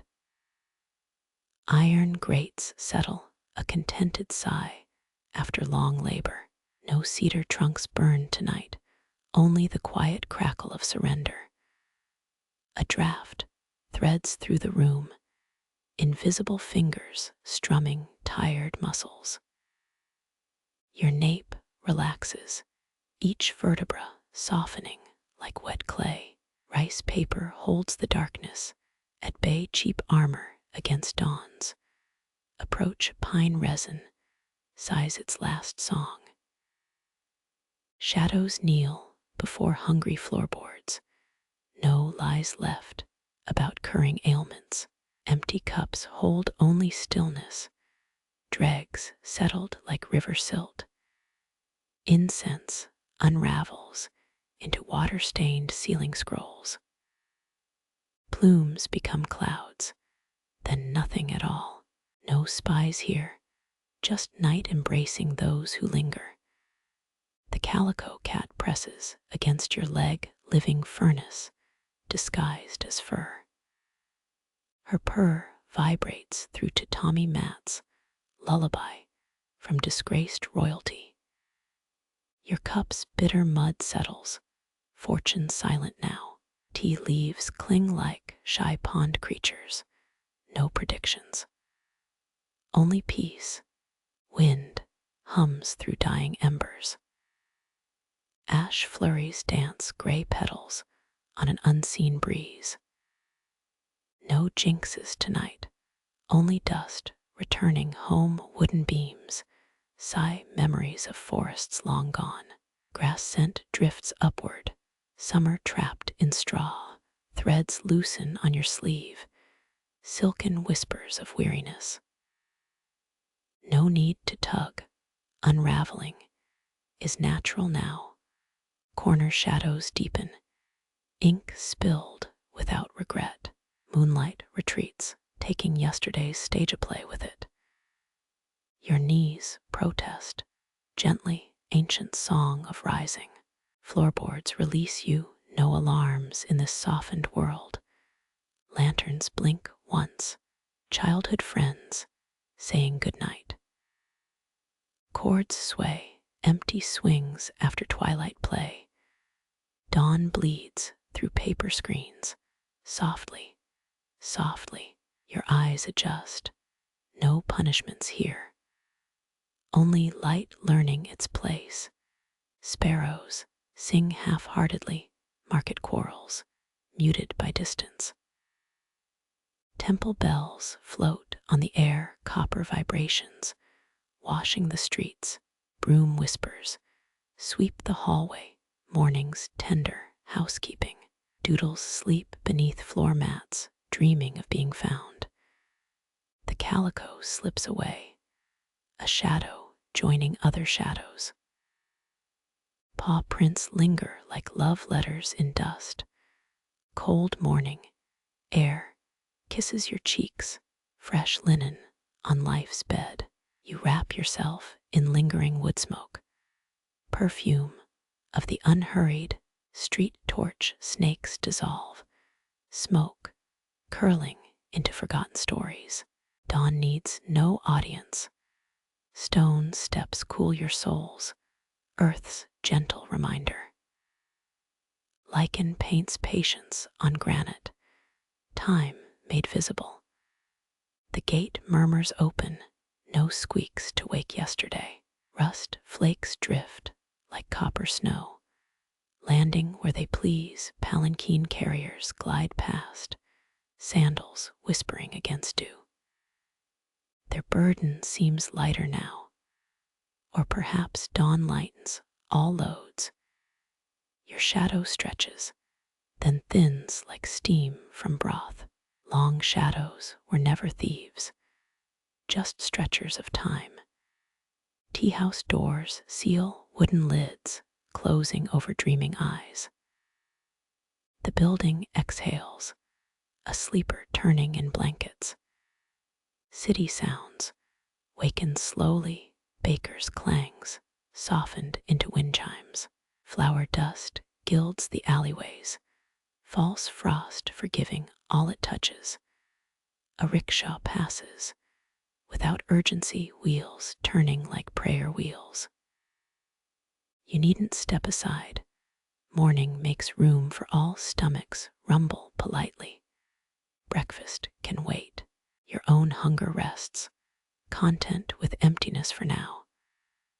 Sunlight forgives the lanterns. Moth holes become lace.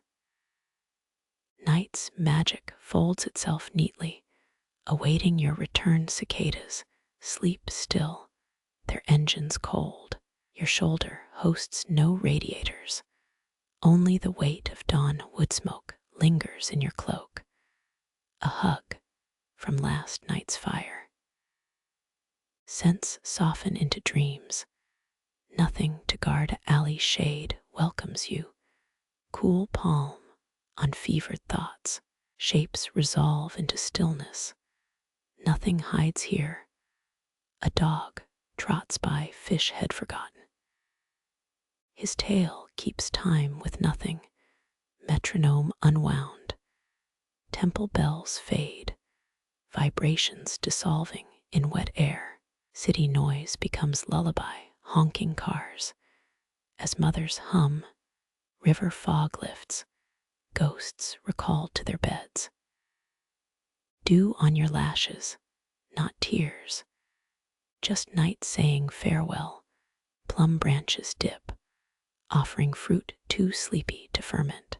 No thieves here, only gravity doing its work.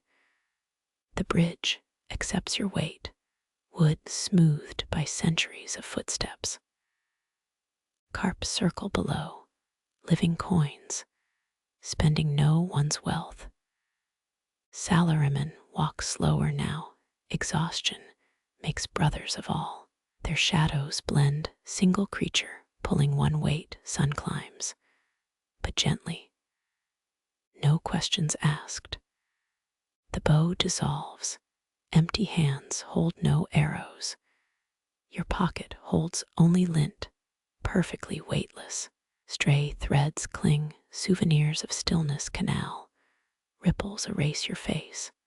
Water prefers no portraits. Bottles sleep below, green glass dreaming of reuse. Vendors yawn awake. Canvas wings unfolding slower than moth's wings. Buckets settle, sounds losing their edges. Dust motes swim in light, golden and purposeless.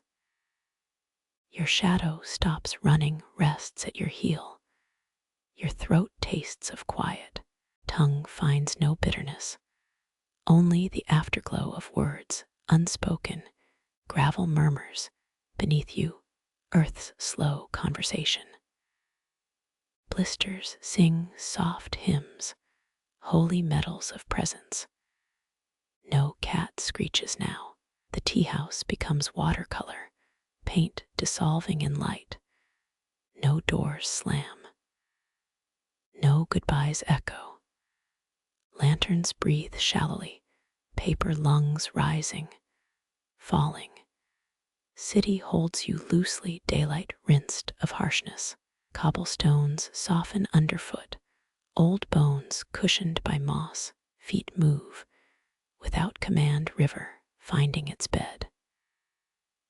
White noise becomes silk, wrapping sore thoughts in hush. Reality tucks itself in stage curtain made of gauze. Your sleeve still smells of sandalwood. night's last lingering word.